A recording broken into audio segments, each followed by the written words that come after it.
Good morning, everyone. As Head of Conservation here at the Courtauld, I'm delighted to welcome you to today's symposium, which has been organised in close partnership with our colleagues at the Church of England, Icons Stone and Wall Paintings Group and English Heritage. This symposium marks the culmination of the first major phase of a grant-funded digitisation project to make the National Wall Painting Survey at the Courtauld publicly accessible through a dynamic new online database. We're exceptionally grateful to those organisations, the Paul Mellon Centre, the Pilgrim Trust and the Mark Fitch Fund, who have provided financial support for this incredibly important project, which has so much potential to impact the way we study and care for wall paintings in the UK. At the Courtauld, this project is led by Emily Howe, who has also been instrumental in organising today. I would like to personally thank her for her incredible stewardship of this project. Also at the Courtauld, we would like to thank the fantastic Research Forum team who've managed all of today's logistics, including the provision of additional chairs. This interdisciplinary study day is an opportunity for all those working in the field of British wall paintings to come together and reflect upon the evolution of approaches to their study and to explore collaborative endeavours which might better inform their future care.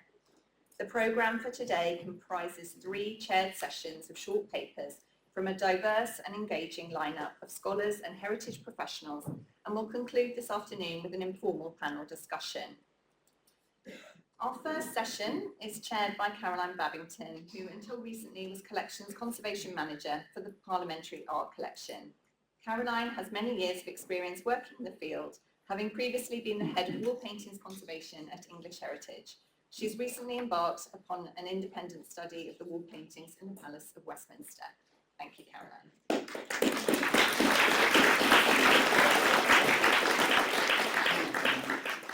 Claire, thank you. Well, there are 4 talks in this session, with 10 minutes or so at the end for questions for these speakers. And here we're exploring the theme Emerging Approaches, looking at the Church of England, English heritage and private practice. This forms an impressive body of work and showcases significant developments over the last century. My encounters with these speakers actually go back to the 1980s, so it's particularly special to me to be chairing this session. And the legacy they all bring, I think, is really something to celebrate. So we're starting with Emily Howe. Great pleasure to introduce her. And she'll be giving our first talk. From 2022, Emily has led the first major phase of the digitisation project to make the National Wall Painting Survey publicly accessible. Her talk explores the origins of the survey, giving an overview of the project and the database that's about to go live. Good morning, and thank you so much for travelling to be with us today. I'm so excited about the wonderful programme we've got ahead of us, and it's really heartening to see so many people in one room that care so much about wall paintings. So, regardless of our individual interests, our specialisms or our training, I think we'd all agree that for a conservation strategy to be successful, it must be well informed. And many of us will have been in the position of having to turn detective as we endeavour to construct a physical history of the paintings entrusted to our care, striving to understand how they came to be in the condition in which we find them. Too often it is a time-consuming and fruitless quest hampered by a scarcity of records and an ever-changing guard of custodians. Resigned to a frustrating vacuum of information, we endeavour to forge away ahead, to diagnose symptoms and deduce their causes, and formulate a plan which will ensure that the scheme is safeguarded. How much better might we all fare if records of past observations and interventions were made freely available in one place and our sources shared in a spirit of constructive collaboration? A utopian vision, perhaps, but for those involved in the study and care of wall paintings in the British Isles, advocacy for the transformative influence of good record keeping is nothing new, as a brief survey of the origins of our field will demonstrate.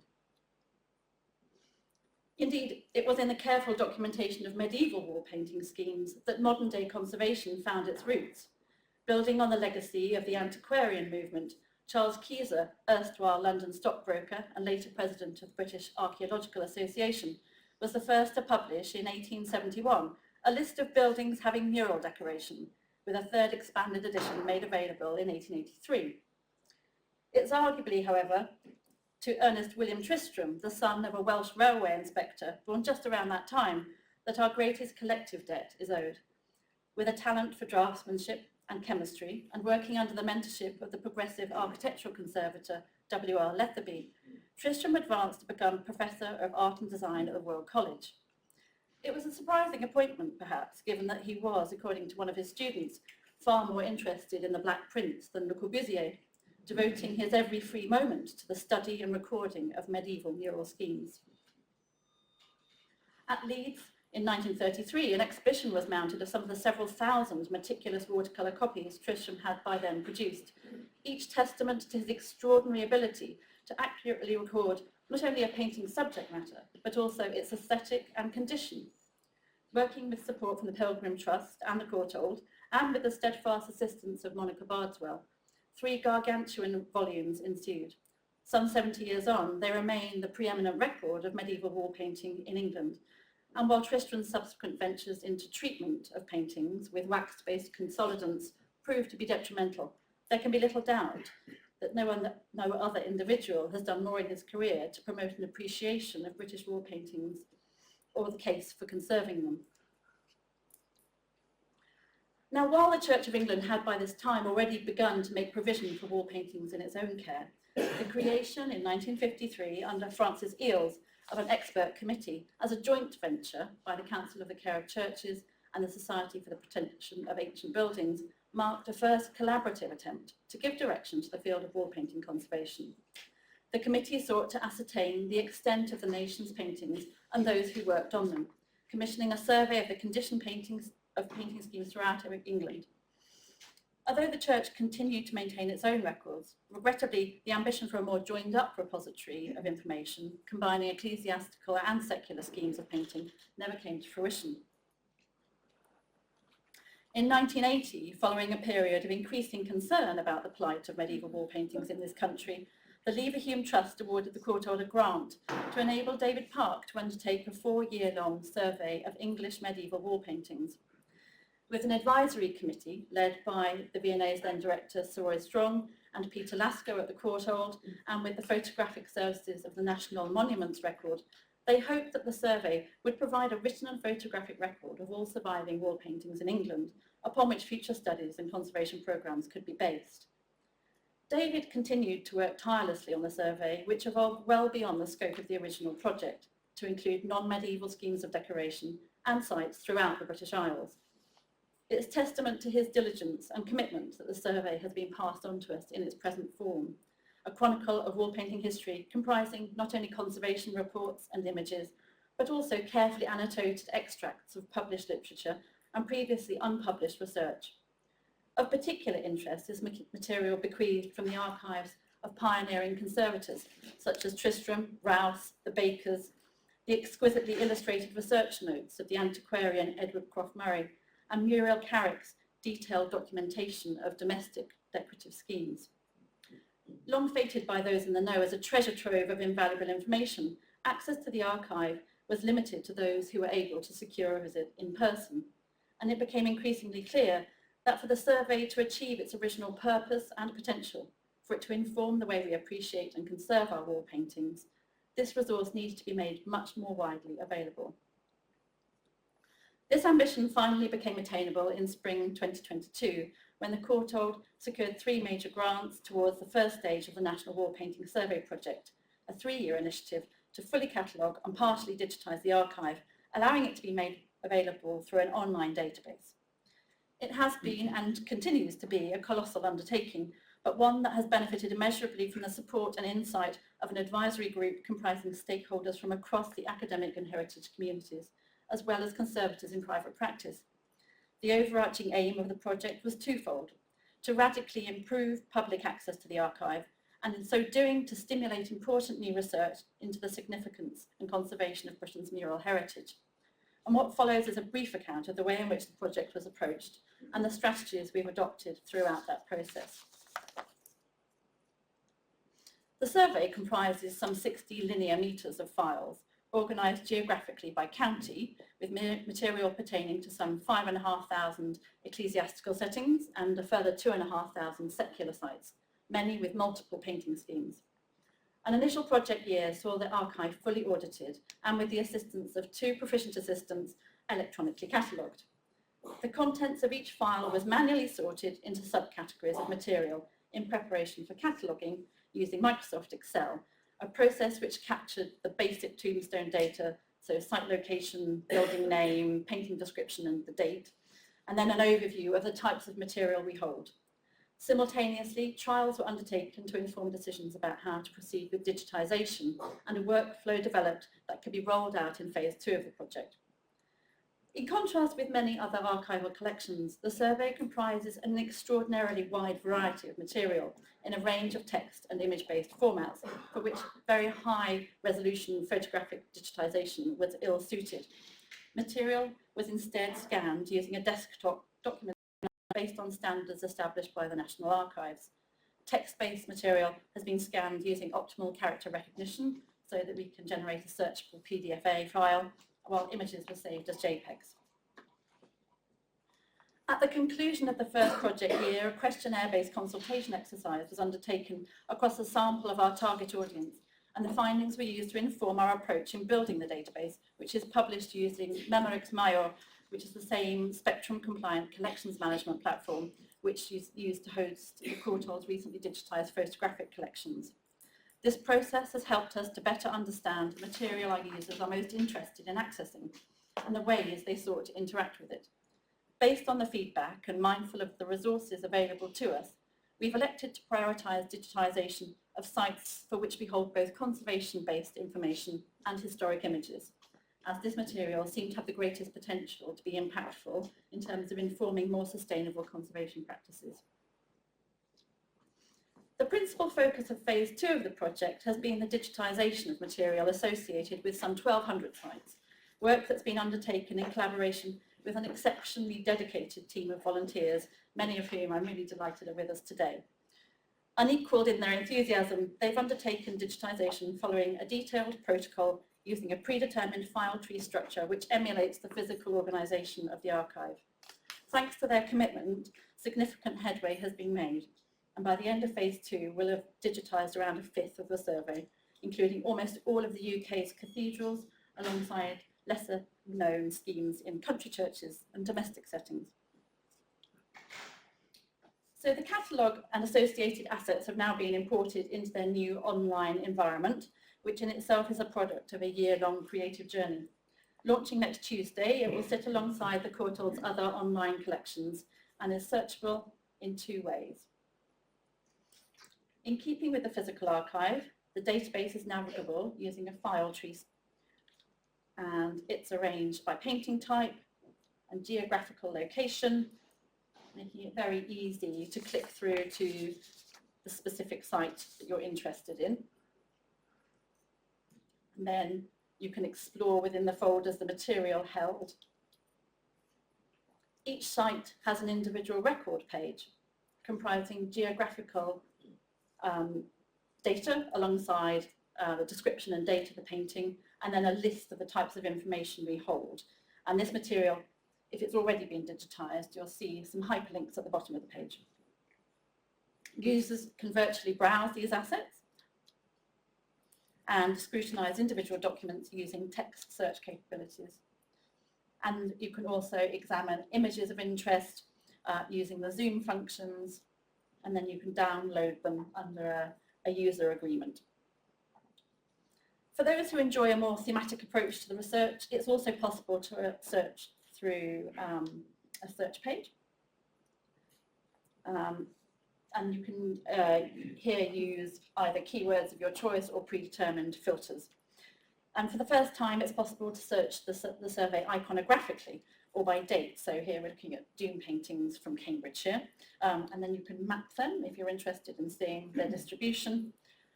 In due course, when the data has been added in, there'll be the potential to map specific conservation interventions, which will enable us to perceive not only treatment trends, but also the hitherto unremarked relationships between them. Now, no database is perfect. We may have to make some improvements, I think, to the navigation of the site, but we've included some search tips, which you can access here on the top right. And if you get lost in a loop, just head back to the survey homepage using the hamburger menu at the top and click on National Wall Painting Survey. That will take you back to our homepage. So it's a work in progress, but I think it's a journey with almost limitless destinations. While I've been constantly delighted by people's enthusiasm for what we're trying to achieve, it would be disingenuous to say that the process of publishing an archive of this type has been without its challenges. I've learned perhaps more about copyright law and data protection over the last 3 years than the wall paintings, which I'm concerned to safeguard. But it's an essential strand of the complex process that we're navigating, not least out of respect to everybody who's contributed material to the survey. Rigorous screening is being undertaken, again with our lovely volunteers, to identify the rights holders of the material digitised, with the necessary permission being sought to allow us to share these resources.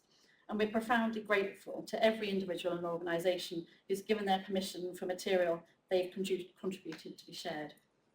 Our approach to the survey's online publication emulates the pragmatic and sustainable approach adopted by other successful digitisation projects, and which have provided us with a model for balancing public benefit with due diligence. And thus, while we aspire to make available as much of the survey as possible, out of respect to our contributors, we're using the most restrictive form of Creative Commons licence, which precludes commercial and derivative use of the material. And that though the sheer volume and diversity of the material held make it impracticable to seek permission from each individual rights holder, the website is rooted in UK law and is underpinned by a robust takedown policy.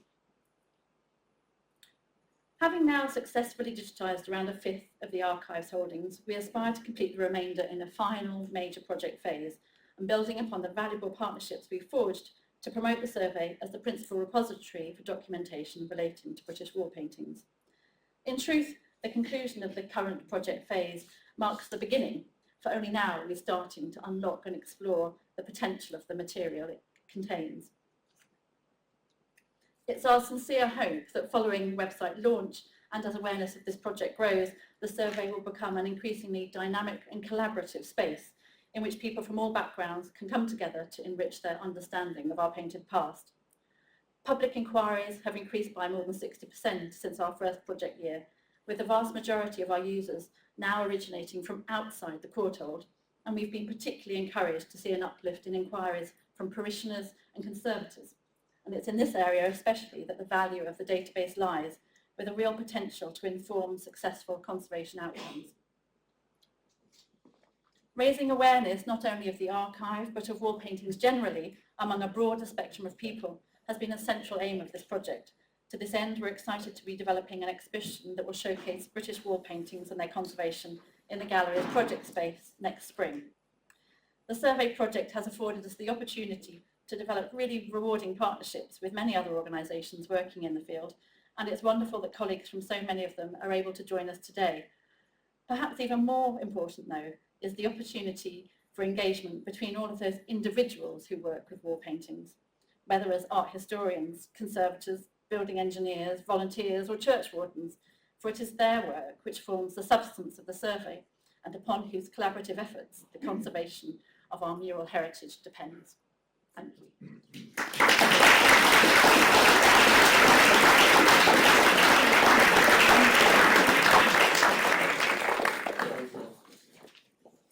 Emily, thank you. It's phenomenal, the potential for this, so really great to get that overview and progress to date and plans forward. I'm now delighted to introduce Tracy Manning, who gives our next talk. Tracy is Conservation Officer for the Church of England. In this role, she advises on conservation proposals for a wide range of objects as well as wall paintings. She also manages the lottery-funded Conservation Grants Programme. Her talk gives an overview of the management of wall paintings in churches and explains her role as advisor. Thank you. Hello, I'm Tracy Manning. I work in the Cathedral and Church Buildings Department of the Church of England, primarily supporting the Cathedral Fabric Commission and the Church Buildings Council. It's great to see so many people in the room here today, so many familiar faces and new ones. And my plan is to give a very brief summary of what we do, hopefully how it relates to the survey. But I'll be here all day, and if you have any questions, please just give me a shout and ask me. Chances are, if you're interested in wall paintings, you've spent a lot of time in churches. And when talking about the conservation of anything in churches, it invariably turns to following rules. I don't want to bore you with the ins and outs of the ecclesiastical exemption and the faculty jurisdiction system, but it's important to understand them because it shows the special status that places of worship have. The care of cathedrals and churches are governed by the legal frameworks listed at the top here, meaning they are exempt from the usual listed building consent requirements, but are not exempt from planning permission. And the whole reason that churches have their own planning system is because any change to them, including conservation, needs to be looked at not only from a heritage or conservation point of view, but also from the perspective of those who use the buildings as places of worship. The statutory committees listed here all advise on casework, policy, and best practice. This is a really big subject, so I've decided not to talk about the system for cathedrals today, which works differently to parish churches in that the CFCE is a determining body that grants permission for work. And I won't speak about the process for closing churches, which is another subject altogether. But just changes to open churches, where decisions are made by regional chancellors, advised by their diocesan advisory committees or DACs, and the Church Buildings Council and other statutory consultees. The Church of England cares for nearly 16,000 churches in England, over 12,500 of which are listed. This is the interactive parish map available on our website, and the red and orange indicate grade 1 and grade 2 star listed buildings. Each church is run independently by a PCC and church wardens, who are a group of volunteers entrusted with their care. 70% of the survey relates to churches. So just by those numbers alone, you can see that the conservation of wall paintings in Church of England churches is critical to the field as a whole in this country. Understanding where they are, their history, subject matter, the history of their past treatment, all of these things inform how we care for these paintings. And this survey is going to provide a really valuable first step in that process. Wall paintings continue to be discovered in churches. Once they are discovered, that whole process from discovery to understanding and ultimately to treatment needs the input of a wide range of people all along the way. Any one wall painting project can involve clergy, church wardens, architects, surveyors, structural engineers, art historians, experts in fundraising, interpretation, and outreach. But before any treatment can be considered, faculty permission is required. This is just a brief overview of how faculty permission works. When a parish makes an application for conservation of wall paintings, they don't often have any specialist input or advice in doing that. They might just be worried about the appearance of their paintings, or they might want to make a change to the building where a wall painting is located. Whatever has spurred their decision, they usually start by getting advice from their architect and then their DAC, who usually recommend they get a report from a conservator. After that point, the process dictates that advice should be sought, and that begins with the process of discussion and hopefully fine-tuning proposals so that, at the very least, the chancellor, who's going to make the final decision, has enough information in front of them to make that decision to allow the work to go ahead, or whether they think there should be any conditions to that permission.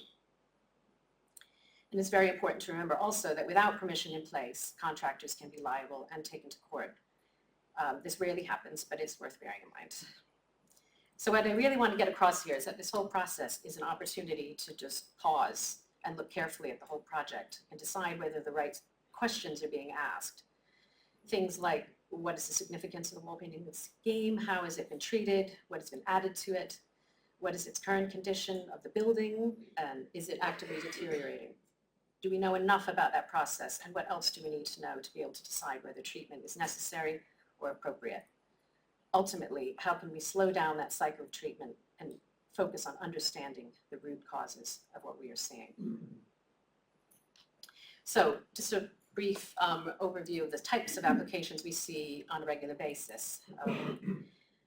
This conservation might be spurred by the parish observing that something about the wall painting has changed, as was the case here at Courtauld, where they felt that during lockdown, when the church was closed, that the paintings became more vivid, and then when they reopened, they started to fade.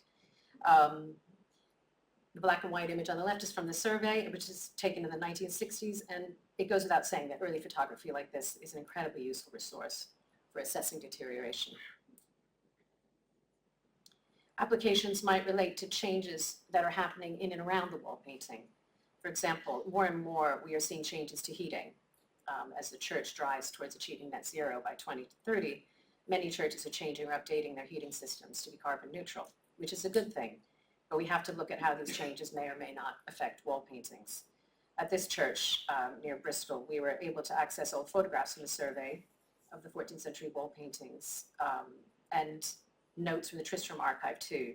And this is a good example of how it's possible to consult the survey to help understand what wall paintings exist in the area affected.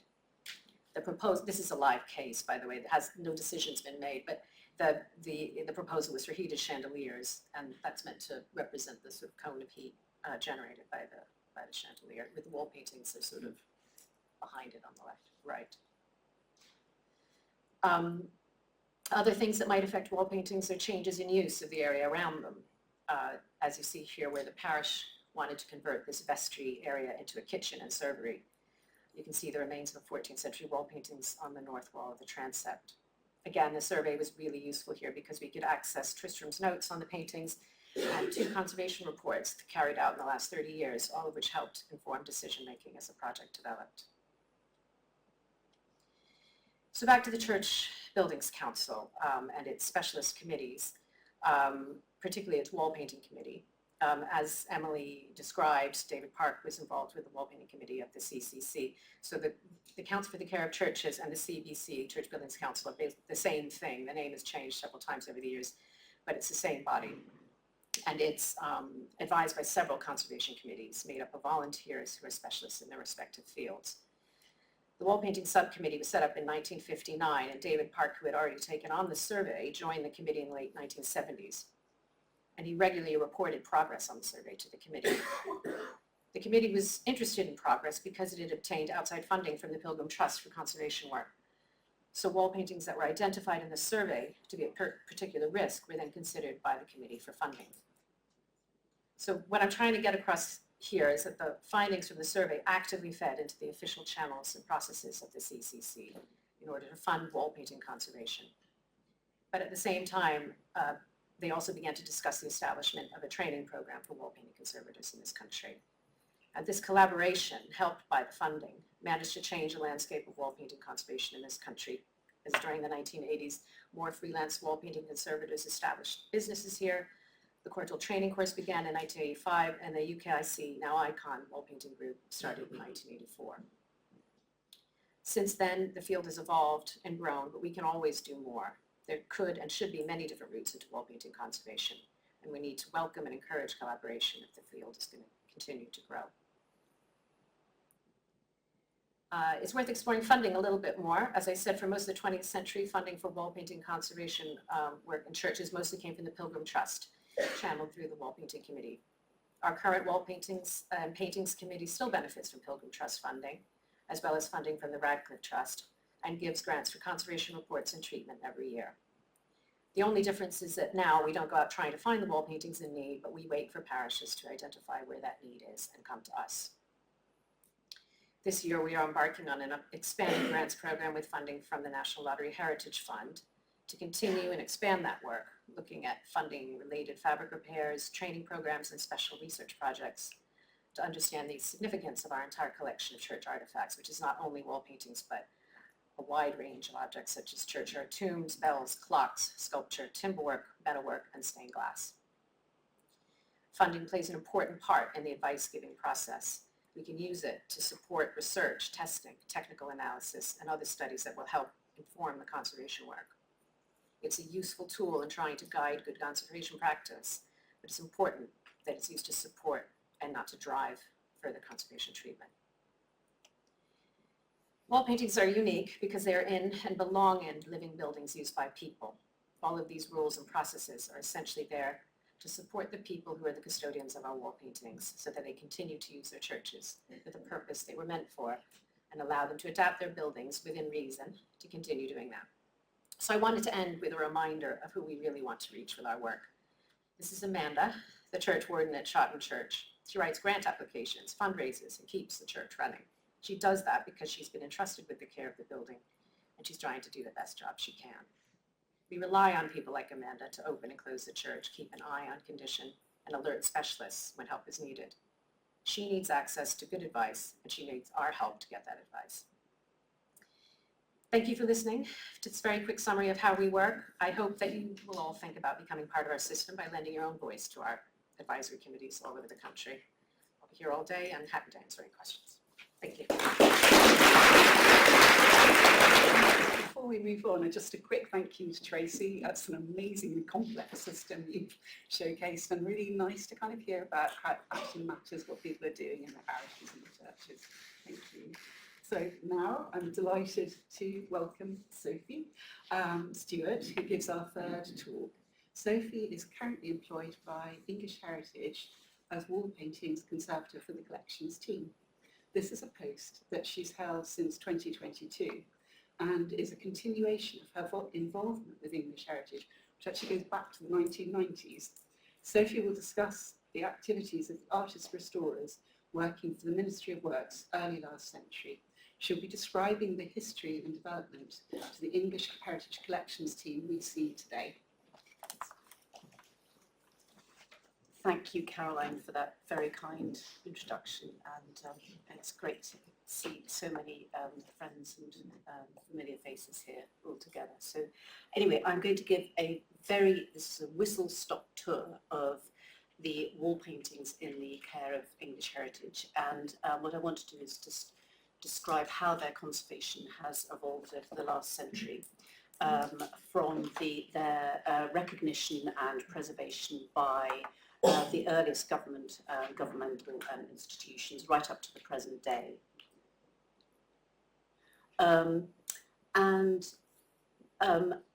English Heritage, as I'm sure you know, is the guardian of over 400 sites, and at least 79 of those contain wall paintings and associated painted decoration.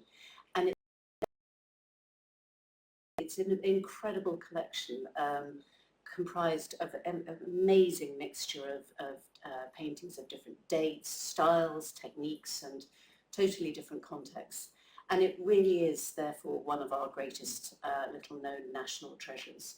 And on the left here, of course, is Kempley Church, which we'll see later, and on the right, a map showing where all the various sites are.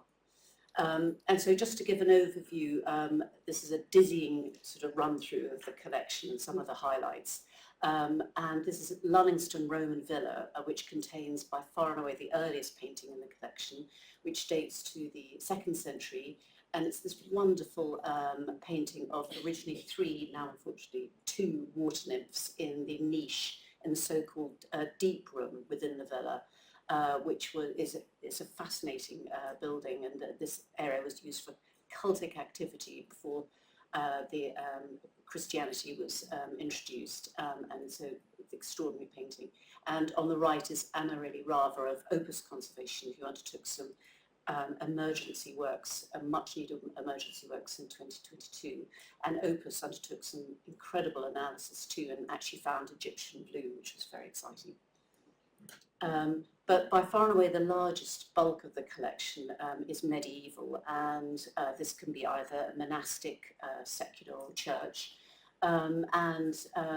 As we all know, this can range hugely from simple decorative schemes, such as on the left here we've got double-line masonry pattern in the library at Cleve Abbey in Somerset, ranging right the way through to the extraordinary paintings in Westminster Chapter House, dating to the 1380s, and here's a detail of the Last Judgment, which is absolutely wonderful. And church painting, again here is Kempley, which is the most extraordinary church in that it just seems like a typical small parish church, and it contains this rich palimpsest of different dates of paintings, but it's primarily known for its extraordinarily important Romanesque scheme, which you can see in the chancel on the right. And then medieval secular painting, Longthorpe Tower, attached to a fortified manor house in Peterborough, again contains a unique scheme of 14th century wall painting composed of a rich combination of religious, didactic and secular subjects, and is worthy of a talk in itself, as are all the sites actually. And then private castle chapel chapels, the Adoration of the Magi, circa 1500 at Bury Pomeroy, is an extraordinary scheme with Netherlandish influences and an extremely sophisticated technique. And then Chester Castle, the exquisite 13th century scheme there.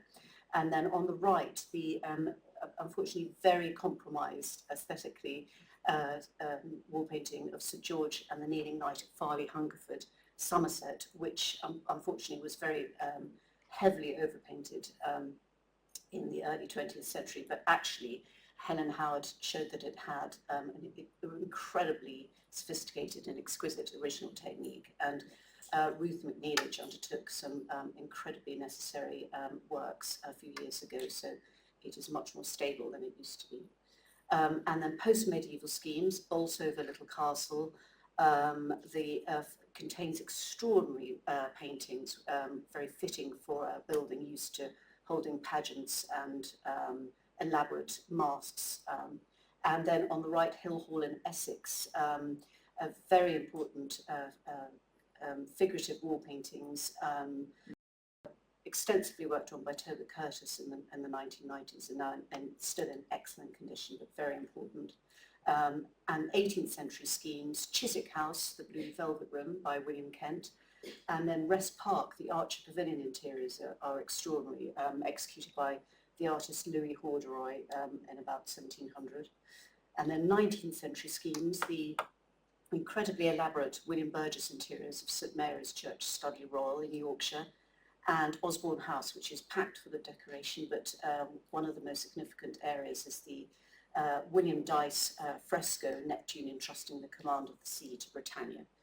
And then finally, there are some sort of fun bits of graffiti as well, such as the Hurst Castle theatre backdrop used by soldiers in the Second World War for their theatre, and then the very poignant prisoners of conscience graffiti, mostly executed in pencil on lime wash in the Richmond Castle detention cells. So how did this extraordinary collection come about? Well, I've learned a lot preparing this talk, actually. And I've cribbed a lot, I must recognise the sources I've relied on, which is Barbara Bryant's extraordinary description of the painting conservation studio in Regent's Park, which is incredibly interesting and well worth a read. And Simon Thurley's extraordinary book, The Men from the Ministry, who you can see here. They weren't always dressed like this. This is a photograph showing them in their finery for the investiture of the Prince of Wales at Carnarvon Castle in 1911. And then also Robert Gowing's introduction to the 1999 conference, Conserving the Painted Past. But the Ministry of Works, during the 19th century, there was interest in the care and preservation of historic buildings, but their treatment was very much given over to private restorers until, that is, the Ancient Monuments Department of the Office, later the Ministry of Works, which was really invented by Sir Charles Peers and Sir Frank Baines following the Ancient Monuments Act of 1913. And this department gave the state the right to intervene and acquire monuments of outstanding historic importance and oversee state protection through the scheduling and listing of historic sites. And they saved many buildings at that time and recognised their importance. And Sir Frank Baines, who I think is clearly a bit of a legend, he's second from the left in this photograph, and I was very taken by the fact that he wanted to see how the statue of Nelson was made on the top of Nelson's column, so he actually climbed up it to go have a look. So he had a can-do attitude, which was to the benefit of wall paintings, because his philosophy was very much, he wanted to promote the Office of Works staff as specialists in their own right, and really start testing treatments and developing conservation strategies rather than using outside restorers. And originally they were a very small team, but after Frank Baines left in 1927, they were taken over by James F.S. Jack, who is actually here on the image on the left at Westminster Chapter House, applying a rather terrifying treatment to the paintings, but actually a very small point I just want to make actually is some of these previous treatments, I think is a point that Stephen Rickaby actually made last year when we were, or the year before at Longthorpe, is that it's very easy to judge some of these previous treatments, but these previous conservators were really trying their best. They were doing what they thought was best at the time, and I think that's a really important point actually. Anyway, the team developed letters to 6 artist restorers who became known as the Artist Craftsman section, but then they dropped the craftsman and they became the artist section. And they were the first team ever dedicated to government employed department of artist restorers tasked with repairing, cleaning and conserving paintings, primarily in royal palaces, but in other government buildings and other and public buildings as well. So in the middle, and you can see here, health and safety has come on a long way. This is the team working at the painted hall at Greenwich on this absolutely terrifying scaffolding with large Winchesters of solvents just dotted around. And then on the right, this is their temporary accommodation at the Kensington Palace studio, where they're working on the Rubens paintings after they were taken out of their wartime storage. And then moving on to the wonderful conservation studio at Regent's Park, which was the most extraordinary place and really was an absolute TARDIS in the inner circle. And the team finally found a permanent home here in 1951. It had previously been a location to retrain blinded soldiers after the First World War, but it lent itself to a studio because it was a very large space and could accommodate large paintings. And the team continued working on many easel paintings, but also a collection of wall paintings as well. And you can see on the left here, the chief restorer Ian Stewart on the left with some of the team. And then the middle upper image is who Caroline will know very well, Adrian Buckley, Graham Barraclough, and Dave Gribben, I forgot his name, and there they are working with the Keevil, Jan Keevil, who was there for many years, and his uncle as well, Morris Keevil, and David Waterhouse working at Bolsover on the lower image. And just to say, I just like if you could see behind Graham on the right-hand side, there's a painting which I've shown a general view of on the upper right-hand side. And on the bottom right, is a photo of Rachel Turnbull and Alice Tate Hart, who are now the easel painting conservators for English Heritage. And there they are holding the same paintings, so this lovely continuity of the team carrying on. And then with the formation of English Heritage in 1983 as the government statutory advisor, the studio's area of responsibility shifted very much to EH properties and advisory work. And then along comes the wall painting section, which I have to now say it was the idea and formed by Caroline Babington herself. And this was fantastic as it really set wall paintings up as a discipline and a department on their own. And as part of this, Caroline initiated the first wall painting condition audit. And I have to say also that Tracy Manning herself and Jane Davis, who was also here, undertook most, 95% I think, of all the site inspections. And it was a remarkable achievement, and really gathered together all the information on every single painting, looked at their condition and prioritised condition. And Caroline, this is the only photo in the front of you. This is the sacristy at Cleve. Again, health and safety, not an issue. And on the left, it's interesting how you never take a photo of places when you're in them. This is the only image I could find, which is actually a photo by Terry, a painter who used to do reconstructions for English Heritage. And he was at the studio at one time and did a wonderful oil sketch. And this shows Jan Keevil in the grey jacket sitting in front of the painting with the rest of the team, and Caroline and I working away in a corner. So there's that.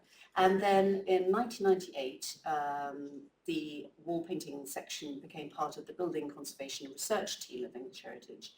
And the audit really kicked off, can you believe it, the year of the wall paintings. I mean, that's quite something. And this included a conference, Our Painted Past, Conserving the Painted Past in 1999, as well as a travelling exhibition, which was seen by apparently 40,000 visitors. And the BCR team were also instrumental in organising a symposium on secular wall paintings by the then UKSC, now Icon, in 2004 and 5. And just to mention some very important names, when Caroline left, the section was then taken over by Robert Gowing and firstly Adrian Heritage, then Robert Gowing, and very important team members were Robin Pender, Sarah Pynchon, and Sophie Goffra, and I'm missing someone out, I can't remember. It will come to me, I'm sorry whoever it is. And then, of course, the English Heritage Trust, in 2015, English Heritage was divided into two parts, Historic England and the new English Heritage Trust, a charity that would operate the historic properties, which is where we are today. And this took on the English Heritage operating name and logo. And now I have to mention Rachel Turnbull and Amber Xavier-Rowe, Collections Conservation, who really took on wall paintings with great vim and vigour, and initiated Save Our Story, a campaign launched in September 2019, which raised over £120,000, which is absolutely fantastic. And they also initiated a second new updated audit, relying on a new way of auditing the paintings with an Excel spreadsheet, reliant on an innovative methodology based on a combination of risk and condition. And this was developed as well with Sibylla Tringham at the Courtauld. And this has been a fantastic way of re-looking at the collection and prioritising condition. And pleased to say we have now finished all the condition survey inspections, and we have the list, and this is now a very good way that we can advise the English Heritage teams where they need to place resources and undertake conservation of their paintings. And just a very quick run through of some current projects at the moment. Lisa Shikada and Stephen Rickaby have been undertaking phenomenal works at St Mary's Church, Kempley. And this has evolved over many years from initial condition surveys to on-site work, and it really is a very holistic overview looking at causes of deterioration through detailed conditions inspections, analysis of coatings, very detailed imaging, and environmental monitoring as well. So this is ongoing and very exciting. And Bury Pomeroy Castle in Devon, in fact Stephen and Lisa have been involved with too. We've been looking at the effects of bats and the deposition of urine and faeces, very damaging to the wall painting. So looking at new protection measures, environmental monitoring at Chester, new discoveries at Goodrich Castle. I can see Caroline's getting up, so I'm just whizzing through. Very exciting, though, very, very exciting. Again, Stephen and Lisa, thank you for these images. Analysis at Westminster Chapter House by James McGee, who's a present Courtauld student, and upcoming Longthorpe practical work. And the condition order has allowed us to prioritise areas which require treatment. So there we are. Thank you very much. Sophie, that was wonderful. What a great romp through the last century, and so exciting. You know what's happening now and the building of the audit. So that's great. So now we come to the final talk of this session. So I'm going to introduce Mark Perry. He's going to be discussing his experience working in private practice, going back to the days with the Eve Baker Trust and the setting up of the Perry Lithgow Partnership with his father David and Richard Lithgow in 1983. The firm has worked on wall paintings in well over 300 sites in UK and Ireland, specialising in paintings on plaster dating from medieval to present day. So Mark, would you like to come up? Good morning everyone, a full lot of you. Wall painting conservation in private practice is clearly far too big a subject to cover in 10 minutes. So in this short talk, I'll be focusing on one particular aspect relevant to today, documentation. I will discuss how we have developed our own approach to data collection over the years and how it differs from the way things were done previously, and also how we have reacted to significant changes in our profession, principally a greater focus on the importance of good data collection and condition recording. Finally, there will be some thoughts for the future. I'll start with a very brief bit of background for those that don't know how the partnership came into being. My father, David Perry, Richard Lithgow and I all started out working for the Eve Baker Trust, a wall painting conservation firm began by Eve Baker and her husband, Professor Robert Baker, in the 1950s. We began the Perry Lithgow partnership in 1983, when we decided we needed to take wall painting conservation in a more professional direction. We wanted to improve certain techniques, embrace different materials, and to foster closer relationships with other conservation professionals, all of which working with the Bakers constrained. It was a steep but very liberating learning curve to suddenly be in the position of making one's own choices and building relationships with clients and architects, with all the added responsibility that that includes. In addition, through the nascent UKIC and attendance at lectures, site visits, etc., we had for the first time the opportunity to meet our fellow conservators, exchange ideas and contacts, and also, more importantly, to work with many of them. Working for yourself brings many challenges: practical, financial, theoretical, administrative, and I've been extremely fortunate in having two business partners that were highly skilled in these departments, meaning that we were always able to complement and provide good support for one another.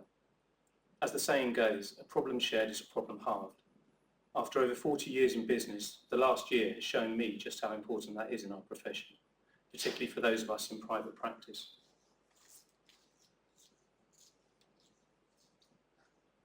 When starting up the partnership, one of the areas we most wanted to improve upon was our approach to documentation.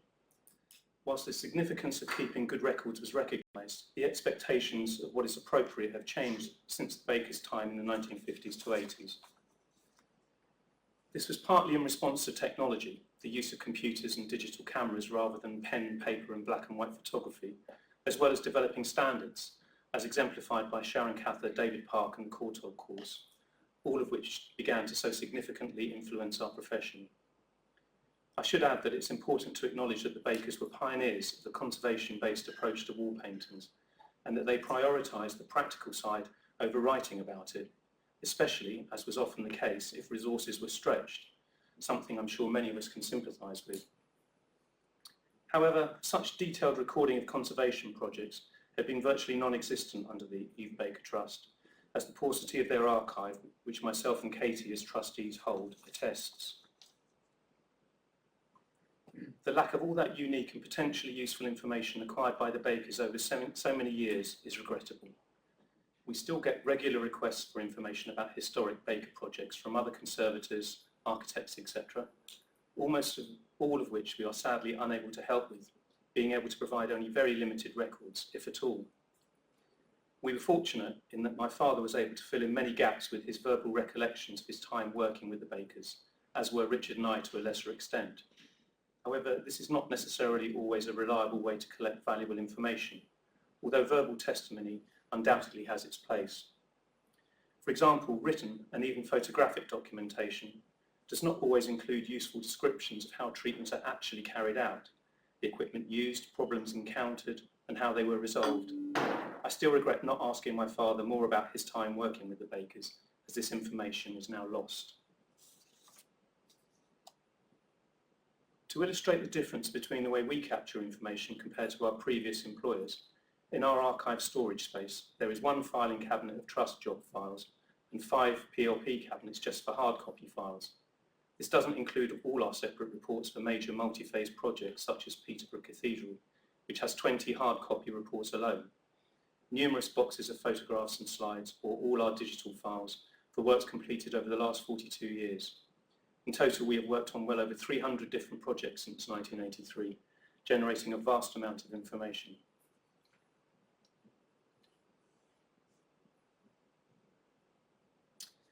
It's important to understand, however, that it is of course not the quantity but the quality of the documentation produced and how it must be fit for purpose.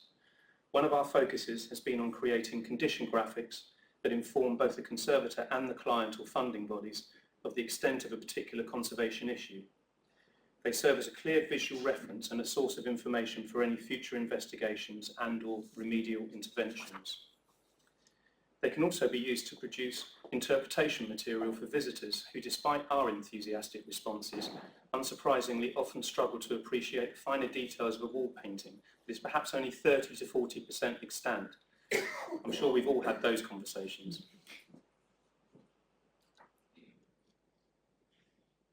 In our early 2000s project to conserve the nave ceiling at Peterborough Cathedral, this was possibly taken to its extreme, where, for example, every detail, however seemingly irrelevant at the time, was recorded, the emphasis being on the collection rather than the display of information. This included things like identifying, counting and categorising every single nail and screw on the nave ceiling, a thankless and neck-breaking task at the time, but one considered important for this unique opportunity for full access to the underside of the ceiling. While a considerable amount of the collected data is available in written and graphic formats, only a small selection was presented in the final publication. All additional data has been archived as source material and is therefore available for future research. There is also, of course, the perennial issue of the client's willingness to pay for detailed documentation versus the actual time one spends on producing it. I'm sure that all those here in private practice constantly undercharge for the production of survey and treatment records, simply because to charge realistically is perceived as making them less competitive. Despite this, our consciences do not allow us to compromise on the quality of the documentation, as we understand the value of it for future conservators and custodians, meaning that we effectively subsidise this element of the work. It's therefore an essential part of our job to impress upon and explain to the client the importance of a certain level of detailed documentation at the outset of every conservation project, perhaps using examples of previous reports as illustrations. And to be fair, in recent years I have noticed across the board, whether public, institutional or private clients, a better understanding and appreciation of the value of good conservation documentation and the fact that this needs to be charged at a realistic rate.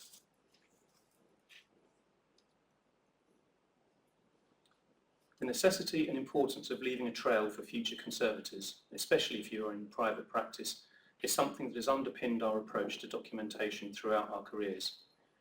Having known David Park for many years, and in fact worked with him for the Bakers at Barton Church in the late 1970s, when he briefly dipped a toe into practical conservation, though not wearing that natty suit he was wearing. We were delighted to be able to collaborate on several practical projects with the Courtauld students and to regularly contribute our various reports to the Wall Painting Survey database. Just as importantly, we've been able to use it as a valuable source of information when preparing our own surveys. However, the elephant in the room that I and many others in private practice, several of whom will be in this room now, face is what to do with all this information, both hard copy and digital, once we retire. Needless to say, as that clock is ticking, I would welcome any suggestions and preferably offers of a good home for our archives that will still allow full access for research. I and of course Richard would very much like to think that we can, in this way, continue contributing to the development of conservation into the future. Thank you. Very much, Mark. I think it's really important to see the differences of the implications of working in private practice and that thing about the legacy, my goodness. So I hope that this is a day that can take that forward. We've now come to the end of the 4 talks for this session, and thanks to all the speakers. I just think, if we look back to the days of Keyser and Tristram, it's quite phenomenal to see what's been achieved over the last 100 years. And with digitisation of the National Wall Painting Survey, it's a really good time to take stock and sort of see where we are now. We sort of run it slightly tight this session, but we do have 5 minutes for questions for our 4 speakers. There is also a bigger panel session at the end of the day, so I definitely invite people to kick off and start with some questions. I think there's a roving mic somewhere. And I've already got a question. If you can introduce yourself and then your question, that would be great. Hello, I'm Sarah Pinchin. I have a question for Emily. I'm very excited to use the National Wall Painting Survey online. Very excited about that. But can you tell us a bit about how sustainable it will be in the future and what support it will have? Sure.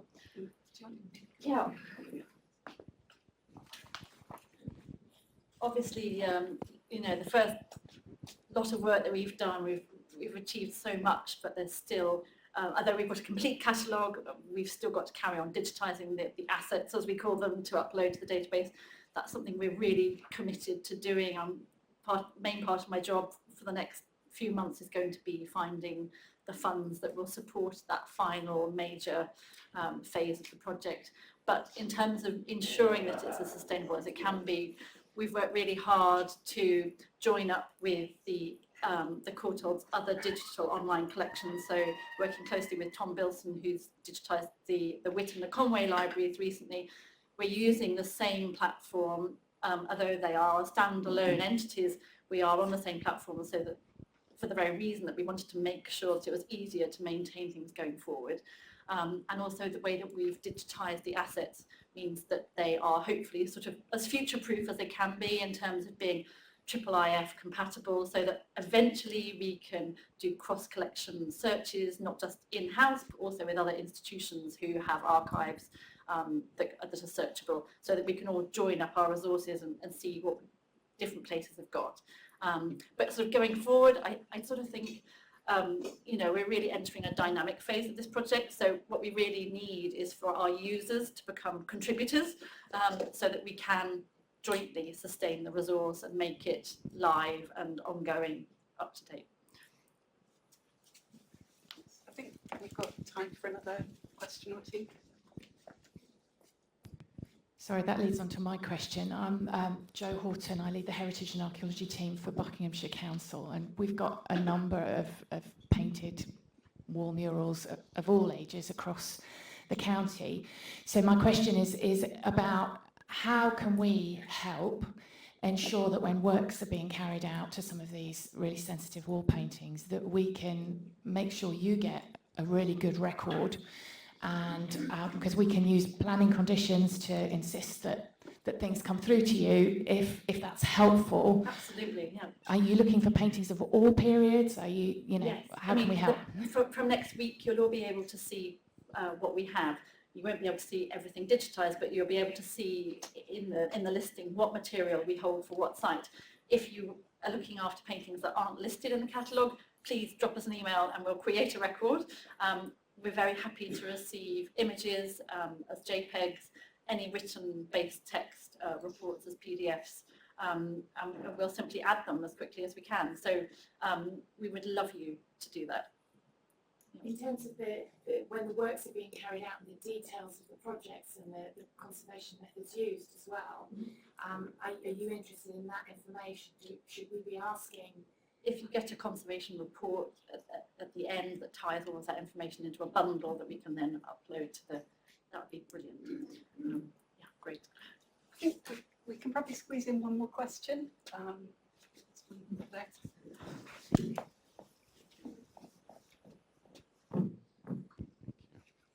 My name is Christopher Claxton-Stevens. I'm sorry if I missed something, but what is the geographical scope of the survey? And if it's just England, what happens in Wales and Scotland? Okay, so when the survey project was originally set up, it was just England and just medieval, but the scope of that project grew as David started to work. So it now encompasses the British Isles, and it doesn't have to be medieval, it can be anything up to present day. Inevitably, I think that the data we hold is more heavily skewed towards England, and also because of the way Tristram worked specifically on England, a lot of his notes relate just to English paintings, but we're very much looking to expand and collaborate with our partners in Wales and Scotland and Ireland to sort of bring those records together. We recognise that the Anglo-centricity of the collection isn't isn't something that we really want. So we want to try and improve that. I think I'm going to call this bang on time. We've got a break, I think, coming back in half an hour for the next session. So thanks again to our speakers. Great job. You can take your seats. We're about to start.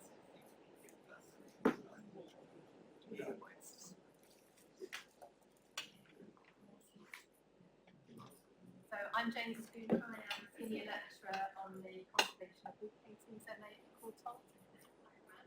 And I'm going to be introducing the next session. So without further ado, this is on improving approaches to conservation of wood paintings. And if I can introduce Professor Kate Giles, who is the Director of the Centre for the Study of Christianity and Culture at the University of York. And she's going to be giving a paper on writing on the walls, locating and using historical sources to inform understanding of past conservation practices. Thank you. Thank you, Jane. Can I just check, can everybody hear me? Yes. So thank you very much for inviting me to be a bit of an interloper into your conference. As many of you know, I'm not really a wall painting specialist, although I've had the privilege of finding myself in various buildings with the most remarkable schemes of wall paintings, from the case study I'm going to talk about this morning at Pickering to Stratford-on-Avon, where the Perry Lithgow Partnership have been great friends for many years. There are a few threads of the story that I want to use Pickering to understand. First of all, as we mentioned, a methodological point about collating different strands of local history, sources and national records to tell the story of these wonderful places with their fragile inheritance of wall paintings. But also really to make that plea for the parishes we heard about this morning who are helping to care for them. And this is a long-standing relationship with a wonderful church in North Yorkshire. But its wall paintings have not always received perhaps the critical acclaim that I might argue they deserve. This is a typical quotation from Sir Nicholas Pevsner, damning with faint praise the interventions of our Victorian architects and restorers and their impact on what is one of the most exciting schemes of late medieval wall paintings in a church, certainly in the north of England. So this is the provocation for a long-standing project and a book that I completed a couple of years ago. And in the process of writing that book, I've had the great privilege of delving into a series of local history archives. The first point I would make is that do not underestimate what might still be lurking in the vestries of parish churches across the country and in the organ lofts and attics and indeed under the beds of church wardens. This, as Tobit is very familiar with, is a series of remarkable letters exchanged between the grumpy Reverend Ponsonby, who in 1852 was horrified to discover a series of Catholic saints staring back at the walls of his parish church at him. And in unpacking the correspondence between Ponsonby and his Archbishop, Thomas Musgrave, a proponent of the Architectural Society in York, who encouraged him to preserve these paintings as relics of antiquity, we can see playing out the unwritten story of things like the papal aggression, the re-establishment of the Catholic hierarchy, the rise of the Oxford movement, the Cambridge Ecclesiastical Society's work. All these things are bubbling away in the exchanges of letters where the Reverend Ponsonby is determined that he wishes to destroy these paintings and remove them, and indeed he refuses to preach in the church while the paintings are on view. Now, another great source that I love using with students that's widely available now are the British newspapers' online collections, and it is remarkable what you can find in the correspondence and letters pages. Here is our anonymous correspondent, Rusticus, complaining about the Reverend Ponsonby, who is clearly a conservative clergyman who's refused to support the founding of a mechanics institute in Pickering and is clearly earning a pretty good salary and has a curate, keeps the church locked in the week. So we can begin to triangulate the personalities involved in the decisions about the preservation of the paintings. And as we put that together with the very early publications, for example, of the Yorkshire Architectural Society, the visit of William Hay Dykes, an architect for Durham Cathedral, and the artist, Mr. William Bevan, who drew the paintings, of course this is pre-photography, we can begin to get a sense of antiquarian excitement, the London antiquarians also being drawn to Pickering, describing these paintings as a remarkable discovery. Mr. Frank Howard, a local artist, obviously with an eye on his conservation chances, described them as exciting as the discoveries in the pyramids of Egypt. Even I might not claim that for Pickering, but nevertheless, he was very keen on them, as were the local church wardens. So we can see a difference of opinion emerging between the clergymen and the rest of the community and antiquarians about preservation. In a tiny footnote at the end of Haydyke's paper, he notes that much to his dismay and against the wishes of the Archbishop, the paintings have been completely destroyed on the authority of the vicar, the story of so many of our churches in the 19th century. So for 30 years, the paintings disappear, and then enter the hero of our story, another vicar, the Reverend George Herbert Lightfoot, I think an ecclesiologist by dint of extraction, and piecing together a range of local sources, photographs that still survive in the church, faculty drawings both at the Borthwick Institute and the local parish records at North Yorkshire, postcards, and indeed a receipt book I found underneath the organ stool. We can begin to see a very radical decision emerging where, having restored the church to ecclesiological principles, Lightfoot then embarks on the complete repainting of the painting scheme, hence the rather dismayed comments of Sir Nicholas Kevsner. And in that receipt book, we can see that after repainting the entire scheme, and it was fascinating hearing about Keyser this morning, we can see new paintings coming to light in subsequent publications of his volume.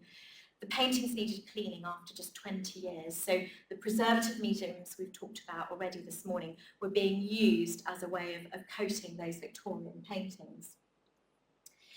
The drawings of the paintings are another rich and fruitful source of research for us as archaeologists.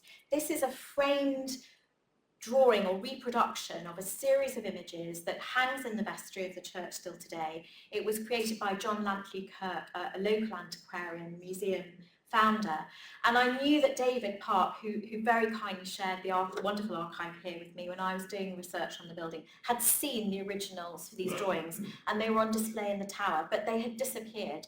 It took about 5 years to find them down the back of the vestry cupboard.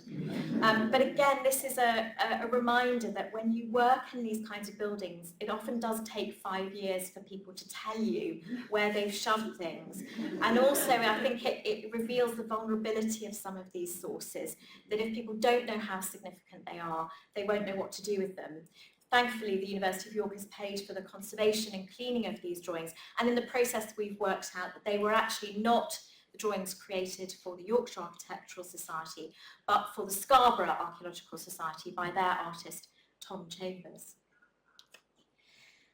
These drawings are crucial because they allow us to interrogate, shall we say, the claims by Reverend Lightfoot and his artist, Jewett, that they didn't really add anything to the paintings, they just filled in the outlines.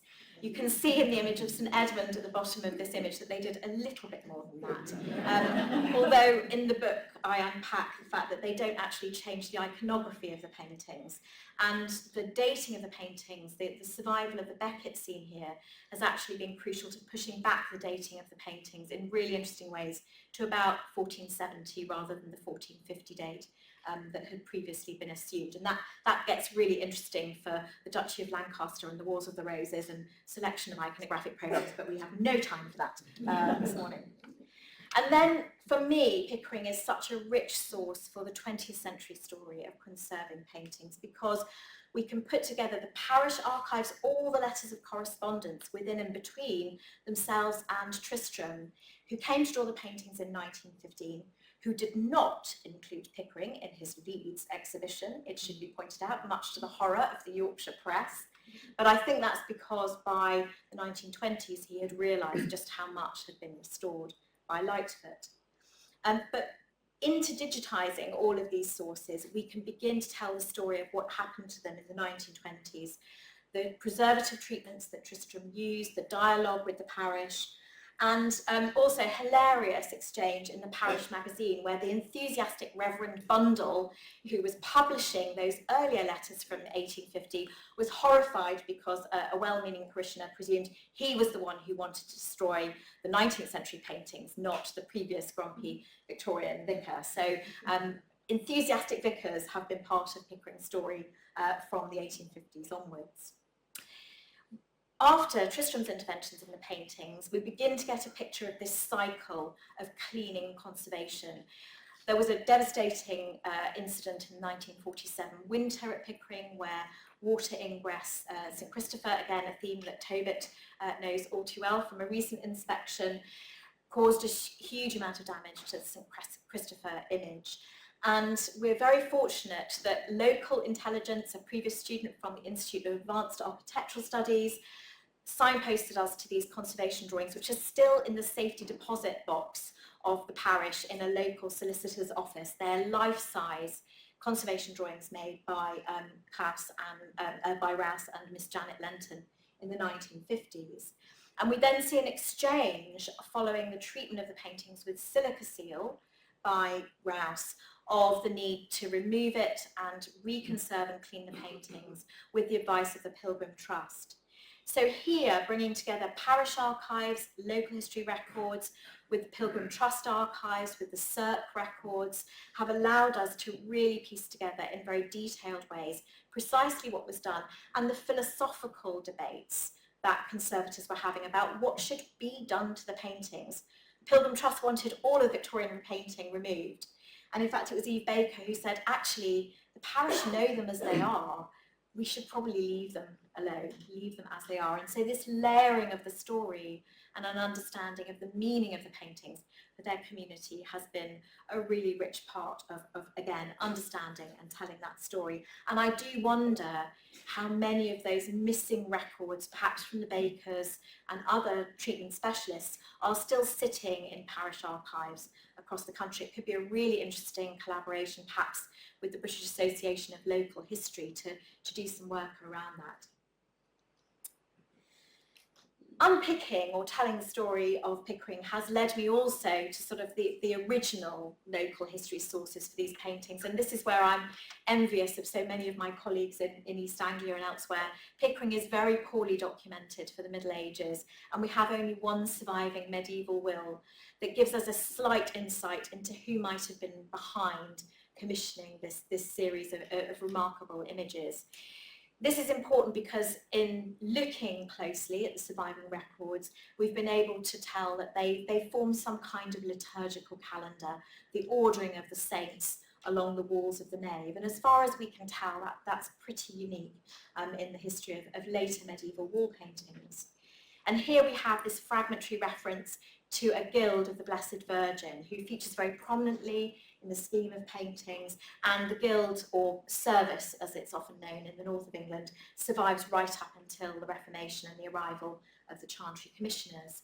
And for me, that has perhaps allowed me to go back to some of the assertions or assumptions that have been made about those never great art schemes of 15th century wall painting to suggest that perhaps they might have more to them than we previously thought, and tell their story in a different way.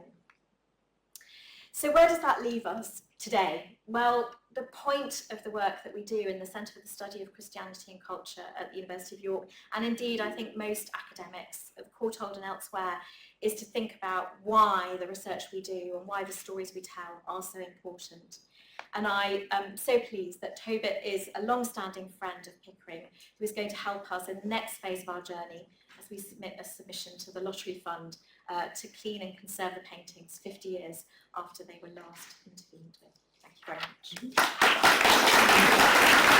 Thank you very much, Kate, for that very interesting exploration of historical sources and conservation records. Lots to talk about there. Okay, I'd like to introduce the next paper, which is being given by Tobit Curtis of Tobit Curtis Associates. Tobit is a wall painting conservator who leads a practice which specialises in the historic environment of historic buildings and wall paintings. He's going to talk about working with others, wall painting conservation in building projects. Thank you. Thank you for that, Jane. And Kate, after that tour de force, I feel this is a very dry subject to be going on to, a rather technical one, but actually rather relevant for Pickering. Most of the wall painting conservation that we're all involved in is taking place in the private sector, and it's taking place as part of a larger project. When these projects go well, everyone talks to each other, everyone understands each other, but there are many projects which don't go terribly well because no one quite understands what the other element is. Now, for a lot of you working in this field, you'll be horribly familiar with that. For those of you who are coming into this field or at early stage of your career in this field, that's really who this is intended for. Wall paintings are part of buildings. We all know that. That's why we are interested in them. But when they deteriorate, it is generally because there is a buildings issue. It is something to do with the building, be it the materials, the physical structure, the environment. As a result, when you are working on long-term conservation of wall paintings, you are almost inevitably working with people whose discipline is the building and not the painting. They need to understand the needs of the wall paintings, you need to understand, we need to understand what they are doing and why they're doing it in a particular way. To august practitioners in our field, 2 or 3 years ago, this is what many people imagine wall painting conservation is about. It is about treatment. It's either waving a scalpel at something or waving a paintbrush at something. When you start a project and you're introduced as the wall painting conservator, they will assume that you are clutching a paintbrush somewhere on your person. Of course, we all know that wall painting conservation is not an event, it's a process, it's a long-term process. It starts with the identification of causes of deterioration, controlling those causes, a treatment element to it, of course, and then long-term preventive conservation, working out why it went wrong and making sure it doesn't happen again. That is part and parcel of what we understand our jobs to be. It is what is taught at this place and others. Don't assume anyone else knows this. Don't assume that anyone else has any idea that you were involved all the way through that process and out to the other end. The design team, we'll talk about design teams in a moment. The design team, the group of people you'll be working with, will be surprised when you start talking about heatings. They'll be even more surprised when you start talking about gutters. They won't expect you to know about hydrology. They won't expect you to know about microbiology. It's terribly important that we inform, we teach, we make them understand what the role of a conservator actually is in this larger project. It makes a big difference when projects happen. I was trying to sort of capture what actually triggers a project. It is generally not a wall painting conservator walking into a church and saying, I'd like to conserve that, please. Someone picks up the phone for a reason. You tend to have professional custodians, by which I mean English Heritage, National Trust, Historic Royal Palaces, people who have people working for them who understand what they are looking at and understand about preventive conservation, understanding about avoiding the conditions which will cause deterioration. You have professional and lay custodians who observe or perceive or think they observe deterioration. One of the things that's interesting today is looking at a lot of the historic photographs people are showing. I cannot tell you the number of times that I have had a call saying my wall paintings are fading, and if you look at the photographs 20 or 50 years ago, they look exactly the same. So there's perception as well as reality, and part of our job at that very early stage is working out, does something really need to be done? Has it changed? Has that curve of deterioration suddenly got sharper or not? Critical deterioration, flood, fire, a truck driving into the side of the building. These things happen. They happen in all organisations and private houses. And then one which I think is becoming more common now as people take wall painting more seriously, as part of an enabling work for a project which might be putting a loo in a kitchen in your church, or it might be redecoration and wanting to scrape down the loose lime wash on the walls, and people need to know about the wall paintings. Those tend to be the main reasons you get involved. And depending on the scale that you're talking about, you might just have a one-to-one with an architect or a client, or you might be part of a wider design team. Design teams, when I started, I don't think there were many design teams. Now there are design teams everywhere. They will involve, second to the client, a project manager, someone whose job is simply to run the project. Might know about wall paintings, very unlikely, An architect, a surveyor, structural engineer, mechanical and electrical engineer, fundraiser, public engagement officer, wall painting conservator, and other conservators. You'll often have been the only person who's ever worked on a wall painting project before. A lot of these people will never have come across the issues which come up. And so it is important that you are able to explain the process, explain those layers of what the wall painting conservator does to that team, both so they structure the project in the right way, but also so they take advantage of your knowledge. We have a very, very wide set of knowledge in wall painting conservation. It's often not used. Very briefly, I thought I would try and look at how projects tend to be structured. Now, this is a vast simplification. I imagine I'll offend a fair amount of people with this, but back in the day, back when I started, and it's certainly still in some cases, the architect, who was often the lead professional job, was the only professionally qualified person. The conservator was a skilled contractor. Therefore, the architect led the project. They often specified materials, they specified treatments, hopefully in conversation with the conservator, not always.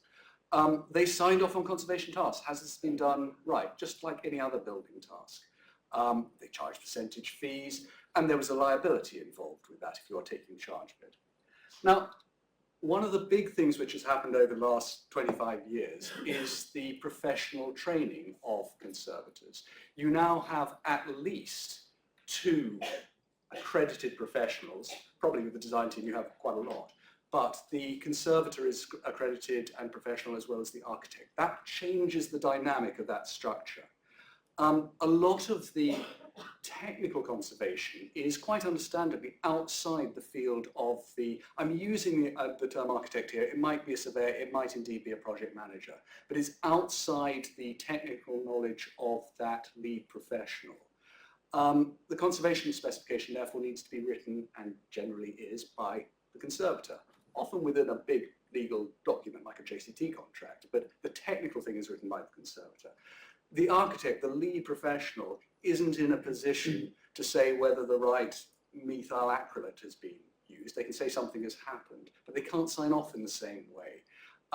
Often a flat fee is charged, and very importantly, the liability rests with the conservator, who is the professional who has both designed and executed the work. And that's an important step. This is in a simple little church project. In a bigger project, you have the same basic structure, but there tends to be much more interaction with the other professionals. So mechanical and electrical engineers might be designing heating systems. We, in this room, have very strong views about heating in churches or historic buildings, or ventilation, or visitor routes, or all those sorts of things. We will bring to them things to worry about that they have never worried about in their lives before. And again, it's important that we do bring that to them, because they won't ask us for it. They don't know there is a gap a lot of the time. And it's that sort of collaborative, collegiate working which is so important to a successful project. When should conservators become involved? You will or possibly won't be aware of the REBA plan of works, which is the structure within which most of these projects take place. The fact that some of us won't recognise that is the point. Everyone else on the design team will know that this is the structure of the project. Ideally, we need to be in there right at the beginning, right at that concept stage when people start saying, we're going to do this to our building. And we need to say, that's absolutely fine. There is a wall painting there. That will make your idea really difficult. If you did it a little bit that way, it will be a lot easier. If you're involved at that very early design stage, you start along the right path. If, as often happens, you're involved when the technical design is being done because everyone agrees what they're doing, it's quite possible you'll turn up on day one and say, well, hang on, if you do that, it'll go horribly wrong because, and then you've got to swing right to the other side of the design. So trying to get in early into these discussions, just to offer that knowledge about what wall painting conservation is about, and also to put a timescale on things. People are constantly horribly shocked at how long wall painting conservation takes. Not the actual treatment, but the turning up. We have a wet building, we've got a failed heating system, we need to change things, we need to let it dry, stabilise, whatever. Then we do our treatment, and we've got our long-term post-treatment conservation. This is something, again, we all know, but other people aren't aware of, and so getting that into the design early is important. Most people think conservation work stops at the end of that little blue line. We know that conservation is a process, it continues afterwards. So it's very important that the conservator makes sure that the client, the design team understand that long-term preventive conservation is just as important as that capital funded element of the work. There's no time to talk about the exciting subject of funding, but funding is a real problem with this long-term, low-level work. Greatest risk to wall paintings is during the building work. Water ingress, environmental instability, impact damage, vibration. Again, you will recognize that. The other people on the team might not. So taking ownership of the protection of the paintings, from the design of the protection, the processes, making sure they're not jackhammering on the back of the wall because the person with the jackhammer has never been into the room with the painting. All of those should be the role of a wall painting conservator. Successful projects are collaborative. I think it's sort of evident from what I'm saying. The problem is not a lack of competence, it's a lack of understanding of what the other people do on the team. And that's from our side as well as the building side. So try to make sure that the rest of the design team, the lead professional, be it architect, surveyor, project manager, understands what it is, what the entirety is of what you're doing, and how useful that can be. Yeah, you can take responsibility for this because you understand about conservation heating or whatever it happens to be. How do we improve things? It's familiarity, it's training. We as conservators need to understand the world within which we work, which is a construction world. We need to know the basics. We need to recognize what that REBA scheme of works means, what an M&E engineer does as opposed to a structural engineer. It's not a lot, but it's those basic things, because then we know who we're working with. And alongside all of the postgrads and early stage professionals sitting in this room, there are postgrad structural engineers and architects and early career people working in the industry just down the road, here. We should be meeting them at this stage in our career. Not the first time we're facing each other, I was about to say across the table, around our collegiate table. We should know who they are, because they have their hands on what we are doing, and vice versa. We have their hands on the conservation side of what they're doing. Thank you. A great talk on projects and professional context there. So now I'm going to introduce Elizabeth Woolley, or Lizzie Woolley, as we know her, a co-director of Opus Conservation. Opus Conservation is a wall painting conservation practice who work nationally and internationally. And today she's going to talk about imaging techniques for the Conservators Toolbox. Thank you very much, Jane.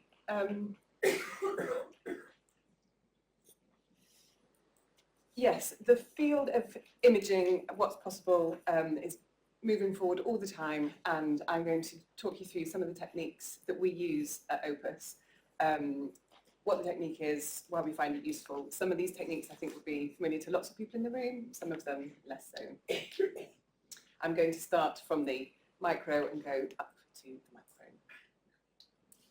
So if we kick off with in situ microscopy, it's not a new technique. I'm sure lots of people are familiar with it. It's a small digital microscope that you plug into your laptop and you can use on-site and not have to take material off-site to examine it.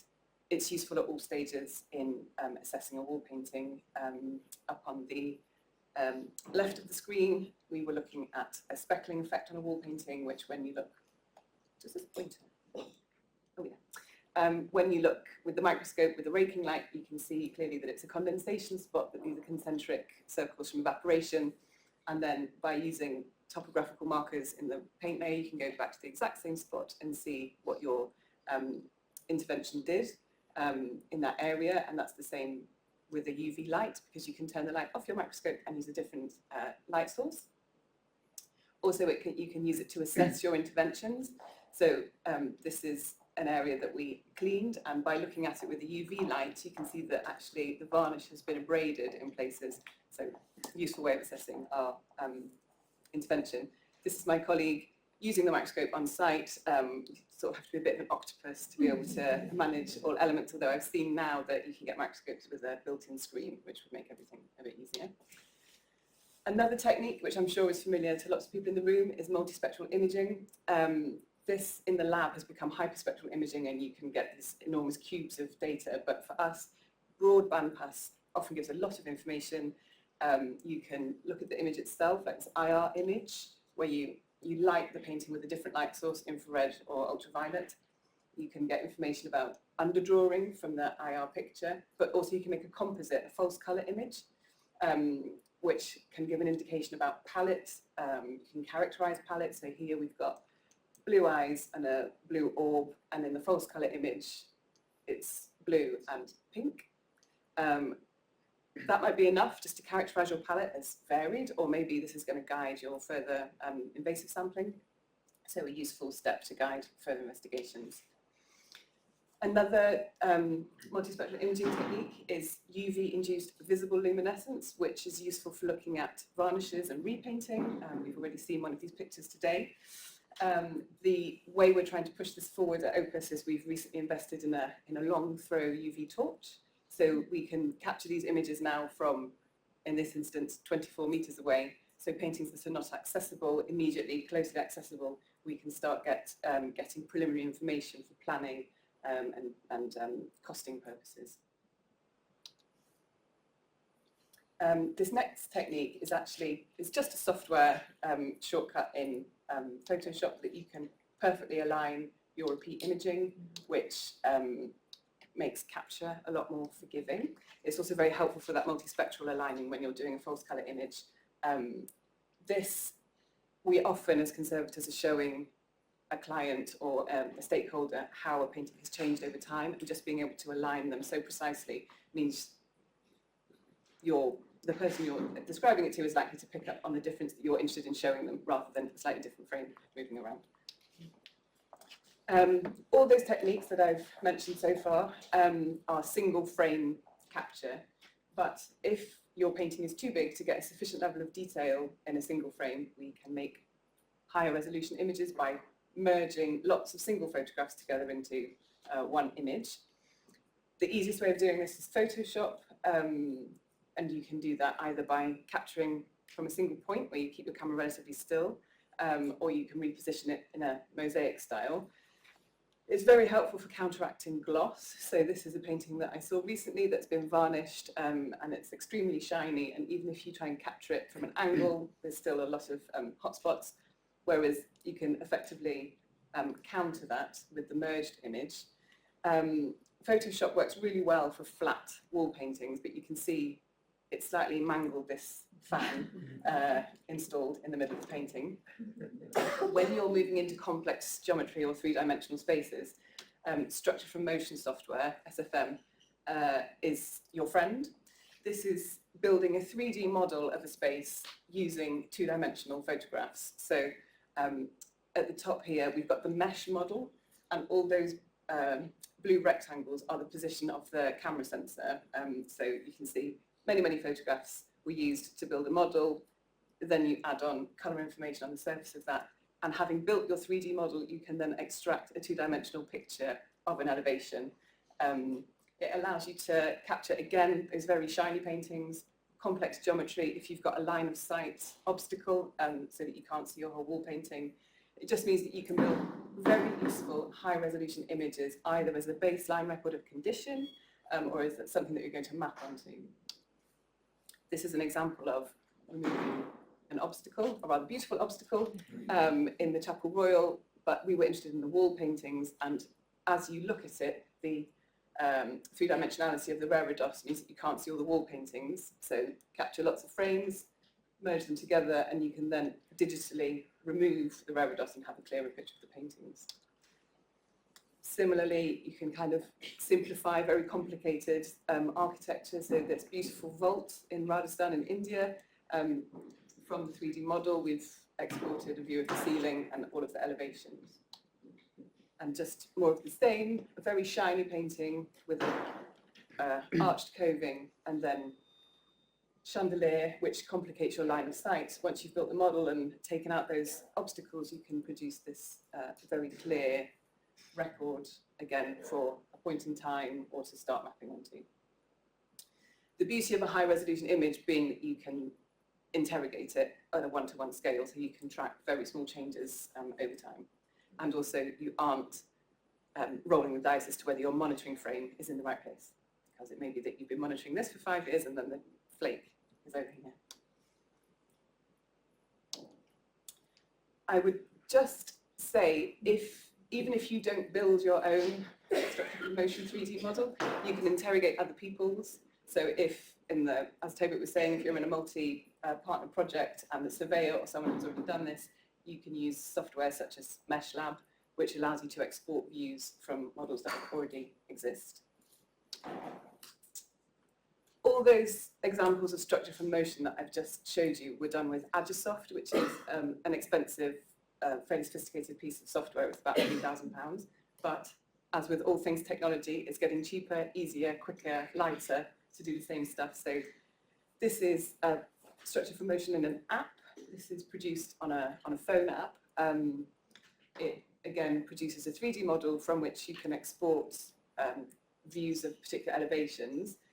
The quality, the image resolution quality depends on the quality of your phone camera and the number of images that you capture to make the model, but you can still get a very decent picture quickly.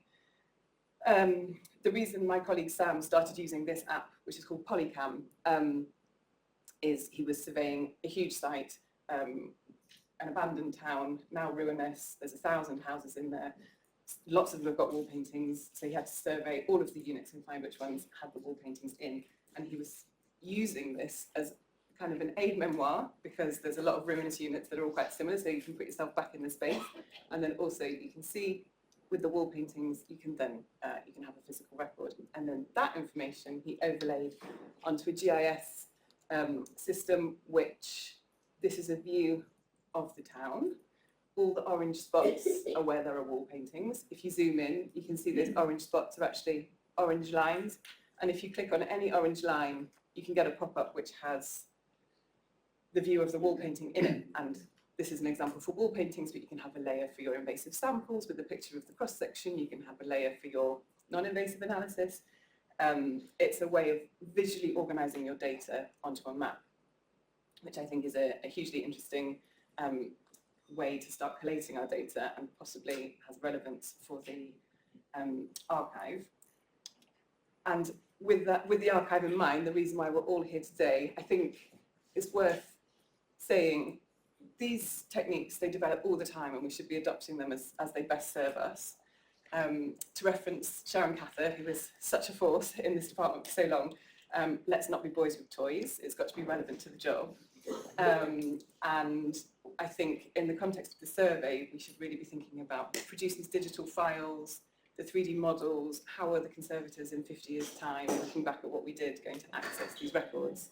Is it just going to be as a A4 printout, or how can we best make use of these tools to us now and to our equivalents in the future?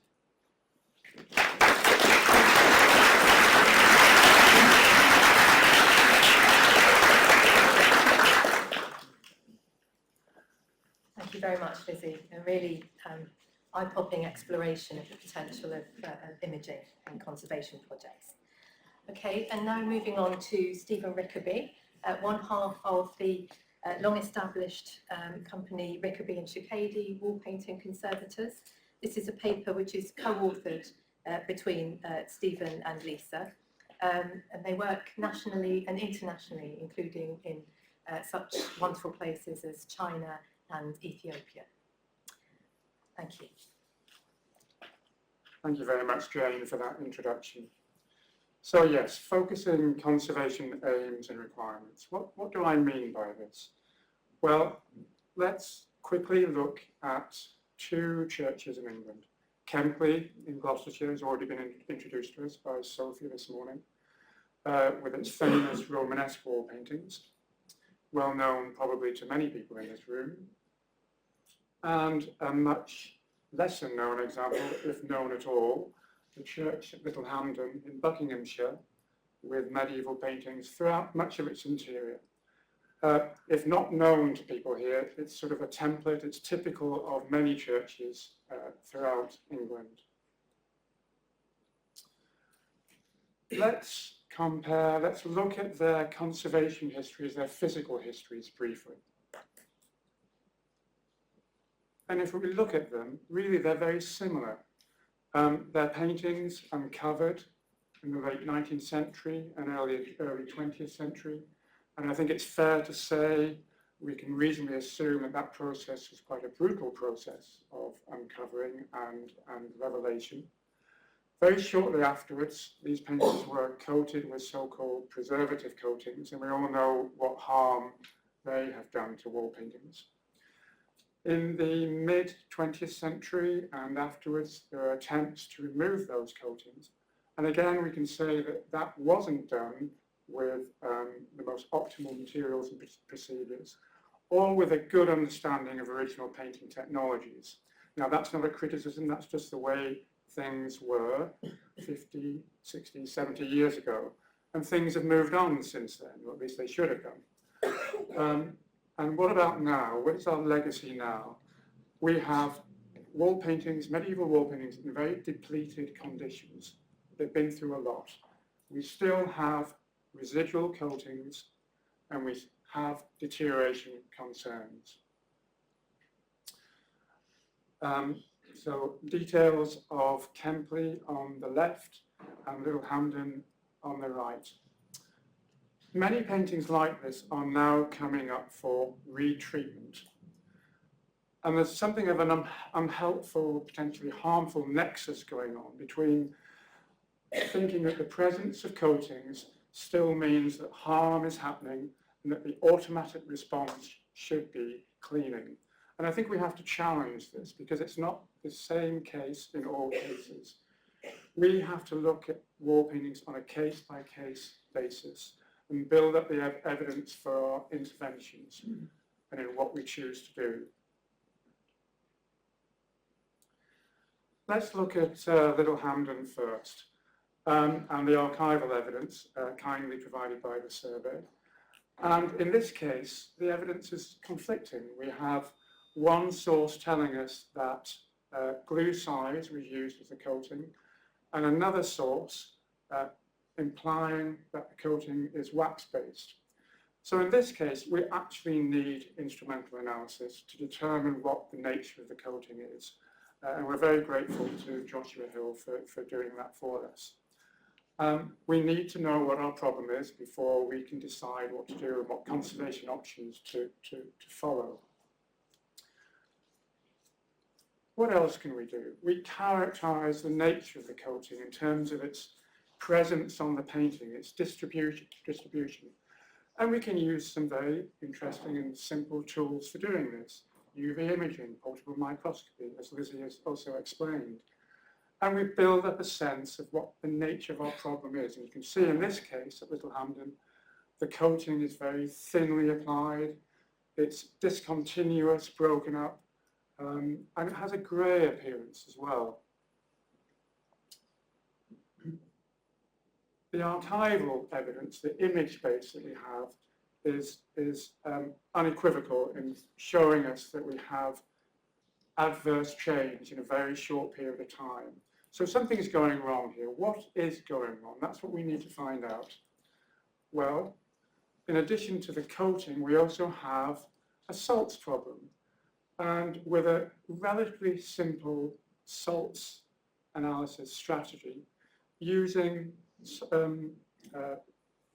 testing strips to look at soluble ions, looking at surface deposition and also in depth, we can determine quite a lot of information about the nature of our salt problem.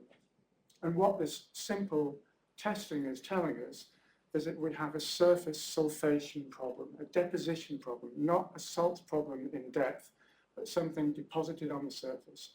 And we can attribute that to combustion from a previous heating system. So it's telling us a lot of information there. Our environment is unstable, and that's typical for many English medieval wall paintings. And that's at the root of our salt problem, in activating salts, moving them through damaging phase changes. And of course, we're dealing with sulfate here, calcium sulfate, one of the most damaging salts for wall paintings. So we have fluctuating conditions, and then critically, we have heating events which additionally destabilize the interior environment and cause our problems. So these bars are highlighting heating events, and you can see the peaks associated with heating. So these are steps that we go through to define our problem and work out what to do about it. There is a big environmental component to this particular project, and there's no time to go into that here, but let's look at the remedial treatment aspect here. We actually need to address two interrelated problems. That's the salts and the coating. So with the information that we've acquired through our investigations, we determine a safe and effective treatment strategy. And moreover, again, as Lizzie was saying, we can monitor our results as we go along using tools like UV imaging, portable microscopy, and soluble iron strips for checking the efficacy of our treatments. Now, this is an important point. The tools that we use vary in terms of their sophistication and expenditure, and there's always a place for high-end investigations. But there's also a place for low-tech and inexpensive, and we have to be proportionate in our responses and practical and think of costs. So apart from the initial instrumental analysis at this site, all the other investigations, monitoring, analysis that I've shown you have been done with low-tech, relatively inexpensive equipment. And really, these things should be our stock in trade for the practicing conservator. If we're not using these things to inform our conservation practice, well, I think we've lost the plot. Another thing too, this type of investigation work is well funded by organisations like Church Care. So it can be done and it should be done. Let's return to Kempley, where we have a very extensive faking problem associated with the coating materials.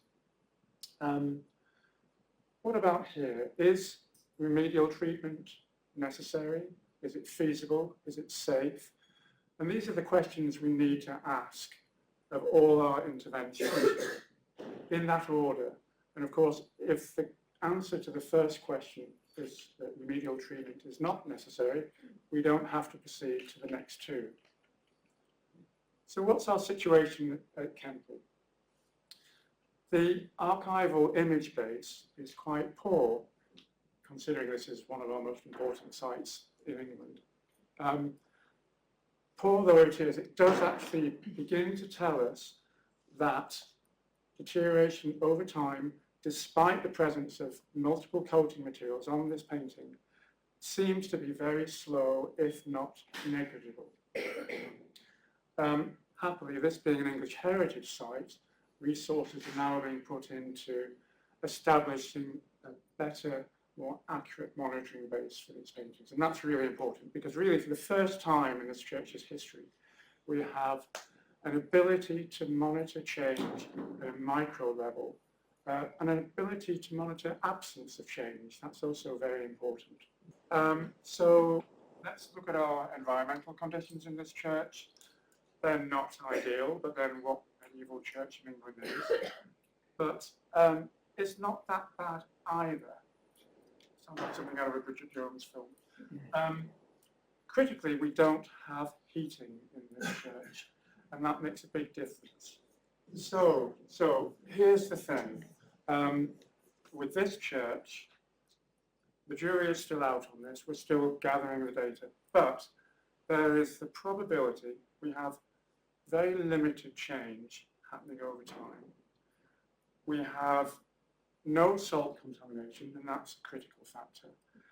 And we have environmental conditions which are less than ideal, but appear to be tolerable for the coatings that are still present on this painting.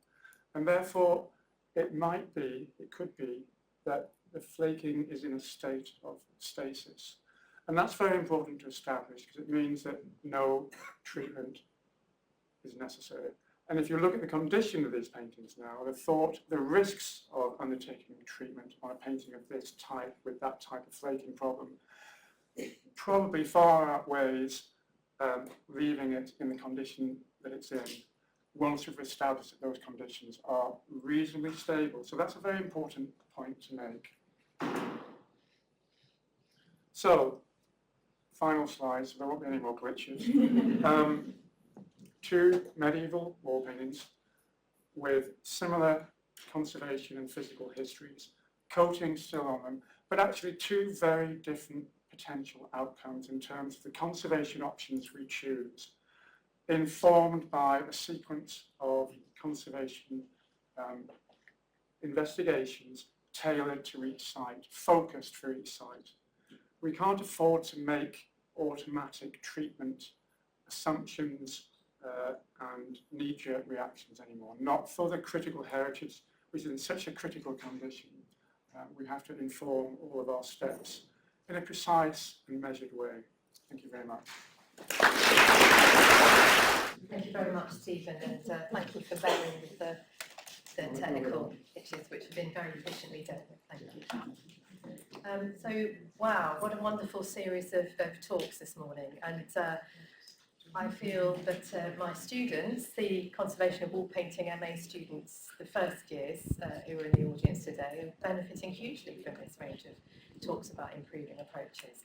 So hopefully you'll meet them and they'll introduce themselves to you during the lunch and the tea break. So we have time for questions, and there is a roving mic. So would anyone like to ask a question? Emily. Hi, Emily Howe of the National Survey. I've got a question for Lizzie primarily, but also Stephen.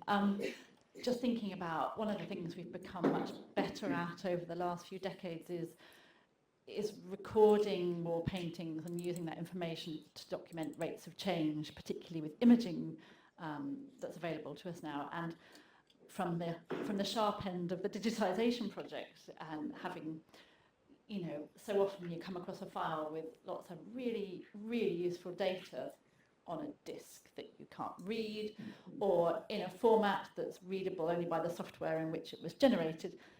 What do we need to do as in our field across the board now to make sure that we are making our records future-proof and accessible and valuable so that they can be used going forward?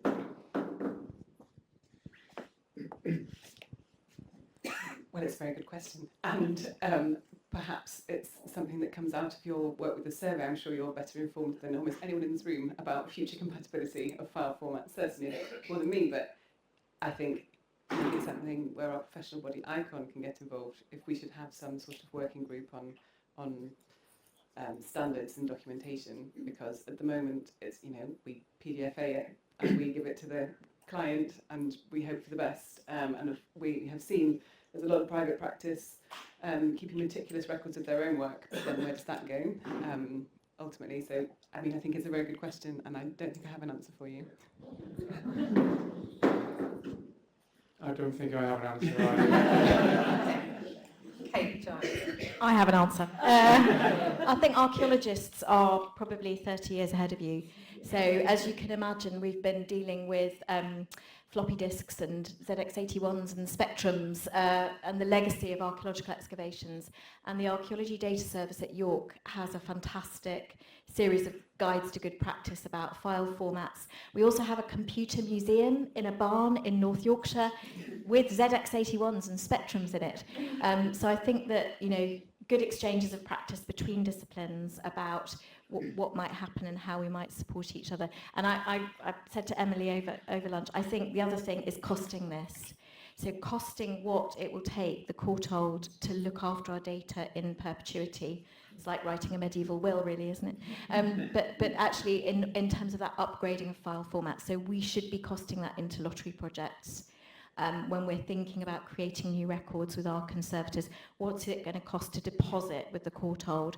And if you apply for HRC funding, or that's mandatory for the ADS, so I think we should be doing something to support the archive with that. Person at the back.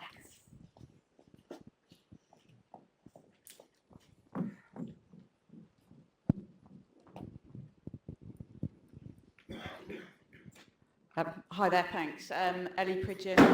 I work for the University of Leicester, also University of Cambridge as well. But my other hat on, I'm actually a digital archivist, and I'm a consultant, and I work on projects all over the UK and abroad as well. So actually, I've been doing some work in Bristol with the University of Bristol, working on an HRC project. I mean, I've worked with lots and lots of different universities.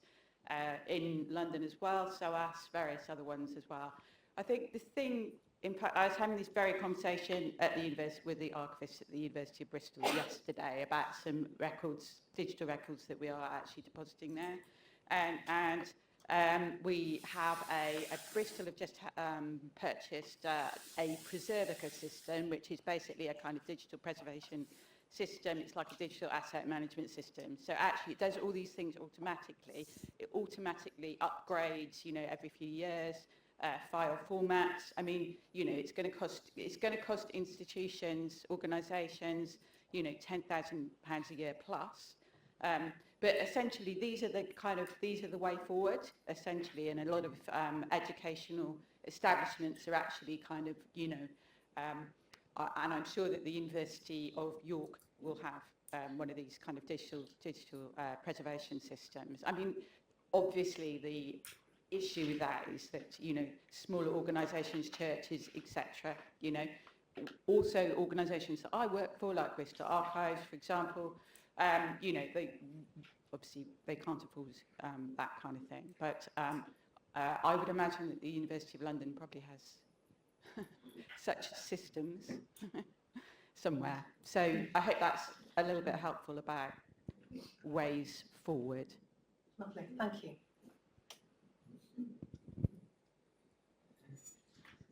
Hi, I'm Nicola Westbury. I'm a conservation architect. So I'd just like to add to what Tobit said. Hi, Tobit.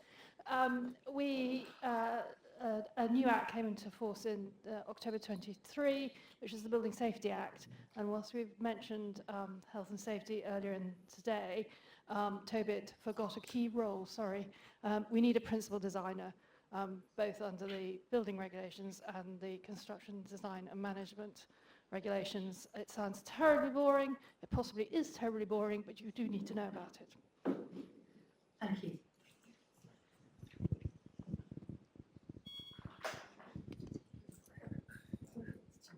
Hello, I'm Jessica Jenkinson.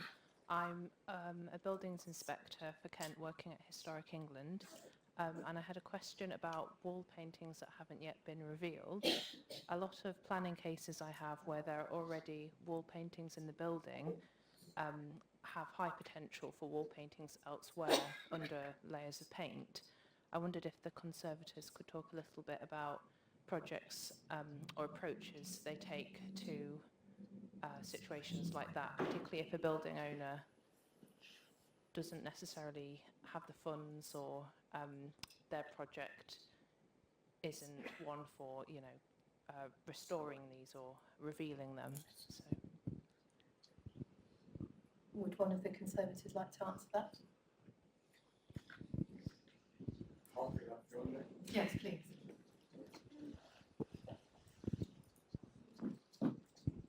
I think it's a very relevant question because, of course, the majority of wall paintings are probably still tucked up under lime wash. We reveal things in the past because there was a great enthusiasm for revealing things, but the moment you uncover something, you have to conserve it. And so we have a lot of clients, often church clients, getting in touch saying, we think we've got wall paintings, to which my answer is, that's great, just make sure the gutters and drains are clear and don't start uncovering unnecessarily. But you're absolutely right, where there is potential, that needs to be written into the project, not least because the risk, going back to one of the things I was saying, the risk is during building projects. That's when so much damage happens. In many cases, you find there is simply no awareness that these things might be there. Then you get a panicked call in the middle of a building project saying, you'll never guess what we discovered in our 14th century church. Really? Won't I? It is predictable. It is predictable. You can design your project around it. The more people in the statutory side of things who understand that and can advise, the better. Obviously, if the churches, but other buildings as well, but if churches go through the processes, they will be talking to the CBC, they will be talking to the DAC, who should be able to warn them of that, and same to an extent within non-ecclesiastical buildings. But it's controlling the risk rather than having systems to uncover unnecessarily. Does that answer it a little bit?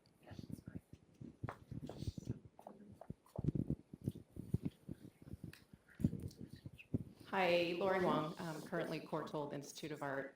I had a question for Stephen Rickerby, because I think those case studies that you presented maybe should have we should be reflecting on the field of conservation moving forward and how we as conservators think about conservation. And I say this in the context of lack of funding, climate change, and the decision to choose not to intervene is one that I think raises a lot of questions for the field, because we are so often in situations where there's an expectation that we do something and that we show a before and an after.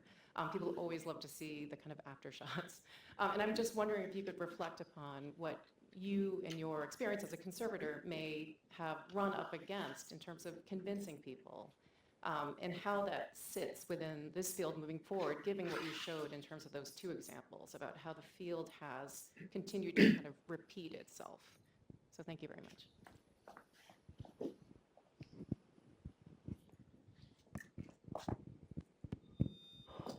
Thank you, Laurie. I think in our experience, just talking to custodians, stakeholders, parishes, there's not often a problem with convincing them about what is the best option for their wall paintings. Generally, it's actually conservators who are driving the treatment agenda, I think. And I think that's where we need to rethink our priorities. So that's a short answer to that question. Yes, question just here. You can just speak into it. Hi, Sophie Stewart, English Heritage. Just returning to the subject of covered wall paintings, just to say that English Heritage, now Historic England, produce some very good guidance, information available, downloadable online. They're called public information leaflets, and they were produced, I think, 20 years ago, but they are very relevant still. And there's one on covered wall paintings, rehearses all the issues involved, and also I think the other one is protecting wall paintings during building work. So they're definitely worth having a look at.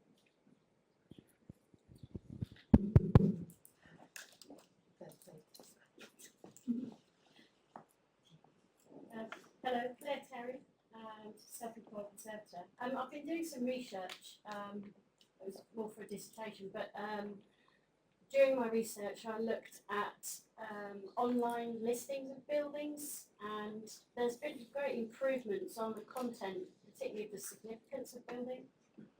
And is it not Can I working? just check, please? On that.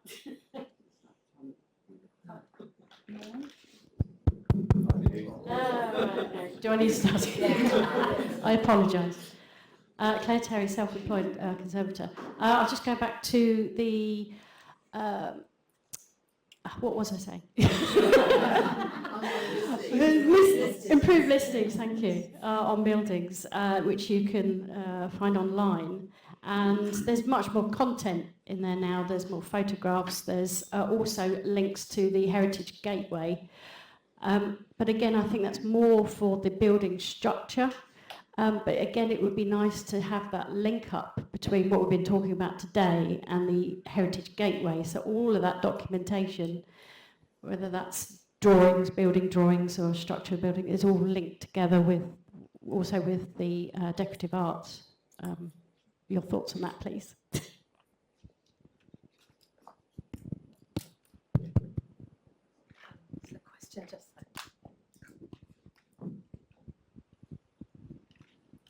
I'm Rena Pizzilli-Graham. I work in historic building conservation as an architect. On the subject of hidden paintings, is there anything in your armory of techniques underlying paintings? I think it is out of charge. But we have a second option. Yes.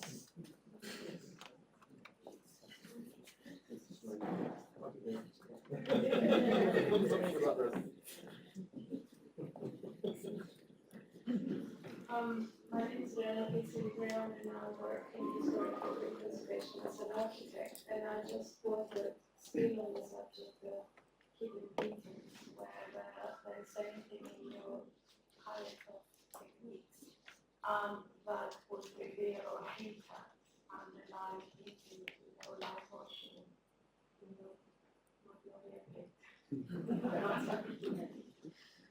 Okay, so the subject of covered wall paintings is exercising our audience. So I wonder if one of the conservators might like to answer that. Lizzie, would you like to?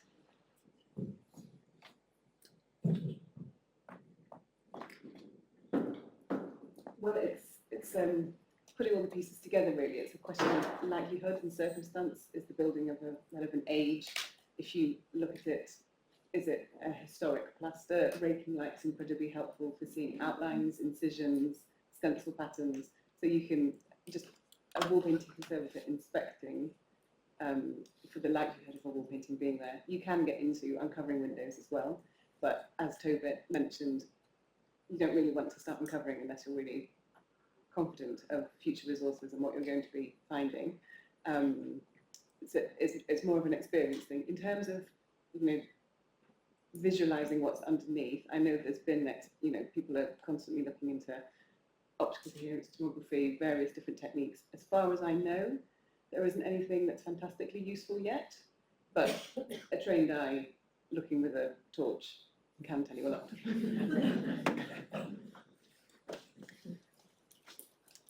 Okay, I think we've got time for one more very short question.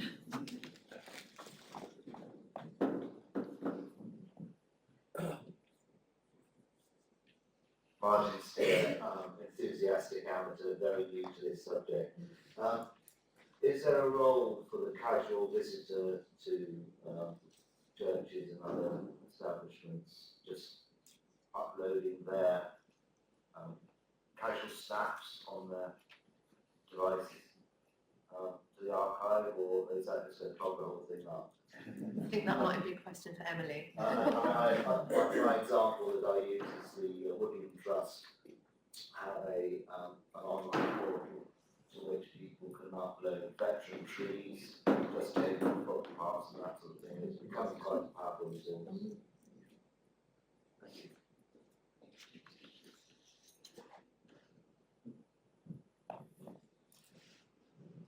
Hi, thank you for the question.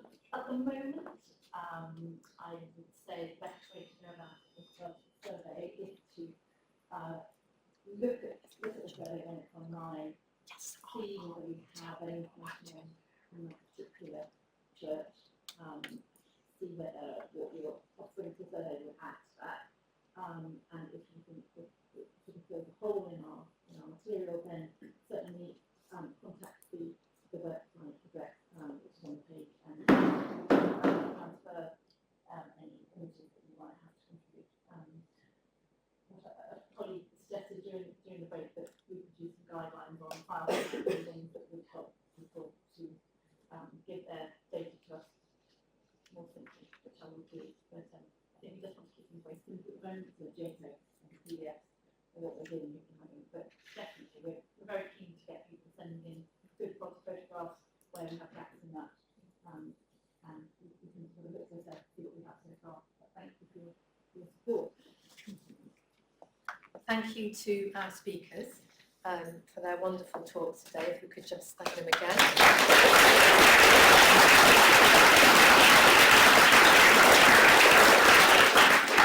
I'm sure they're happy to talk to you further during lunch, and I no longer want to keep you between this room and lunchtime. So lunch is upstairs in the common room, and my colleague here will tell you how to get there.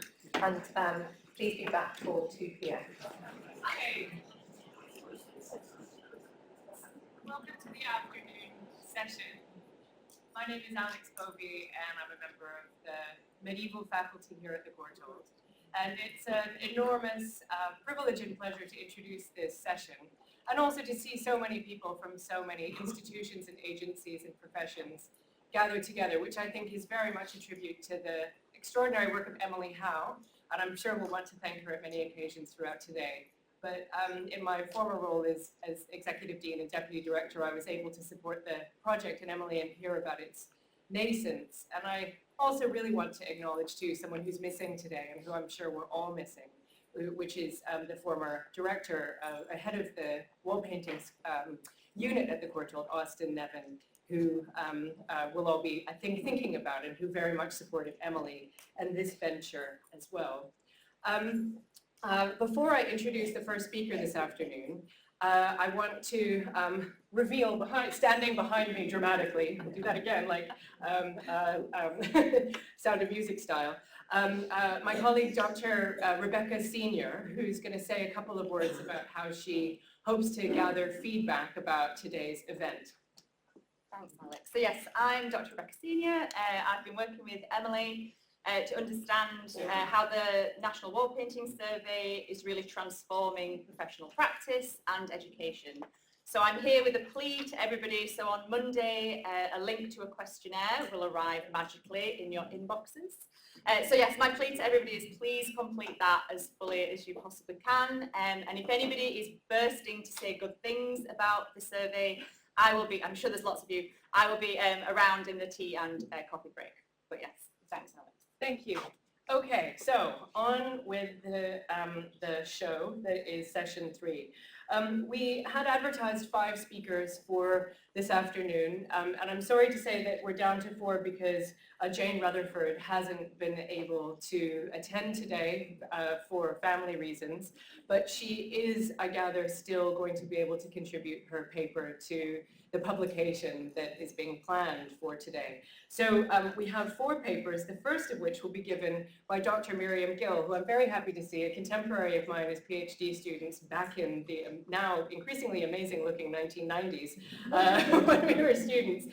Miriam has had a really fascinating career as an educator and as a researcher with a very particular specialism in English wall paintings, and I'm sure many of you will know her book and her articles on this subject. So without anything further, Miriam, over to you.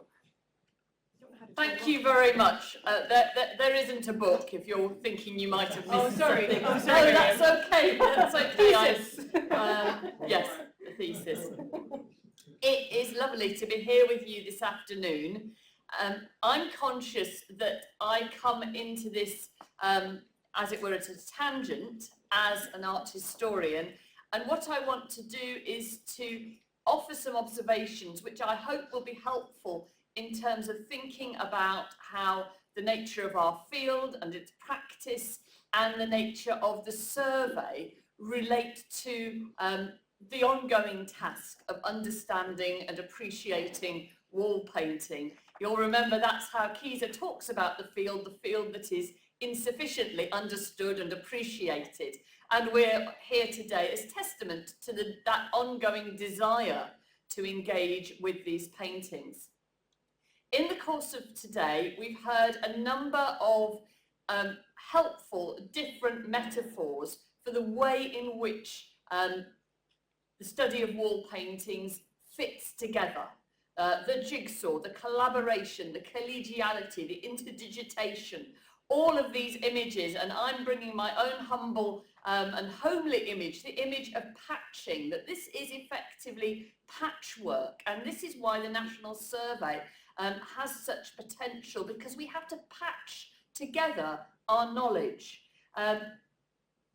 The nature of this goes back to the nature of the conditions in which these painted schemes were developed. Particularly, I'm thinking about painted schemes in church interiors, put together over centuries, different elements added together. Then there's the nature of our knowledge. We've heard so much about scattered knowledge, the knowledge hidden under the bed of the church warden, the knowledge in all sorts of different public archives, and the knowledge in the personal archives of generations of conservators. So the original field was a field created by itinerant artists in disparate buildings over centuries. We're studying it, and the materials themselves and the knowledge is scattered and dispersed and disseminated. And we need to connect patches together from these contexts, and we need to connect them with, as it were, the patches, the elements of what colleagues are doing in social and economic history, in the study of theology, in the study of English literature. There is so many of these different contextual elements which we need to patch in so that we can understand the fullness of what these paintings offer. And those disciplines need our knowledge. It's easy when you work in the field of art history to be a bit defensive about studying English medieval wall paintings, because there is still quite a hierarchy within certain forms of art history where you should be studying the most elite and most well-preserved and most famous examples. That is what is prestigious, that is what attracts attention. Now, the world is changing, it's very much changing. But there is still the need for art history to have access in a greater level to this material, and all the other fields that I've mentioned, social and economic history, local history, theology, English literature, they need the information that we hold between us. I'm going to give one example that relates to each of the fancy words in my title, and the first one is variations. Those of you who've worked particularly on medieval wall paintings will know that there are certain subjects which were frequently represented. But within those subjects, we can see a great level of variation, which speaks, I think, to the original very large corpus of material.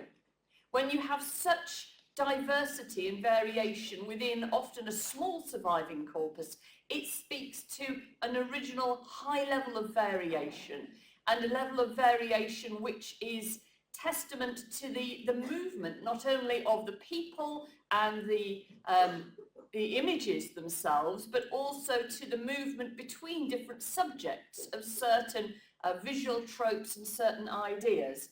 And I want to illustrate this by showing you a painting that I wasn't aware of until quite recently. It's a painting at Melcham Walter in Essex, and it is rather inadequately described in the literature. And I'm showing you here, this is the photograph my husband took of it. It wasn't the painting I'd sent him to photograph. And so this is the picture I have of this.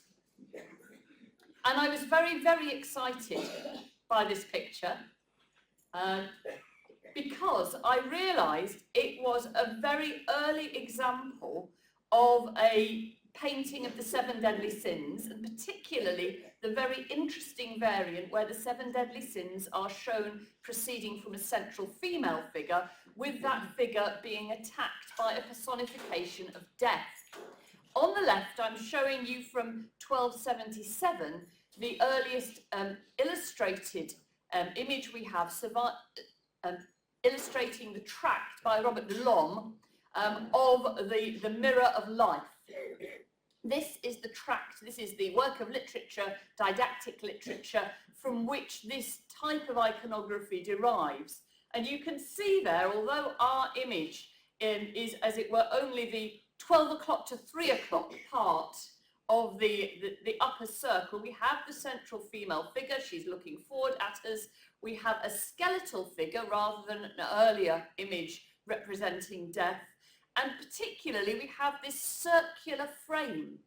And the circular frame is there because, as you can read, this book is the mirror, and that is being used in that context not only in a metaphorical way, but it's being used to reference the trendy, shiny iPhone of the late 13th, early 14th century, the Parisian manufactured ivory mirror.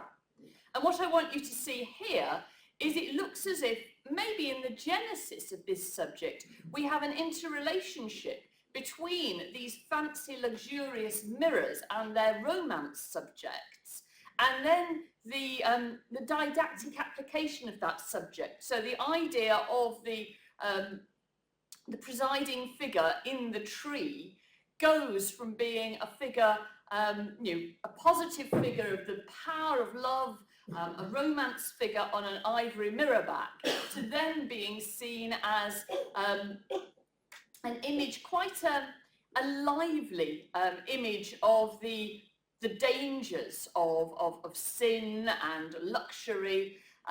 This poem, it's shorter, but it has a feeling of something, if you're familiar with Piers Plowman, it's like that. It's quite animated and knockabout in terms of the way in which these different figures are characterised. So we have these variations, and we have medieval works of art which interact with illustrated manuscripts, that interact with literature, that are themselves riffing off other types of works of art. And we also have the idea, and here I'm very grateful to Jo Mattingly for sharing this with me, we have that sense in which these variations are disseminated through the practice of wall painting in the Middle Ages. So this is an illustrated piece you can see with the 3 living and the 3 dead, rather in the form that we find them in those early paintings and in the Delal manuscript, being used as a wrapper at the end of the Middle Ages, early modern period, a wrapper on church wardens' accounts. Maybe this is an inspeximus, maybe this is a drawing which belonged to a group of itinerant wall painters. So this sense of the variations, and of course this is perhaps the most famous, the clearest example of this subject. We also heard today about Little Hampden, and there's an example of this subject there, the image, the woman pierced by death with the sins proceeding from her. And there you can see the antiquarian engraving helps you to pick some of the details out more clearly. And the fact that this comes from this manuscript about the mirror and the idea of the mirror then makes sense of, for example, this circular frame in which we find the subject in the mid-14th century at Padbury. And here I'm using Rous's drawing to give you a sense of the overall form of that image. The second thing I want to talk about is identification. A lot of the people who are here today I've had dealings with over the decades when paintings have come to light, and we've been pondering together about identification. But I wanted to share a story from my own doctoral research here at the Courtauld, because I think it speaks to the power, the potential of having the National Survey as a much more accessible tool for all of us. And this is the story about this painting at Cleve. And again, we've heard about Cleve today. So this is the painting of the man on the bridge, and you can see I'm sharing an archive image from historic England to illustrate this painting. We've heard about Tristram and the extraordinary volumes that he produced. As you will know, he did not produce his 15th century volume. And this was a particular thing that weighed on me because I was trying to study 15th century English wall painting. So it was a subject in which, post-Keyser, you were dependent on more focused lists and more selective lists of paintings. However, the notes that he produced are all there in the National Art Library with very careful annotations from both Monica Bardwell and Professor Tristram's wife, sometimes rather at odds with each other about the material that is there preserved. This basically a transcript of the book, that you have a lot of the material in quite an ordered form. But within those over 20 large, heavy volumes, I found this tiny pasted note, something like a cigarette paper pasted into those volumes. And It recorded a conversation that Tristram had had with the great antiquarian and scholar M.R. James. And M.R. James had told him that he thought that this painting at Cleve was from the Gesta Romanorum. I think if you read what James wrote about the painting in his book on abbeys that he produced for the Great Western Railway, you can tell that he had found the source, but he had not in any way presented the source. He doesn't say in any of his published work, as far as I can tell, that he had found the source of this baffling painting. And therefore, it's only because that tiny note, recording a personal interaction, a verbal testimony, as we heard this morning, only that tiny note gave me something to go on. And once I knew that I was looking for something in the Gesta Romanorum, I was able to track this story down. It's a story that's found in the Latin tradition of the version of the Gesta Romanorum. These are classicising stories to spice up your sermons. There's a lot of sex and violence, but it all turns out to have a very holy meaning in these stories. And this is a story of a man who finds himself unaccountably trapped on in the case of the painting, on a bridge, but he's trapped between a great ocean, a dragon and a lion. And he's confronted in the painting by two angels, in the story by an angel. You know, you must either fight and conquer and you get the crown of life. You can see that is on the right-hand side. Or if you succumb, I will punish you with the sword of judgment.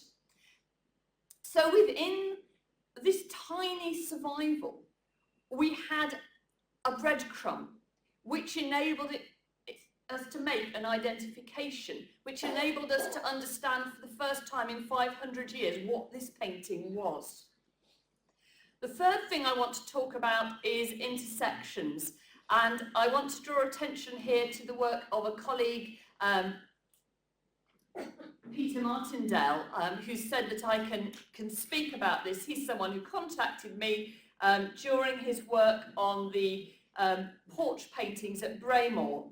And you can see here that when we think about Duret, we have a rude sculpture from the Anglo-Saxon period. There's as much distance between that sculpture and the paintings you see here as between those paintings and us. So this is something that was 500 years old when they decided to update it with this Antwerp mannerism style background. We worked together talking about a now particularly difficult area of painting to read. This is the area which you can see on the slide of the west wall. It's the area on the right-hand side. So the area which looks relatively lacking in polychromy. We have a drawing from an article published by Rouse and Rodwell in the 1970s, where more of that detail has been brought out. And we talked together about what that imagery might be. This wasn't a situation where there was a single answer. It wasn't possible to say, you know, this is the text or this is the origin. We were rather looking at woodcuts such as this. You can see here you've got the way the pillar is represented with the bound rope and the instruments of the Passion and these banderole scrolls. This painting isn't a copy of that woodcut, but they clearly belong to the same visual world and the same thought world. And so this is what I want to say to you. Through the archive, because we are dealing, and the survey, because we are dealing with subject where there is massive variation, because we are often needing to record these breadcrumbs, we have an idea of identification, we have some verbal testimony, we have somebody's hunch, and we have these intersections. So we have the way in which one thing looks a bit like or is reminiscent of another.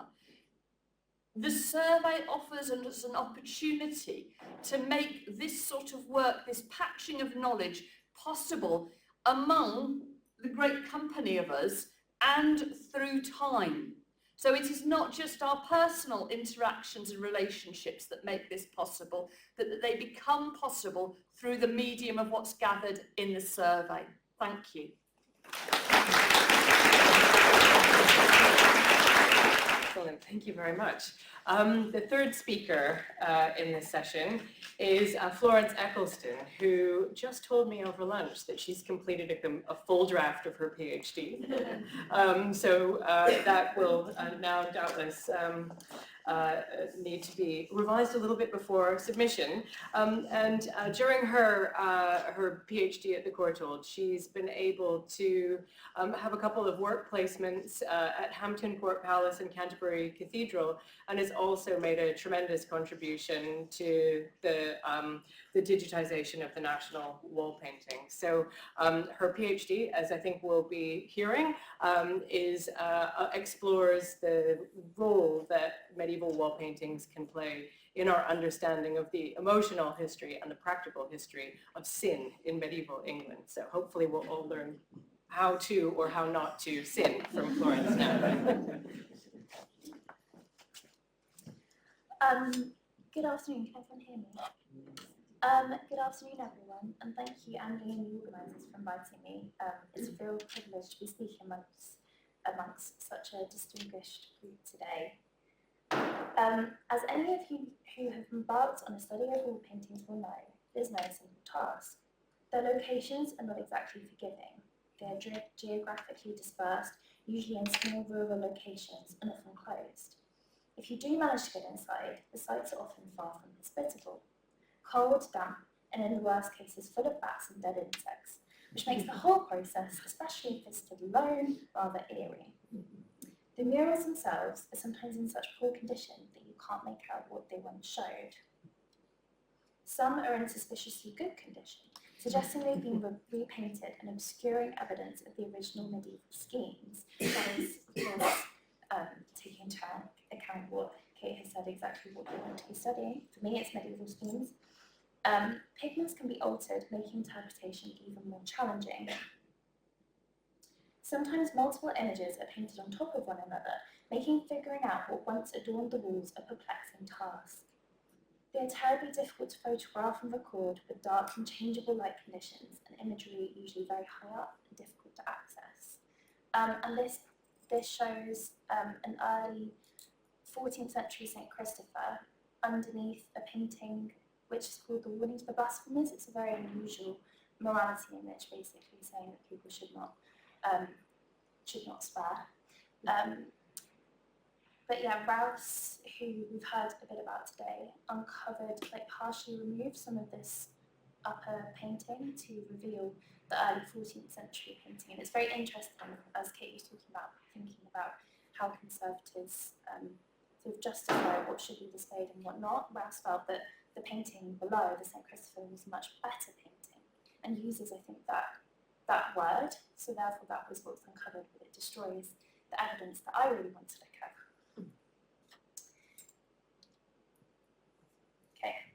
To begin researching the paintings as art historians is a tricky task, as Miriam has discussed. The important tomes of Keyser and Tristram help with identifying iconography, if not occasionally erroneously classifying some images. Many wall paintings have no direct documentary evidence and no conservation or technical analysis to use as a starting point. All of these aspects leave us with a problem. How do we study wall paintings as art historians, especially in any depth? How do we navigate these challenges and base our analysis on real evidence? I plan to consider the methodological and archival issues facing much research of wall painting, at least in my experience of English medieval wall painting. I only have 10 minutes, so it's very brief, but make a stab at it. So taking one example as a starting point, the wall paintings at Peacock in Cambridgeshire, which form a chapter in my PhD, I began with a fascination with this particular, very peculiar image, an example of the warning to the gossiping women. The image shows two women being pushed together into gossip by a devil who is pushing their heads together at the top. When I first saw it, it sort of looked like they had weird horns, but it's a devil. In other examples, you might have devils pushing women's backs too. Newly embarking on my research at the beginning of my PhD, I looked through the file in the National Wall Painting Survey, only to find this was not an isolated image, as I had understood from my very brief look at the secondary literature at that point, which had referenced the mural, but it was part of an entire scheme. We also find the 3 living and 3 dead, the Passion and St. Christopher. And here I apologise for my photographs. It's really, really hard to photograph this church, so I'm going to need to have some conversations about how to better do that. I quickly set off to Cambridgeshire to have a look at the paintings. Now, admittedly, in comparison to many English medieval wall paintings, the murals are still fairly decipherable.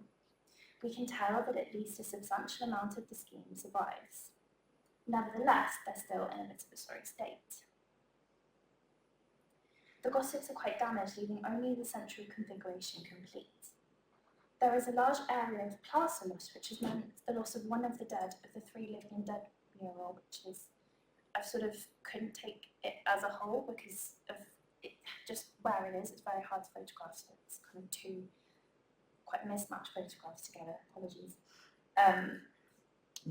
And then the Passion sequence, which is painted in 2 strips, is heavily damaged, with the top section almost entirely lost and the bottom with serious paint deterioration. As you can see from the loss in this image of the Mocking of Christ, again, the Passion is really, really long. It's like 3 meters to my memory long, so I think longer actually than that. No, more than 3 meters, like 8 meters. Very, very, very long. And so, yeah, this is just a detail. And the St. Christopher really, really damaged with a huge amount of loss. Therefore, a major part of the challenge of the art historian using wall paintings is, well, firstly having to visit the schemes and not rely on the archival information, because I had no idea they were quite so damaged. How is an art historian meant to work on a scheme like this when so much of the imagery is lost? It was in the survey that I found an article by the conservator Rouse on the painting, something I'd been unable to locate outside of the archive at that point. Rouse had uncovered the murals between 1950 and 51. The article published a description of the murals, suggestions of dating, and brief iconographic discussions. Now I had something to work with. It was clear to me from Rouse's article that the paintings had seriously deteriorated since being uncovered. Going back to the survey, I sought to establish what exactly had happened to them, to give them a physical history so that I could understand what I was looking at. Through the conservation material it holds, we can find out that the damage to the 3 living and 3 dead and some of the Passion scenes was due to heavy iron ties bolted through the walls in the mid-19th century before the murals were uncovered. And it also became clear that Rouse had applied a very thick coating I said very thick, I don't know how thick, but thick, coating of wax to the murals. Yet it was this that caused the most amount of damage. Water efflorescence caused the binder in the paint to deteriorate, which had turned some of the paint into powder, and over a matter of just over a decade, it caused the paintings to become really obscure and have a lot of pigment loss. So establishing this physical history really helps to overcome potential misunderstandings as to the condition versus what's actually going on with the iconography. With so much of the iconography damaged, how can you still study the murals? Despite these losses, valuable records remained.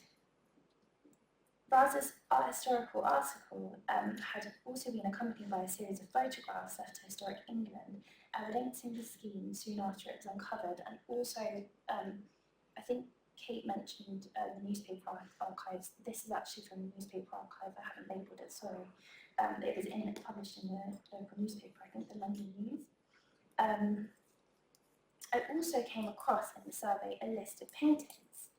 It was not stated where these were kept, but another note referenced paintings held at the Society of Antiquaries. So I put the 2 together and got to the society, and eventually they located them. So this was another record of the entire scheme as uncovered. Rouse's drawings were intended as an accurate restorer's copy of the murals, and therefore they can be used with some caution to understand the iconography of the scheme.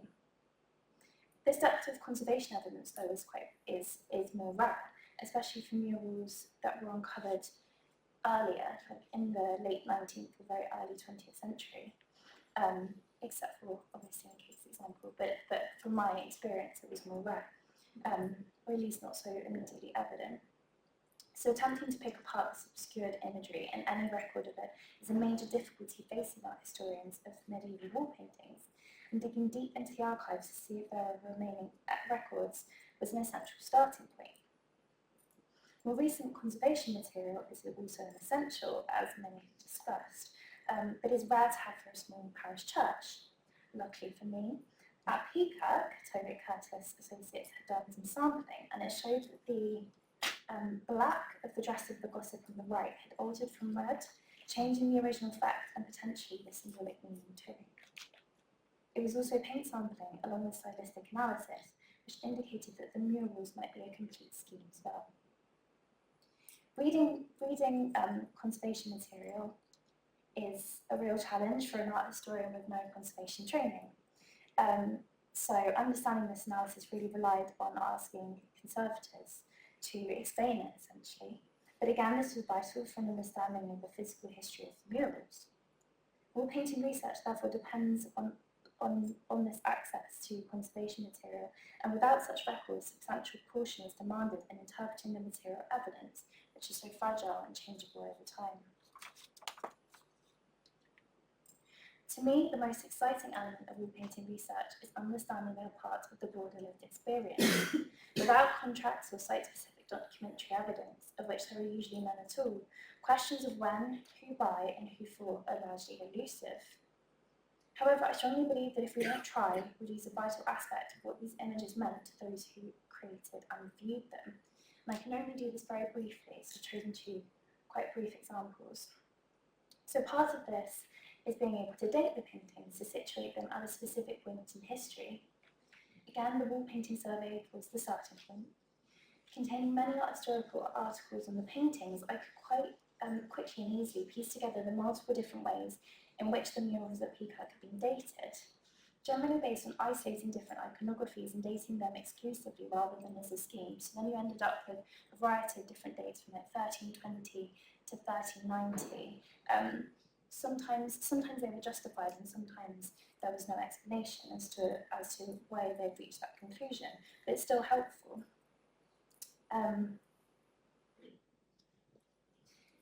Yet dating wall paintings is notoriously a major challenge for the art historian, especially with churches or sites with, which lack a patron or key architectural information. Stylistic and clothing evidence was used to suggest a time period. For English murals, this is especially challenging. As Ellie Pridgeon notes, English clothing tended to be considered, and I quote, unusual and old-fashioned by overseas visitors, and studies of it are lacking. This, of course, makes it difficult to situate the paintings within a particular time and place, which inhibits our interpretation of them.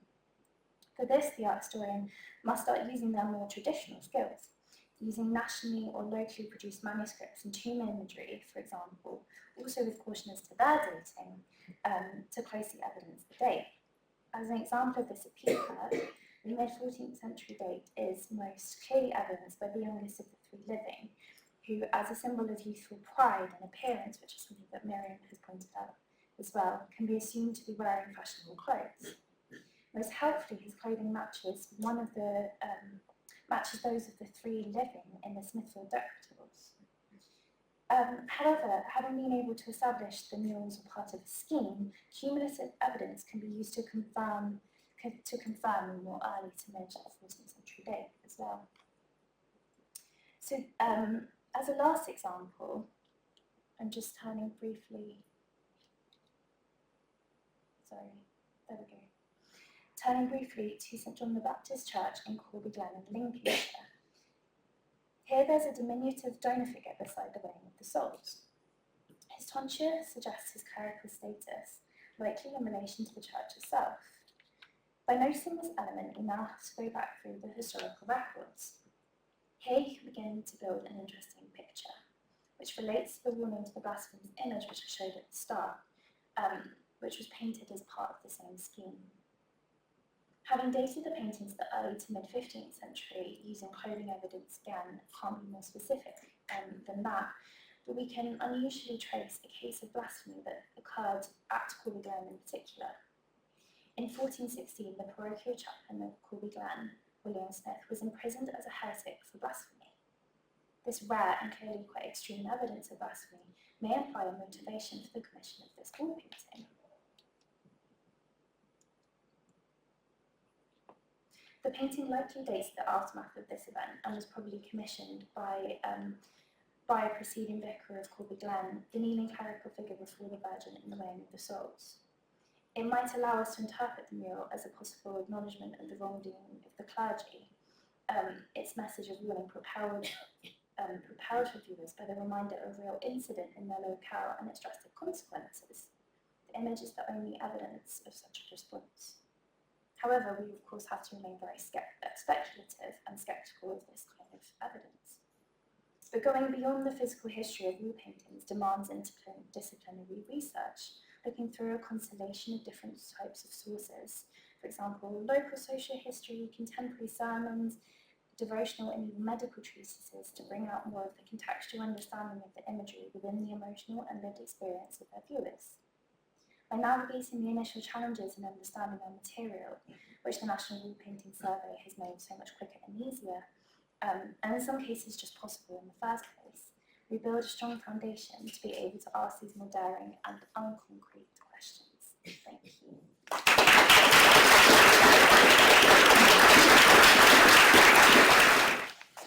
Thank you, Florence. Wonderful. Okay, so our fourth and final speaker of this session is Sophie Gottfried, who is a Courtauld alum, studied in our wall paintings conservation course, which has been mentioned a few times today.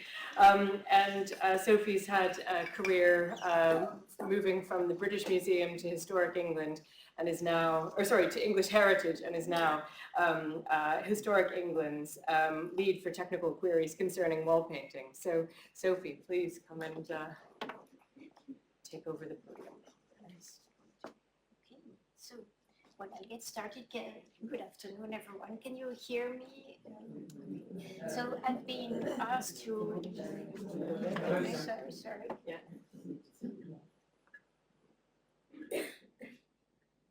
Thank you. 1, 2. Sorry. So I've been asked to give a sort of a roadmap to how to navigate our little labyrinthic web pages, and so to just signpost the resources that we have, and also the main context. So, from here, and so.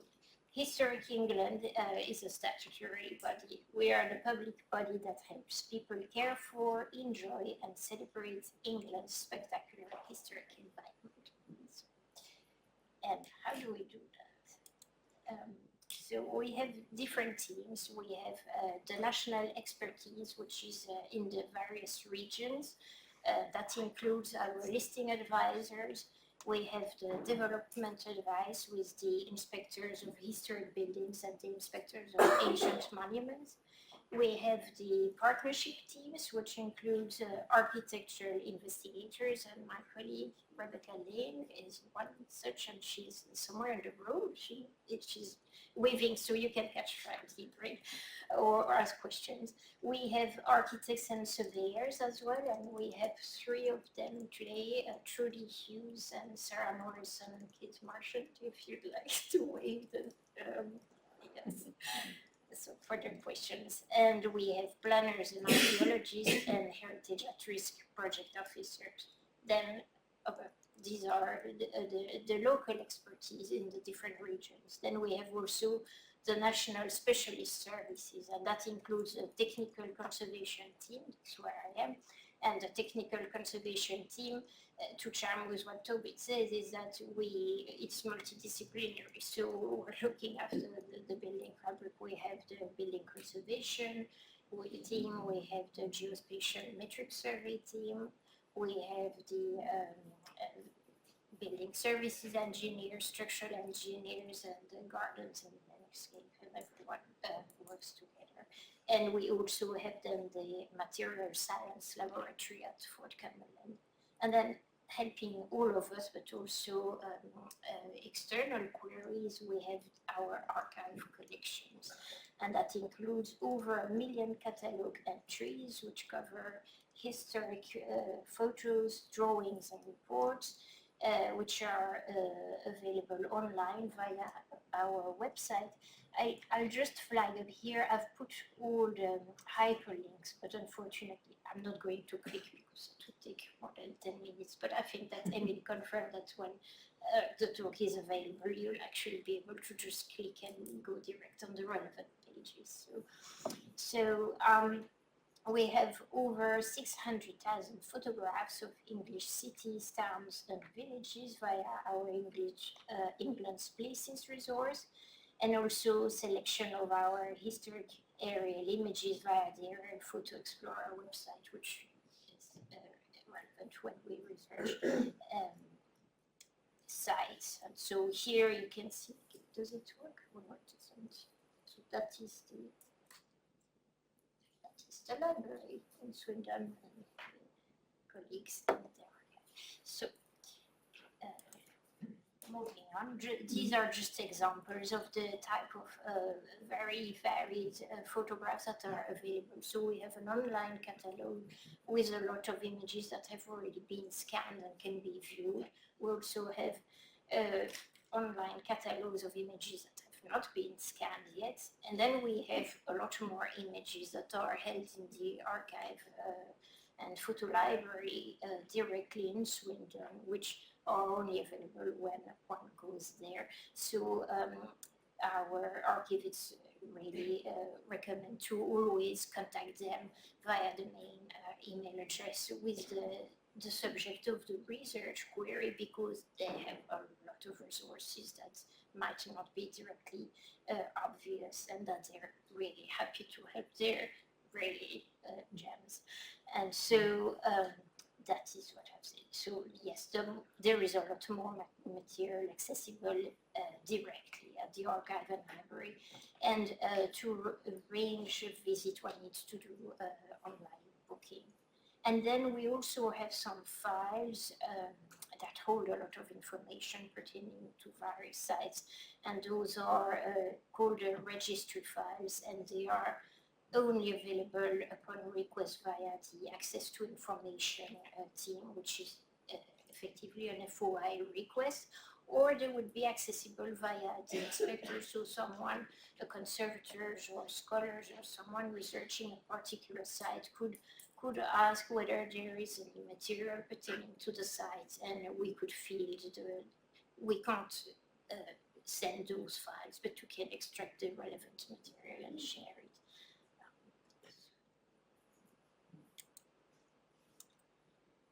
This is to illustrate the listing section now. So we've talked about the list earlier, and the listing is the, officially, we refer to it as the list, but it is the National Heritage List for England, NHLE, and this is the only official up-to-date register of all nationally protected historic buildings and sites in England.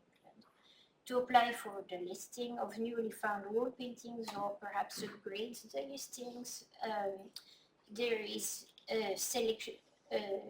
selection guides that are available on the website, and those are quite helpful in terms of producing a portfolio of information to support the application.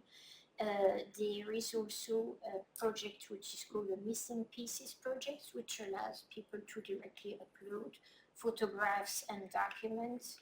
And it's important to remember that a lot of the listing entries are actually, some of them are quite dated and may not even mention wall paintings that are already known about, and they're not mentioned. Or so one could already contribute by adding those pictures through the missing pieces, so at least it's acknowledged and it's for everyone to see. And otherwise, one can do an application to amend the listing entries, but that is a long process because one needs to do an online application, which then goes to a commission before it comes back. So it is recommended to use in the meantime the Missing Pieces project. And I have also added the listing entries for the main inquiries across the country. So that is for listing. Now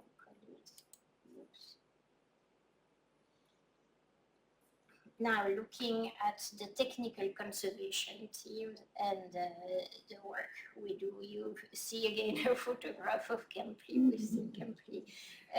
This is our geospatial metric survey team in action, helping with the scanning. And they work mainly for either casework that is involved directly with Historic England or through shared services with English Heritage Trust, but they are happy to give advice, free advice over the telephone or online, and they're really approachable. They also can organize ad hoc training. For instance, we mentioned earlier easy metric photogrammetry, which can be done with a mobile phone or even scanning it so quite cheaply, and they can help people just to be set up to do this. Whoops, no, that is not there. The brochure, I thought I had a brochure, but it is not illustrated here.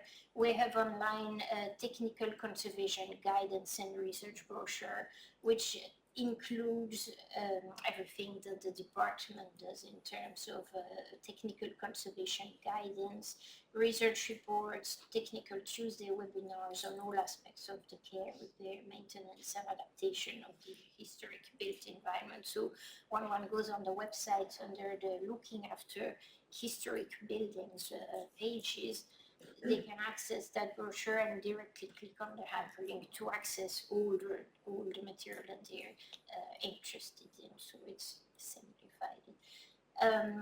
Sophie mentioned it earlier, so Sophie's story.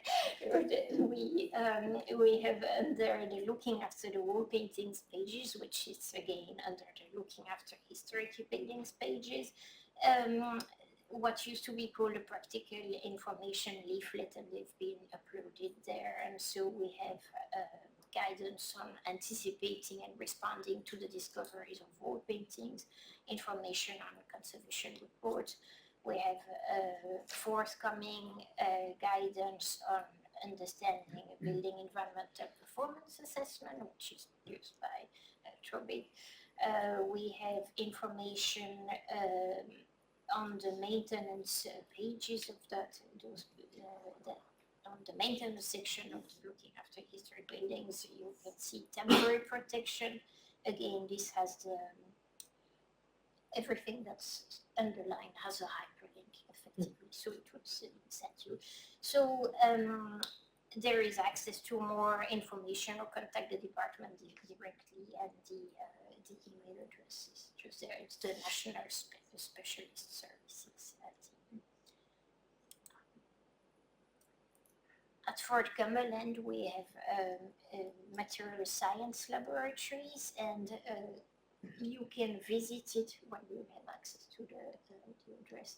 This is a virtual tour of all the labs, and they show all the different sections. Is quite fun actually, but it's also interesting because it shows all of the equipment. So we have a mix there of scientific equipment. Some is portable, some is not portable, and there is also a huge reference collections of different materials that they have been analyzing. So the scientists there take external queries, and you can contact them via the two addresses there, Sarah Painter and Francesca Gavardi.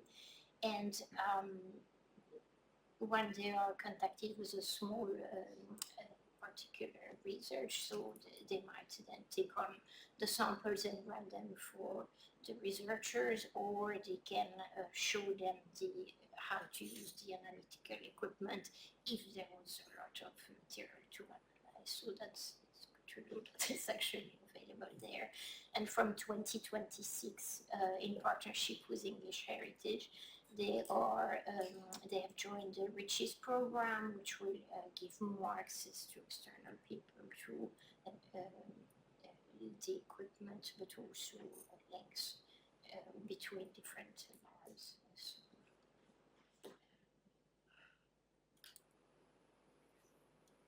Then we have the specialist skills local based, so in the different regions. This is an example. Our architectural investigators produce reports usually under request of listing or development advice. In the case of heritage at risk or heritage action zones. Mostly around new discoveries, and all the reports are online, so the only thing is that one needs to know the particular property, so it doesn't work to type in a wall painting report.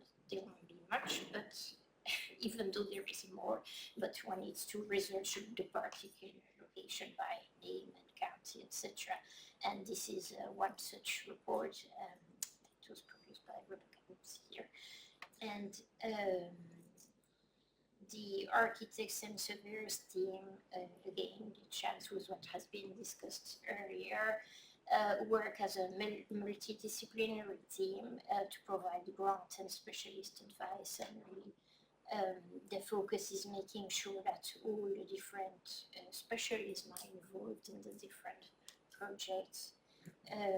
They hold regular informal architectural and surveyors peer review meetings with all the different regions, so they're making sure that all the required specialisms are involved.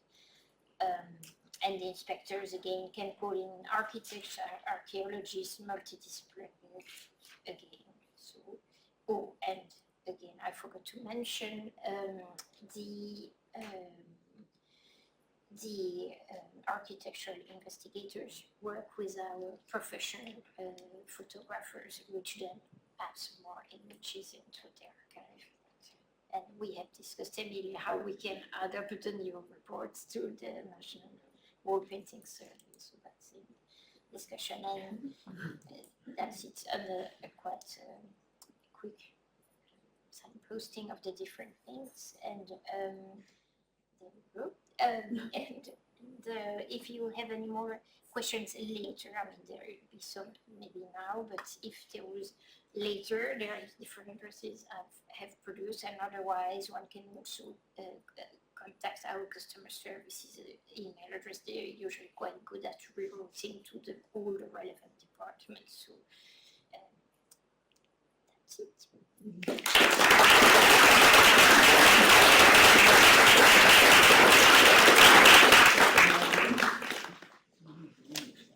Okay, thank you to all of our speakers and for sticking very well to time, which gives us a good opportunity to ask questions. Okay, who would like to begin? Yeah, please. And can I just remind you to please state your name for the record? Thank you. Okay. This is working. My name is Lisa Shakeda, and it's sort of a comment really, or maybe the beginning of a discussion, because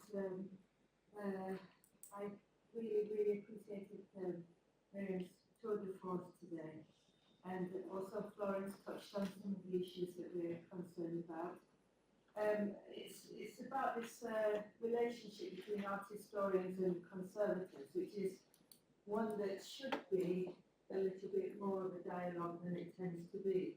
I think we as conservators often neglect iconographical and historical relevance to our paintings, and I think it's really incumbent on us as the people who can get closest to the paintings and can really use the potential for imaging technology to enhance and to discover little details that are otherwise not visible to the naked eye. I think we're beginning to see something going on between art historians and conservators, which is enhancing for all of us, for all the reasons why we're interested in paintings and their iconography in the first place. As conservators, it is actually conservation to look at these questions and to look at the images and to find out something about not only their material substance from analysis, but also the actual iconography and how it relates to the other forms of art that we have available to us. So, I mean, I just would like to sort of reiterate that we should, as art historians, do that. We should be more collaborative with art historians. I mean, it can go both ways and be very, very fruitful. Would anybody like to comment on Lisa's point? Emily would like to comment. Just because speaking to Jane Rutherford yesterday, who's unable to be here this afternoon, but that was very much something that she was going to emphasise in her paper. She's been working on paintings in Wales at St Caddock in Carton, and her paper is, as we'll all see in due course, is all about the importance of approaching wall paintings as an art historian, even when you're a conservator. Again, that's something that she really places great value on in her many, many decades of experience. And yeah, I thought I should just voice that for her in her absence. Right. I mean, the event that has brought us all together today, I think, is sort of a performance of just the kind of collaboration that hopefully we can continue in a kind of rich way going forward. But okay, panel, would you like to, other than to agree? Yeah, I very much agree. I think for me, like choosing the work I've chosen to do with my PhD, like the case studies I've chosen are based on what conservation evidence there is, and it's the generosity of those conservators, like adding their reports to the survey, and also like Tobit sent me information, Mark Perry has as well. Like it's gathering that kind of information. I really don't think I've been able to work on them otherwise, because also being able to have those images, which are images that I really can't take, and firstly I don't have the skills, but it's also having, being able to get up close to the paintings when the conservators are working on them, but also their observations as well of the paintings with getting up close. I think that adds so much. So I think that further collaboration, like I don't know, my work is definitely in the kind of not the shadows, what's the word, but kind of from the edge. Yeah, exactly. Don't know if you have anything to say. I don't really have much to add, but I would just say from the art history side of this, that some of the structural reasons which cause issues we've heard about today around conservation and the generation of conservation published material and the sharing of that material, I'm conscious as an art historian, often I'm working away on things again within my silo, and I'm not always very good at finding the time, the capacity, the resources then to share that material back, for example, to the churches at the local level or to people who are working in conservation. So I think we're all under similar pressures around time and capacity and just mediums of exchange here. But when we're able to do this, I think it is really, really mutually enriching and helpful also for the paintings themselves, because it enables the people who are close to them and look after them to have that understanding and interest in them. Thank you. Oh, Sophie. Sophie would also like more Yes, because I had been contacted recently, so it has also a knock-on effect in terms of recognition of significance with the attribution to particular iconography, and can indeed then support the upgrading of a listing grade just because of the rarity of the scheme. So it's a very important one. So. Thank you. So Kate Johnson, I think raises a really important point about understanding. And I think perhaps 20, 30, 40 years ago, we assumed people would know what the meanings of these paintings were because there was a kind of shared educational experience about understanding value of local history and heritage, and indeed understanding Christian iconography. I think one of the things many of us working in academia would note is that we can't make any assumptions about that level of knowledge anymore, and we can wring our hands about it, or as Diana will know, because she's one of the greatest champions here, we can actually use this as an opportunity to be much more capacious in our welcome and our opening up of discovering the meanings of these paintings for a much wider public audience. In my experience, it's the stories that really hook people in. People do love the science and the conservation, and you're right, they just want to see what they look like when they're clean. So we have to take people on a journey with us to tell the story, but we shouldn't see that as a negative. It's a great opportunity to say, look what was on the walls of these paintings and look what people cared about. And I think if we can harness that, especially flying the flag for rural parish churches who are up against it, not least in the light of the VA decision, but I won't get on that one. Yeah. So if you want to just go to the back and work forward. Thank you.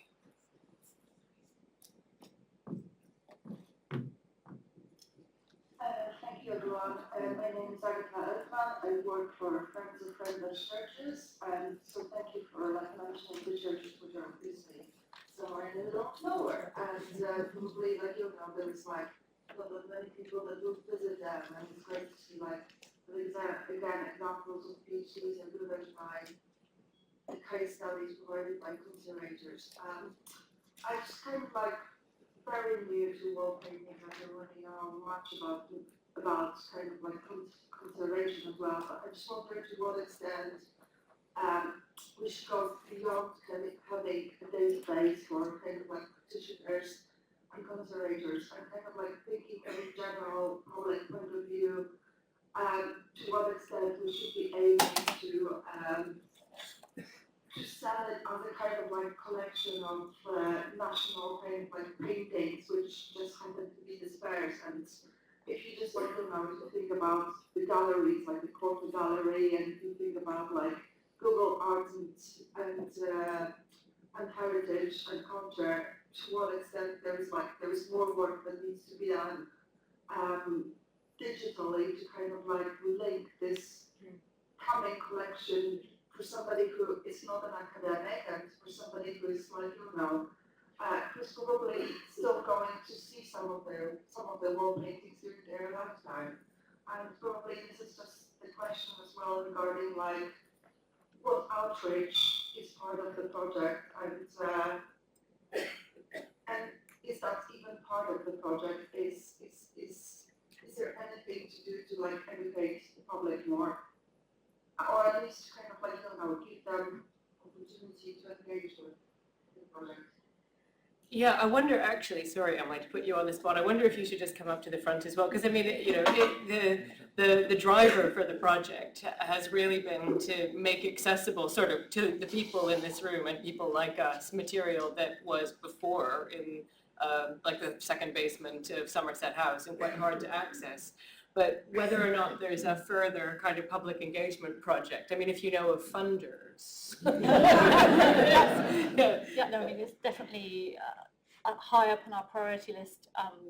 As I said, we're working on a public exhibition for next year to really sort of raise the public profile of wall paintings in the UK and British wall paintings.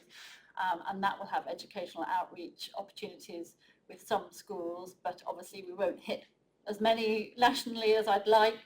I think what's worked really well over the last phase of the project has been working with Tracy, particularly at Church of England. She's been so brilliant in just spreading the word amongst people right down at parish level, the people who we want to help and engage with. And I think by word of mouth, hopefully, that it will spread, but definitely something that we can think about for the sort of the next major project phase as we carry on with this is how we can improve engagement.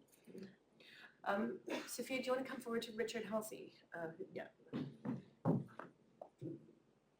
Thank you, Richard Halsey. Can I make a plea for the keeping in touch with the base client, in churches, the PCC and that sort of thing. I mean, that's where perhaps the conservators and the art historians can come together, because it may well be in 10 years' time, the only people who remember that anything is done is actually the church warden or the fabric officer, or just people that a person, and liaising with them and bringing them along. Yes, yes, of course, they're fascinated to know you used 10,000 crocodiles to clean it, or whatever it is. But the stories, and as Kate said, you know, stories, you can tell them, oh, this is obviously the gossips. Well, you know, 99 people out of 100 would not have any faintest idea what they're talking about. You know, yes, gossiping, oh, gossip. But you know, the fact it was you know, preached against and all the rest, you know, they don't know that. That sort of knowledge is gone. And as for money, well, the much maligned Heritage Lottery Fund making you do outreach and that sort of thing. Actually, if a parish applies to the local lottery fund for, I don't know, £500 to put on a Saturday event, it'll pay for you, the conservators and the art historians to come along, they'll pay for this catering and all the rest of it. You need someone to do it, of course, in the parish, but the money's there. They'll fall over themselves to fund that sort of thing. And local grants from the HLF, you know, they make decisions in 6 weeks.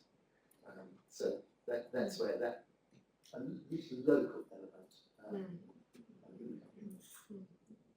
Okay, they're right behind you, Sam.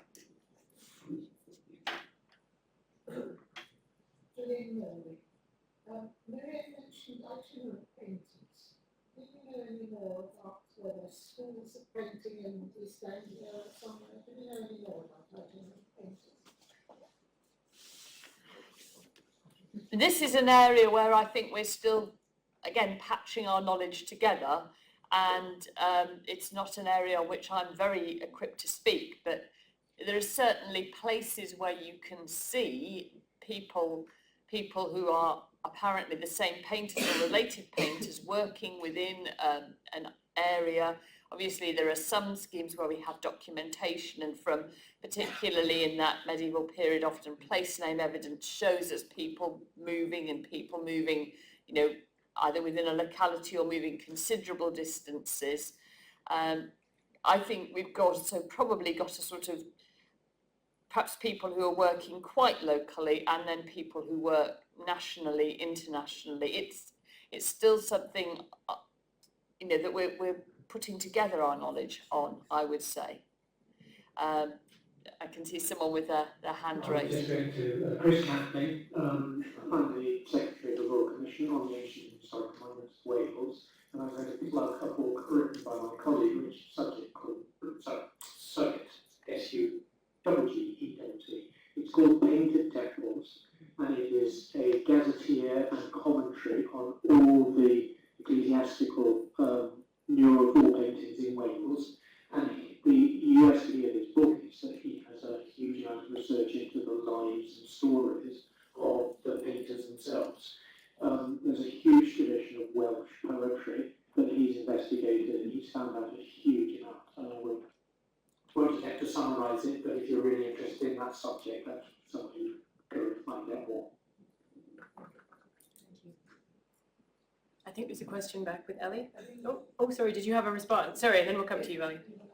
There is a whole there's a whole data set of painters in Britain from 1500 to 1640. It's freely available on the website. It's run by Robert Titler at Concordia University. Use it, folks. Linking these resources together, that takes a lot of knowledge, doesn't it? Yeah, so yeah, Ellie in the back corner.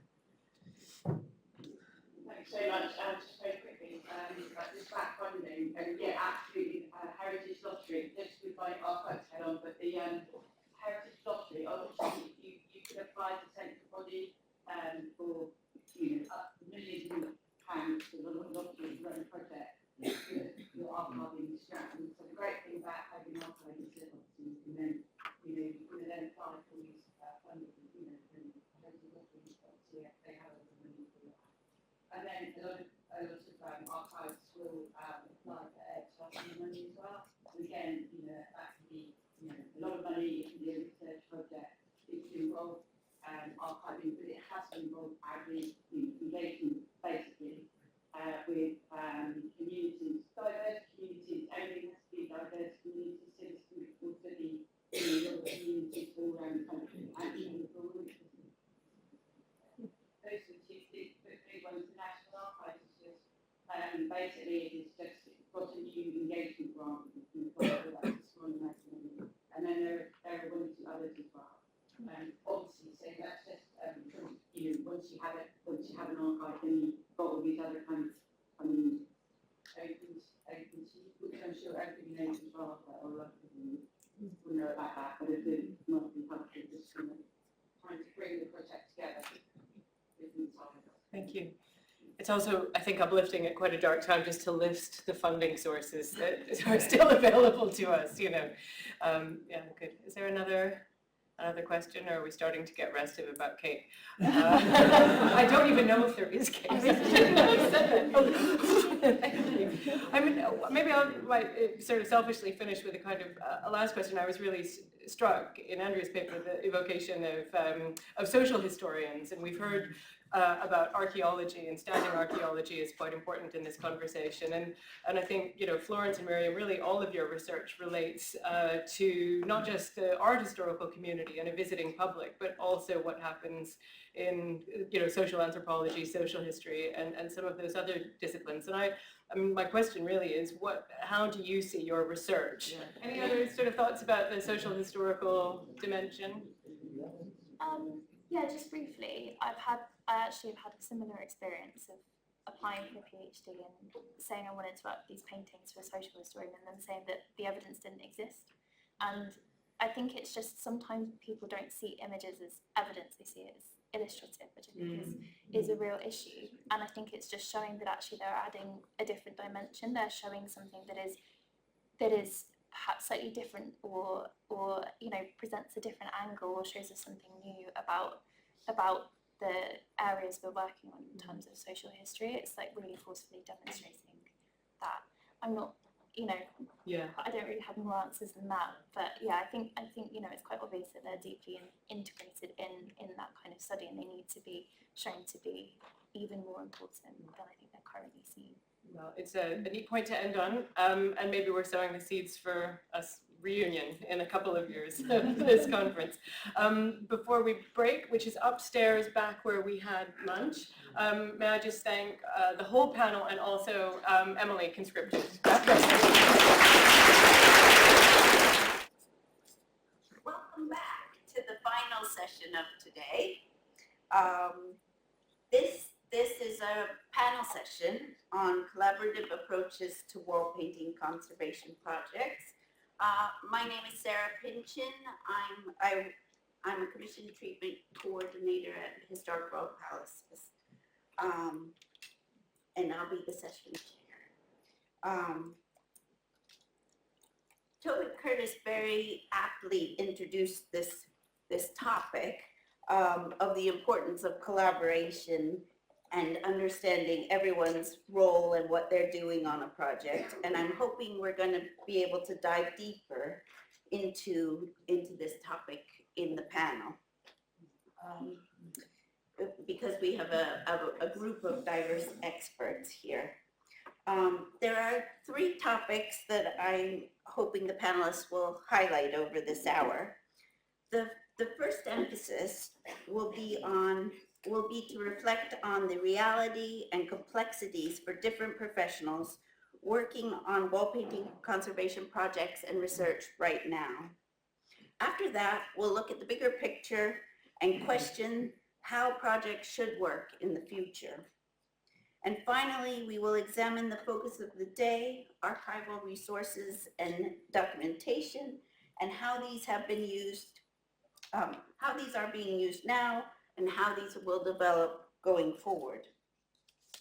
Our panel of experts is, maybe you can raise your hand when I introduce you, but it's composed of two wall painting conservators in private practice.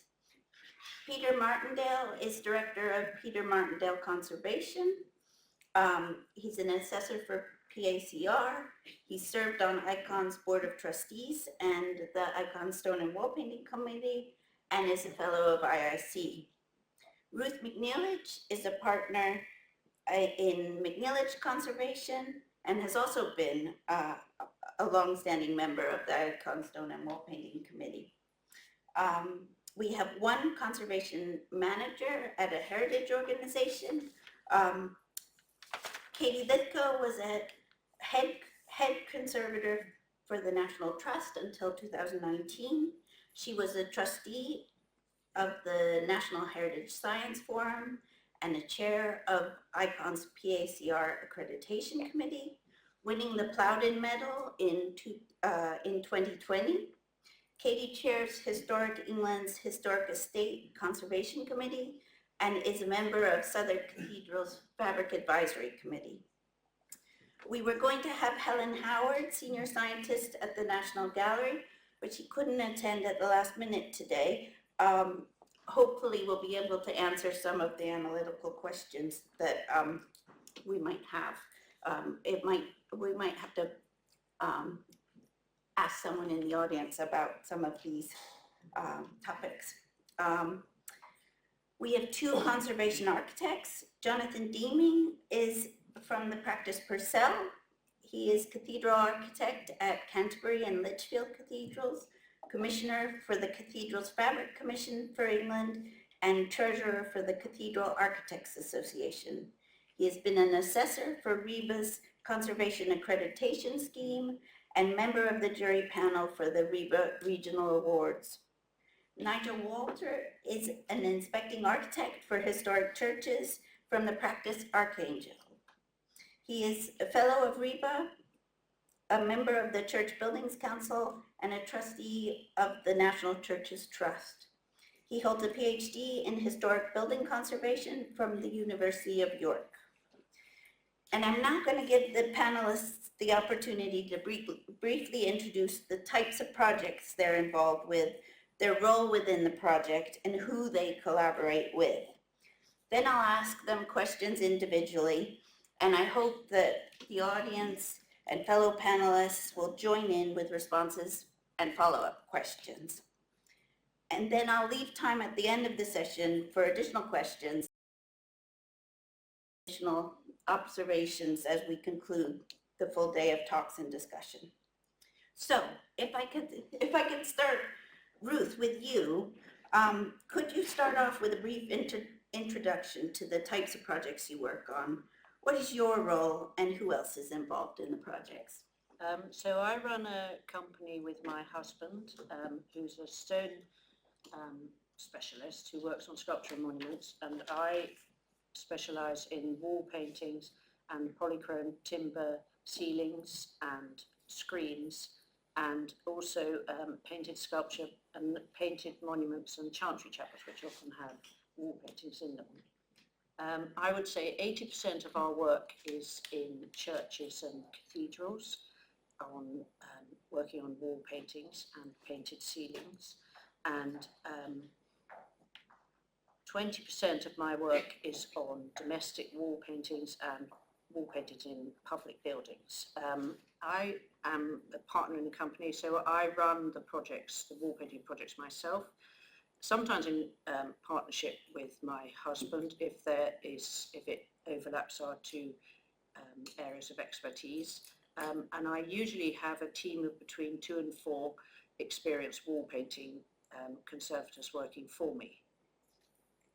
Great. Thank you. So I'm Jonathan. I'm a partner at Purcell Architects, Purcell being a fairly large conservation practice with studios across the country and over into Australia and Hong Kong. We are interested in the conservation of historic buildings and landscapes wherever they may fall. And I think I almost fell into this particular niche, which is principally, my particular niche is around places of worship and cultural buildings associated with places of worship, which tends to lend itself to quite a large period of history, of which occasionally I come across wall paintings. I guess in practice, what does that mean as a cathedral architect? Well, you're both the lead advisor to the client on how they should consider the surety of their collection, of which wall paintings are a part in the long term, but you're also the project architect, poacher gamekeeper maybe, as and when deciding upon needing to enact a project of some sign. I guess the other part to all this is my role as a commissioner, an architect commissioner for the Cathedral Fabric Commission, who are the governing body for all works in cathedrals. So that is one of the most fantastic roles to have, not least dotting around the country, visiting amazing places and hearing about projects in planning, but also just to learn from the wealth of knowledge and experience of other professionals and conservators involved in the care of buildings. Thank you. Yes, I'm another conservation architect, as you know. I'm not involved with cathedrals. I'm responsible for approximately 75 parish churches, a lot of them in the Diocese of Ely, and a sprinkling in most of the adjacent dioceses. I'm also on the Church Buildings Council, so I get a view of some of the projects that are, so there's a casework element to that. While in my day-to-day work I'm not that often involved with wall paintings, I see them a little bit more often through the CBC work. I also, I belong to a church and I'm a licensed lay minister, so I also kind of work a church or a couple of churches from the inside, as it were. One of those two churches I'll be preaching in next weekend, not this weekend coming, standing right next to a large St. Christopher wall painting, which Tobit did some wonderful conservation work on in the last few years. So I touch wall paintings, as it were, very gently in a number of ways. Yes. Thank you.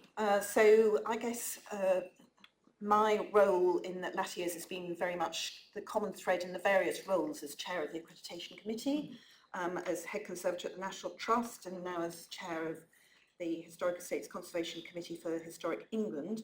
Is being around standards. It's kind of an overview of what they are, trying to encourage and assess and promote a consistent approach of the best appropriate standards to the conservation that's being practiced. At the National Trust, I think I felt my role was very much there about supporting the group of conservators who were responsible both as preventive conservators looking after the properties and the specialist advisors, those who worked inside the trust and those who were contracted in from outside the trust to provide the expertise on the vast range of specialist materials that the National Trust has in its collections, and to ensure, as far as I could, that the right resources were in place financially to do the right projects in terms of priority, to enable them to be brought to the attention of fundraisers for grants, because the National Trust, although large, doesn't have enough money to do all its wall painting conservation or indeed any of its other collections conservation, let alone all of its buildings conservation, and that I think is in common with other institutions like English Heritage Trust and Historic England. And my role as chair of HEC is very much around, I would say, working with English Heritage specialists and the members of the committee to be able to satisfy themselves and to work with English Heritage people to also, I think, promote to Historic England and DCMS how well the standards are being met in terms of the care of historic buildings and collections with very limited resources, which I think typifies the whole of the field. So that's, what have I forgotten to address? We'll get to it. Peter, can you? So I am director and sole employee of Peter Martindale Conservation, and most of my work is with regard to wall painting conservation, but I also do carry out work on polychrome stone and polychrome wood. I have a studio where I am able to work on items that are brought to my workshop or studio, so that's paintings on canvas and some sculpture. In terms of working in churches, I work alone or with one or two colleagues. For personal preference, I prefer to work with no more than a couple of people. And that's because I like to do the practical work myself. And if I have more than that, I don't feel as comfortable as I would like to feel. So now I'll just start with some questions, but if you have a burning question, for the panel, raise your hand. Ruth, how do you go about putting together your project team? It depends very much on the project. Each project is different. So some are very small, and as Peter said, sometimes I'm working on my own. But for larger projects, I do have a core team of conservators who've worked for me for a number of years and that I draw on, but they're not always available. And I also do like to bring in new conservators when I can. I think it's quite healthy to have exchange of ideas and have different people. I mean, I really like it actually if we work with people, if the team becomes more international as well. It's not always possible. I often have students and trainees, but only one or so, because I don't like to, because then you can't, we have a policy that we don't have any unpaid people on site, and we would give them work appropriate to their skills, because obviously then you can't be completely in control of the work that's going ahead if there's too many. It is a problem with, I haven't actually managed yet to do the ICON internship program, because you have to sort of arrange that way in advance, and often that just isn't a possibility with the type. I mean, you can sometimes with, I haven't even been able to do that with lottery funded projects as yet, but where I find people, so I have people, so people send me, I do get emails from conservators, and then I tend to also take recommendations from colleagues, actually, who've already worked with them. Can I ask Jonathan that same question? Do you select conservators with specialist skills, and how do you know who to contact for these? Yeah, it's a great question, and it really comes down to, if I take the cathedral architect position, really what is the brief that you're trying to address? As I hope you can tell, I feel so fortunate to work in this environment where we're surrounded by a body of consummate experts, both through the statutory legislation, those having to be there, but also that there are pools of people who are just interested to be involved, and you can use that to help form your understanding. So in terms of pulling together a list of people, it starts with pulling together the brief.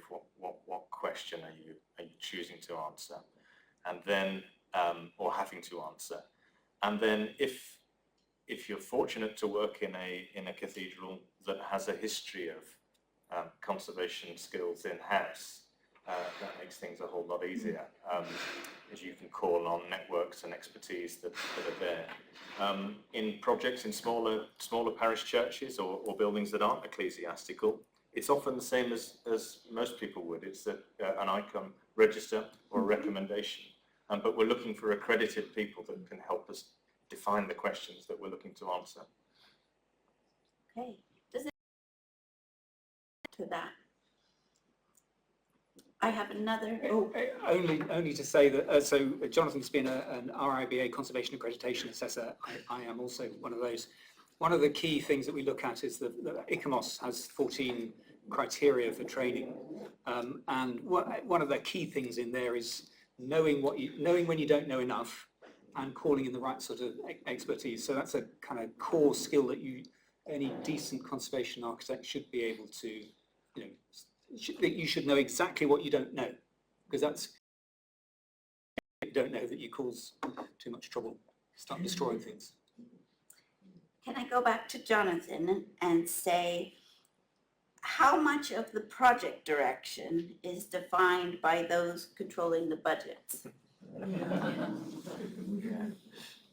Now. So I think the way to look at this is how have the budgets been defined first, because as an architect, as any professional, you can't be reckless with either the building that's in front of you or the task, neither with your clients' mums and the entrusting that they've done to you to deliver something for them, the brief. So I think actually it comes back to the brief. Tobit showed that RIBA diagram of projects running through stage 0 to 7. And I'd say the projects that are controlled by the person controlling the budget most poorly haven't spent enough time in stage 0 and 0 and 1 in properly getting to understand what's in play. And indeed, stage 7, which is buildings in use, most of us who are working with churches and cathedrals, that's where we're living. Day to day, we're looking at a building in use. I think if you spend the right amount of time there, looking for patterns, looking for trends, looking for things that have changed, you're likely to be able to properly get specialists in to help you define a brief and an appropriate budget.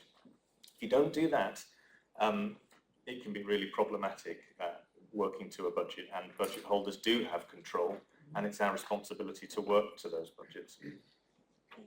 Nigel, do you want to say anything more on that? Just so, are we supposed to press that button? Oh, no. Leave it. Green is good. Okay. So buildings as a whole and building projects are very, very simple things in all their complexity, in the sense that they are simply an answer to a question. Now, the question in the case of a historic building is one that has evolved over time, is many layered.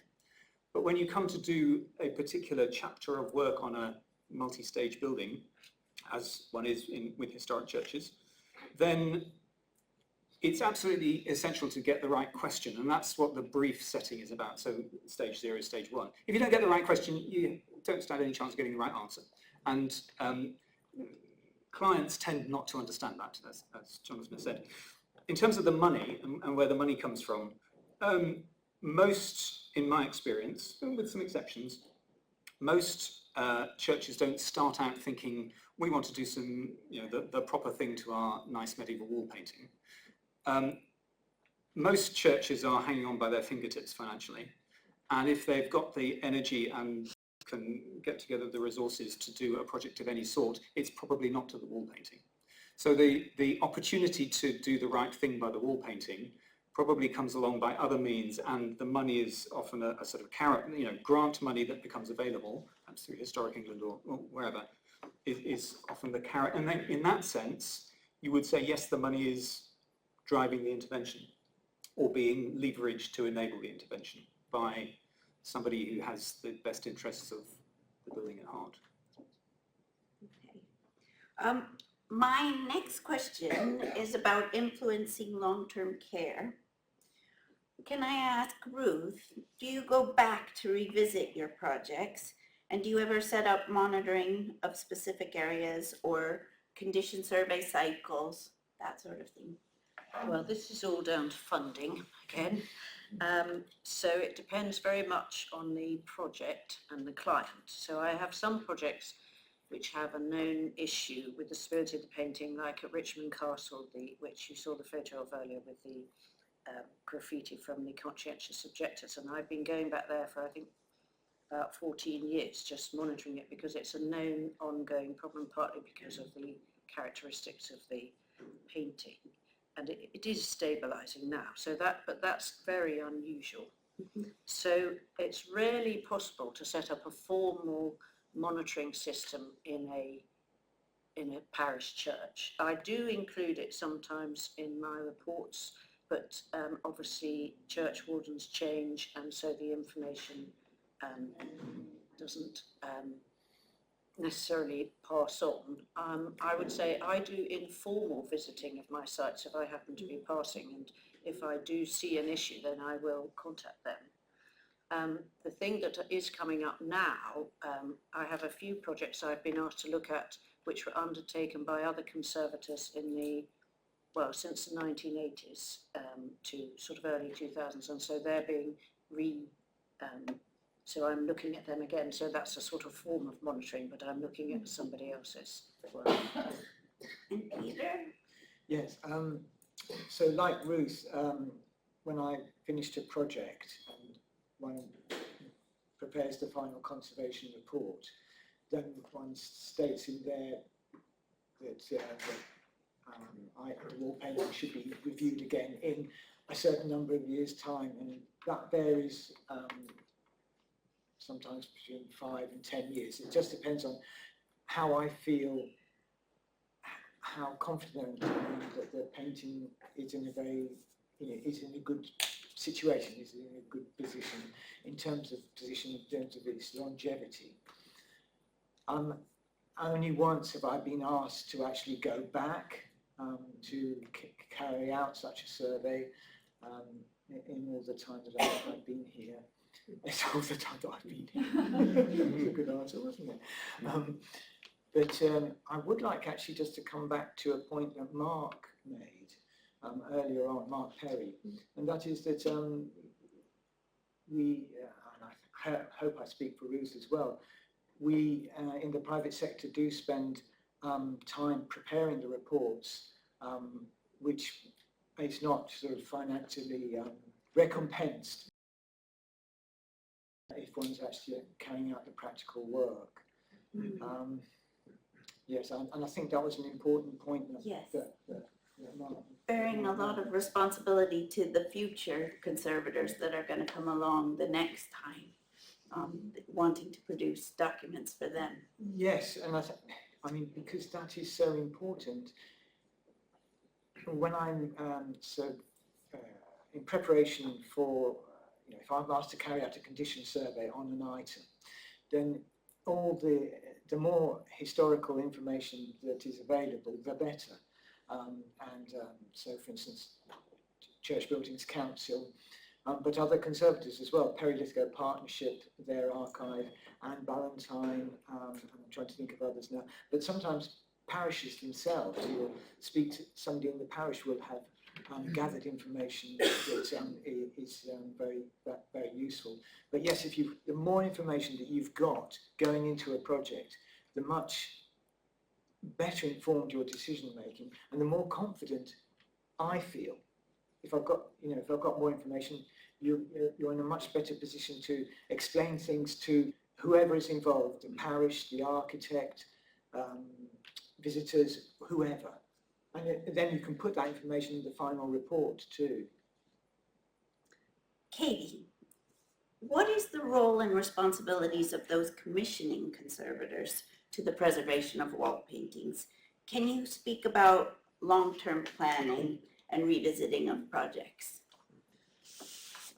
So institutions have more staff, they may also have more stuff, but in many cases, I would say in the National Trust and in English Heritage, it's the kind of preventive conservators who do the job like the church warden and the specialist advisors, because they're the sort of eyes and ears who are kind of carrying out that kind of continuous monitoring and then call in the specialist work when it's absolutely needed.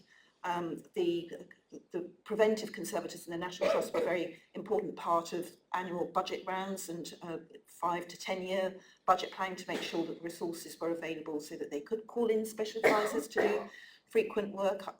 Sorts of intervals at which people would come back would vary according to the needs of the paintings. So I can think of ones which have an active deterioration problem, that one might go and count how many flakes had fallen off every 3 to 5 years, whilst one proved the point that the problem was not putting a blind on the window to stop direct sunlight, for example, or for other work which, as we've heard today about Kempley, has involved a kind of proper project being set up with the aim to kind of collate and really examine what a phenomenon of deterioration which looks apparent is, whether it is actually specific or not. So it's very important to be able to do that project budget planning and maintenance budget planning so that the resources are available for people to be commissioned to go back and regularly inspect them, but also to have the general eyes and ears to just be wandering around the place and notice if something is looking different from how it normally does. And I think there are parallels in the worlds of churches and private owners, because that's what the private owner and the church warden does. Jonathan, do you want to say anything about commissioning conservators and the responsibilities of doing that? Yeah, I mean, we've touched on it a little bit. Sound traditional broken record here, but once you've got the information that gives you confidence that you know where you're heading, the brief, you know where you are heading, then I think the role of commissioning conservators and indeed others that might be involved, if it goes beyond pure conservation into some sort of alteration, you have to design that process. You have to work with the team to design that process. And for the same typology of project, conservation project, you might have a completely different process depending on the context or what it is that you're designing for. So often there are multiple, I mean, there's people in this room that have been involved with work with me, working through different approaches to responding to a design brief, which will give you a different conservator, and even the role of an artist in the conservation process to help you understand where you're taking the project and what role that project outcome is going to have. Great. Nigel, can I ask how your projects are normally funded? Funded. It ranges, varies.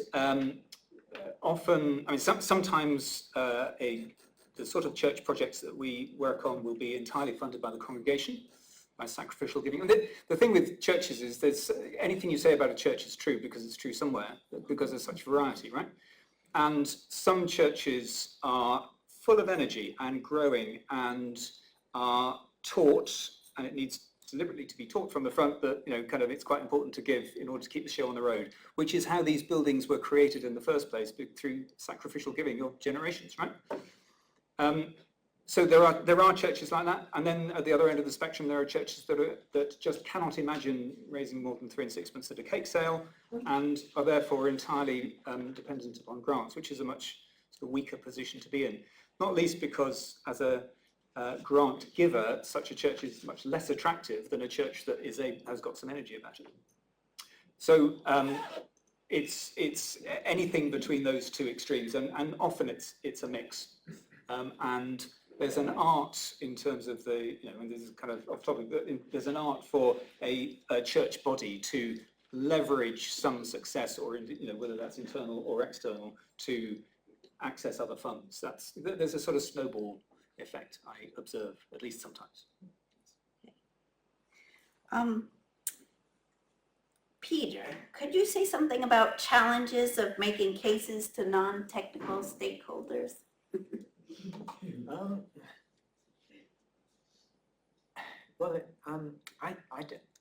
I'm happy to face the challenges. I think I'm getting better at facing the challenges in trying to explain to people what I think would be a good course of action. And there are various times when that can happen. So whoever asks me along in the first instance to look at the object, the wall painting or whatever, then I try to explain to them what I'm seeing and what I think might be done, and that, generally speaking, I'm kind of waffling now a bit, generally speaking, moves on to commissioning, either suggesting that they commission a condition survey. What I have noticed at that stage is that the Church Buildings Council, with their seed funding for those reports, is very much welcomed by parishes. So that seems to be working very well. They really respond to that. And one can then the dialogue extends to the architect and possibly other people who are involved in the project, and then might have a dialogue with somebody, might speak to somebody about something, and then I try to put my thoughts as clearly as I can into a report that explains, justifies a course of action. That course of action might be to carry out further investigations, as well as suggesting actually doing something without carrying out further investigations. Okay. Nigel, can I ask you one final question in the how projects work now? In administering grants, can you tell us a little about what you want to see in submission documents?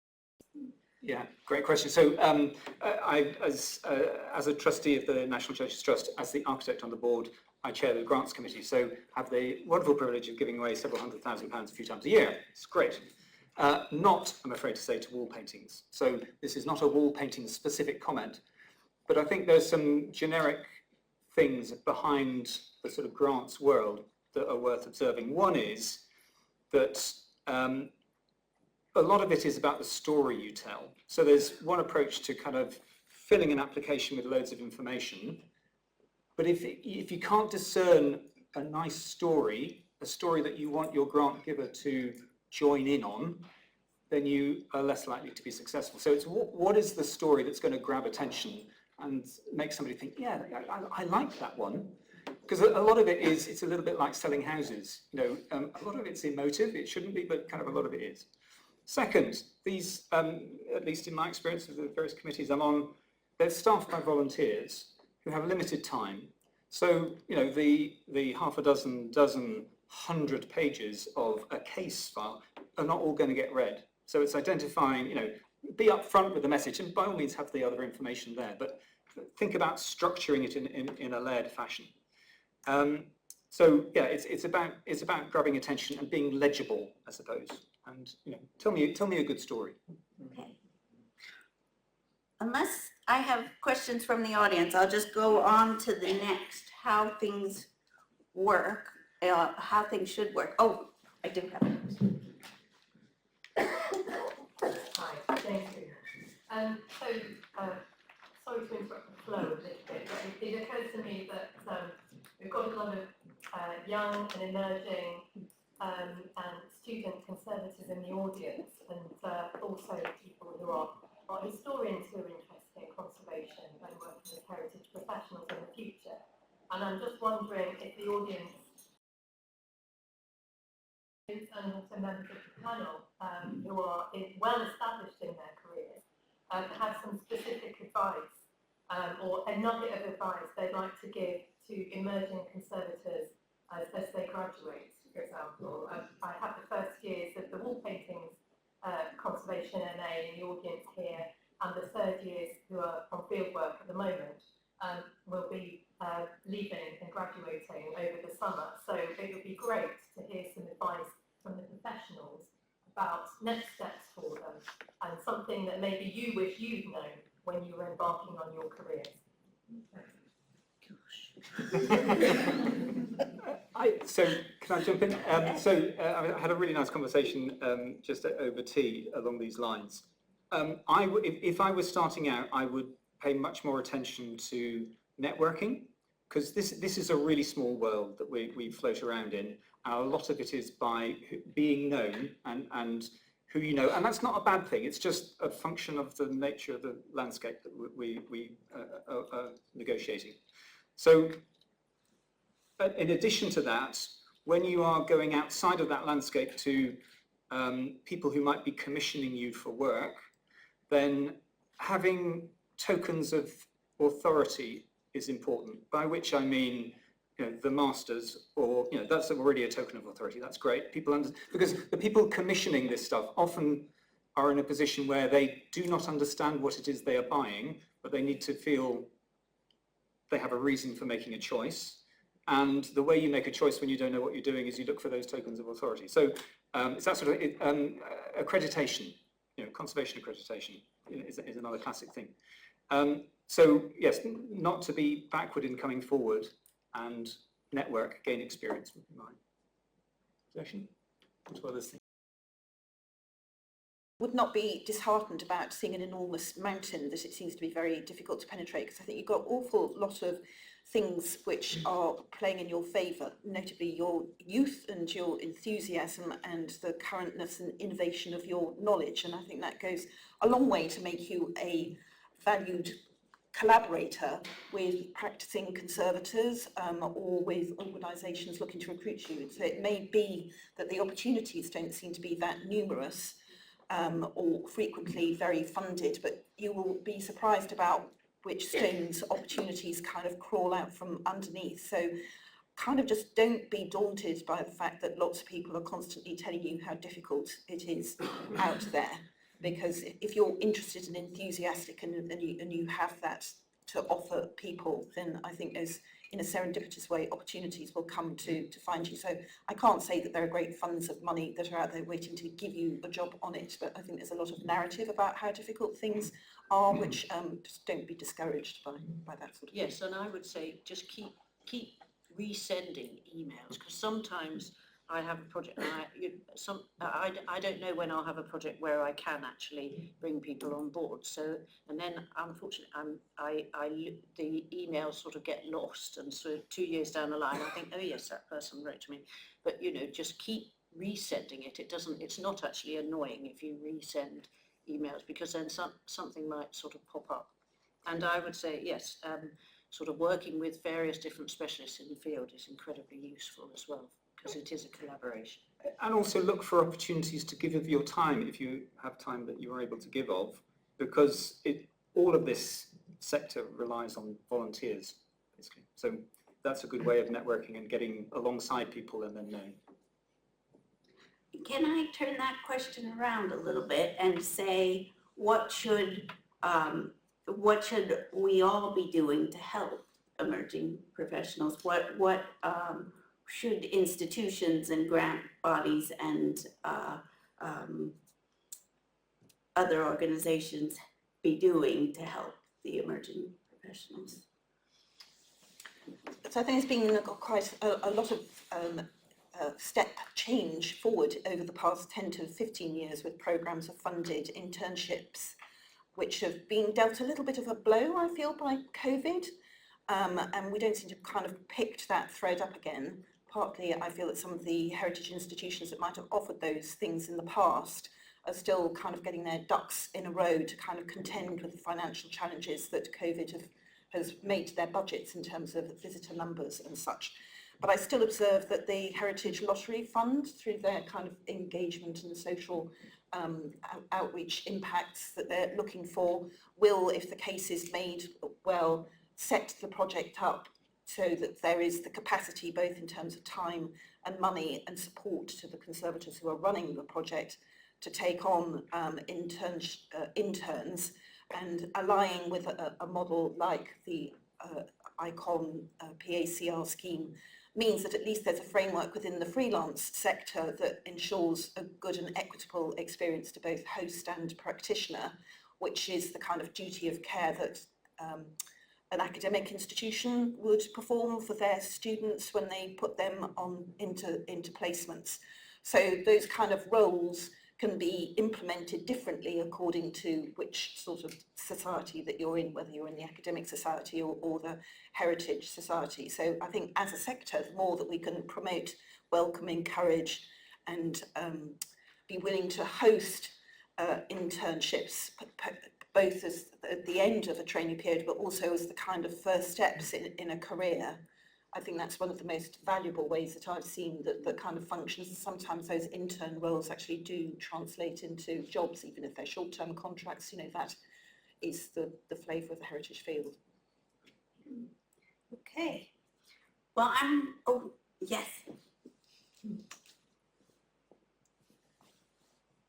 Hi, thank you. Peter Vernon from Edinburgh. I came down, as we say in Scotland, to London yesterday.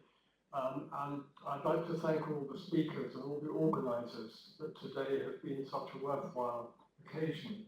But I do have a question. Understandably, there's been a great deal of emphasis on the mural paintings and painted decoration of the Middle Ages today, and let's say too, more mostly in England. whereas the project is Britain and not only England. But my question is this: does the panel think that it would be prudent and sensible to have a project which managed, recorded and conserved the paintings of, say, the mid-19th century to the mid-20th century now, while most of them are still relatively intact? Of course, there are exceptions, but you know, there's a fantastic body of work there. In Scotland, we very much value a stained glass artist called Douglas Strachan, who pronounced it Strahan himself, but he was actually a very competent muralist as well, and only recently emerging with such a body of work of his. And in Scotland, I'm sure none of you come to Scotland these days without seeking out the work of Phoebe Alla-Traquair, but we have other artists of that period too. But I do think there's, you know, a period there which is relatively neglected at a moment when we could take time by the forelock and do something about it. Great suggestion. Hey, well, I work on 19th century wall paintings, and I'm sure that a lot of other conservators do, 18th century wall paintings. So it is being done. So I'm not sure if there's more emphasis. I don't know if there's more emphasis put on conservation of medieval, but I feel that is people are aware of. I'm having again, aside from wall paintings, I was having this discussion with somebody here earlier today around the assumption on 20th and 21st century work that it doesn't necessarily find its way into conservation management plans and inventories and the like. And that's our job, all of us here, is our job to help draw attention to the fact that it's in its most vulnerable state, in its first 70 plus years, when tastes change and the like. And not wanting to forgo a future conservator or architect or archaeologist's joy in uncovering something that may have been destroyed or harmed. It would be far easier for all of us if we were properly making those records available now and allowing those in the future to form their own judgments. One final thing to say on that is that when we're making those records, it would be really, really helpful if we could start to get some clarity when referring to archival records on what was proposed and what was built. Because more often than not, there's a lot of data available and a lot of iterations of data.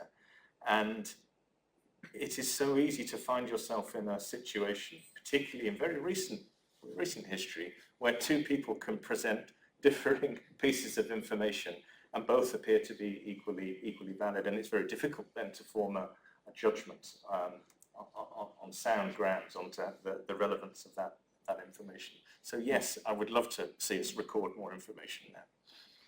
I suspect your impression might have arisen out of just an artefact of the way that the case studies have been presented today, because my understanding is that all paintings of any period are within scope of the survey here. And I'm aware of a lot of work that's recently happened on Baroque wall paintings.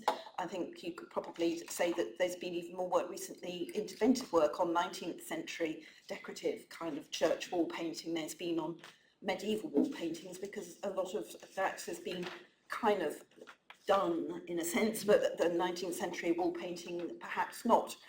20th century wall painting one finds increasing, I think, at risk in building developments. The Fibush, I recall, is generally not widely admired by property developers these days when they find them in the basement of shopping centres or church halls and stuff.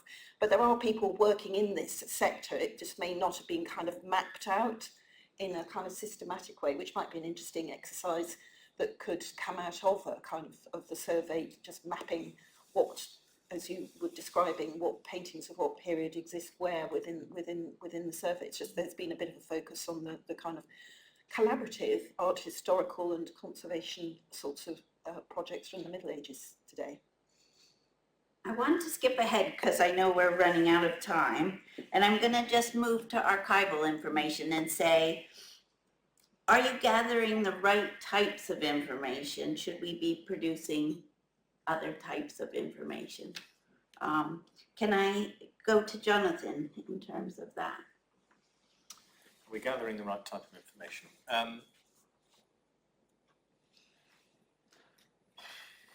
It's a tricky question because, again, because projects start from so many different horizons and are trying to answer different questions. I would say generally, as an architect, the information that I'm interested in is really at a practical level, being able to understand whether there is an active deterioration or change going on in the fabric, and whether that's happening on the surface, whether that's happening in the substrate. So it's a more technical, an intuitive response to a technical question.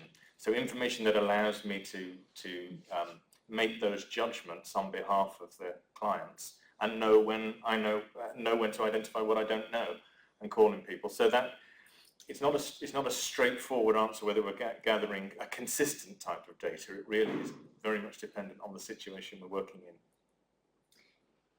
And can I follow up that with, has the ability to send more information made teams more collaborative? And how do you balance disseminating too much information or too little information, overwhelming team members? I would say there's an art to curate. You know, we have information coming out of our ears these days, right?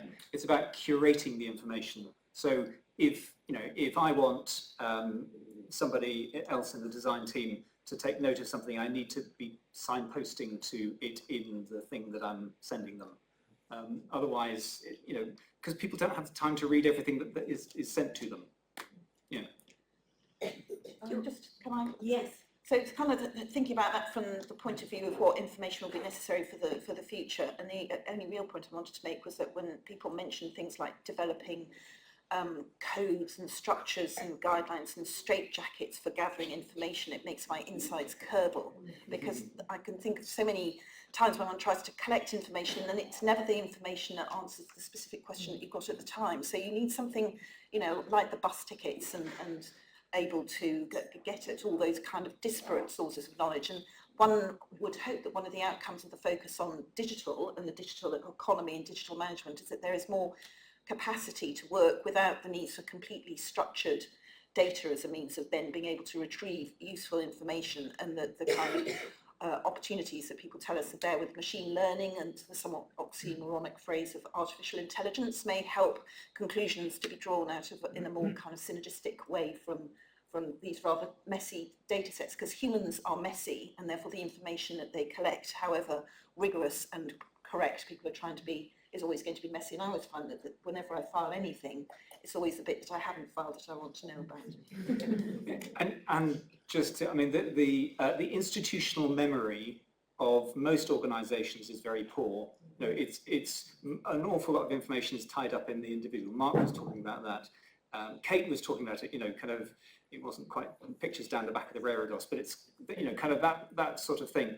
So and as a discipline, or multiple disciplines here, we are also like that. So I suppose it's a challenge to all of us to share the stuff that we've got, and because somebody in the future is going to find it really useful. Do I have any other questions from the audience, because we're running out of time?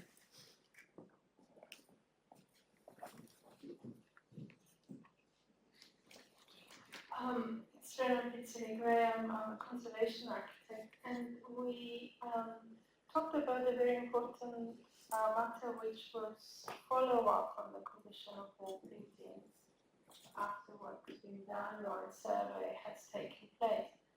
And looking into the fabric of churches, walls, roofs, railroad gutters, we have the quinquennial inspection system. So is there a way that if a church possesses important wall paintings, there is a requirement that they are reviewed? It may not be every 10 years, but after major changes, for instance, if heating is introduced in the church, or if grants were made available, that it's acquisition of the grant, that the paintings are looked at again after a certain number of years. I do find, because I always look at the quinquennial reports, that's sort of one of the first things I go to when I'm asked to do a condition survey, and I do find actually quite often the architects do raise issues if they've, if they've noticed something with the wall paintings. I mean, obviously they're not conservators and they're not looking at it with it, but just if they've actually noted something, and that's the sort of first, that's sometimes the reason why I'm contacted, is through the architect. And there's real value in the architect sticking around for multiple cycles, which doesn't always happen. Yeah,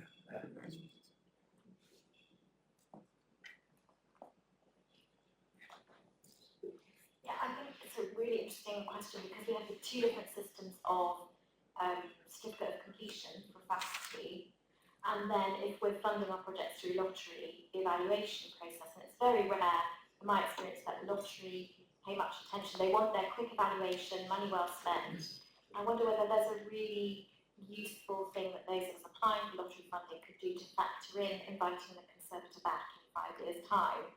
I've always wanted lottery to come back to a project in 5 years and say, what difference did our investment make? Because often, and I think wall paintings are such a good example of this, they're game changing. When you give a community back a really distinctive story, you change their sense of pride in place, all those place-making things that lottery are interested in, but they never come back and say, why did that matter? And I think if we had that follow-on evaluation step where we are getting somebody back to look at what difference that made, we really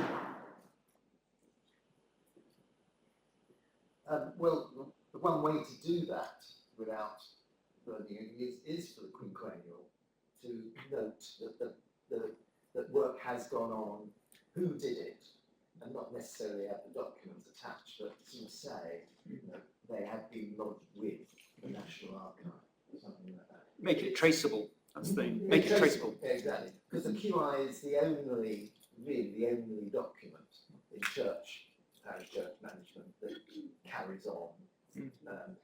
Whether it's the same architect or not, but you will. It's copied to the archdeacon and things like that. So it's around. So getting that information, just enough information for it then to be traced is very important.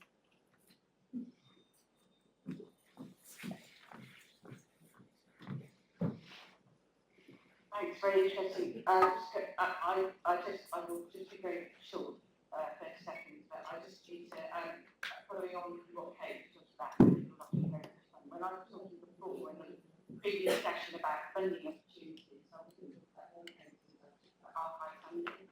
So I just want to make that point that if you have an archive, like the archive that is here, the Assembly's Kennedy is an archive, which is actually obviously, if you have an archive of any type, and I'm talking my archivist hat on, there's a whole different series of funding applications that you can pay, different from conservation, as I was listing, and there's about 5 or 6 together, including the Rothschild Foundation, for example, which I work on various projects. So I just want to make that point, and obviously this is good for churches generally, because I, as my archive, quite often work on projects with archives in parish churches, which are funded, by local organisations, or even lottery, but obviously there's a stream of archives, so they can get funding as well if they happen to have some archival documents or whatever. So I think it's just about thinking that actually it's not, if you think in different ways, and very often, there are absolutely completely other sectors that you can then think about as well. So I just thought I'd just make that clear. Thank you. There was one last question in the back.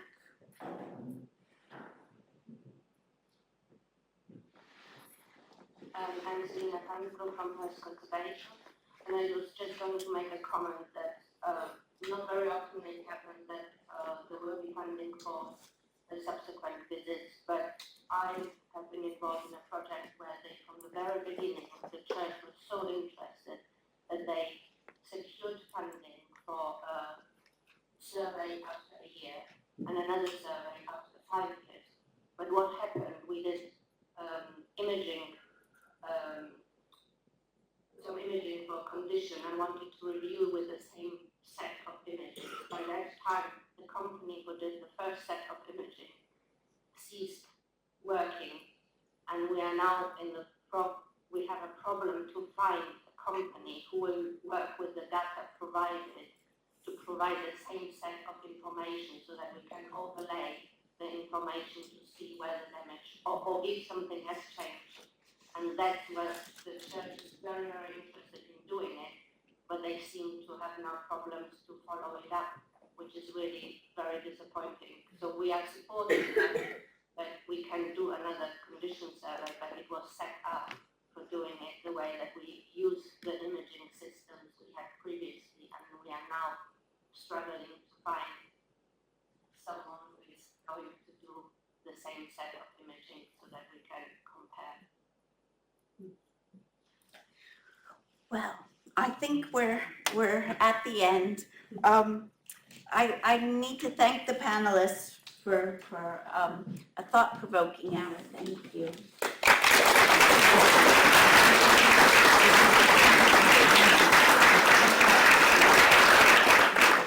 And that just leaves me to say a wholehearted thank you to everyone who has contributed to the symposium. Thank you to everyone for coming. And I hope you will join us for drinks in the reception. And can I just say thank you to all our chairs today, you've been brilliant, and for everybody for coming. It's meant a huge amount that you've all come and supported us, and I hope our collaboration can continue going forward. Thank you.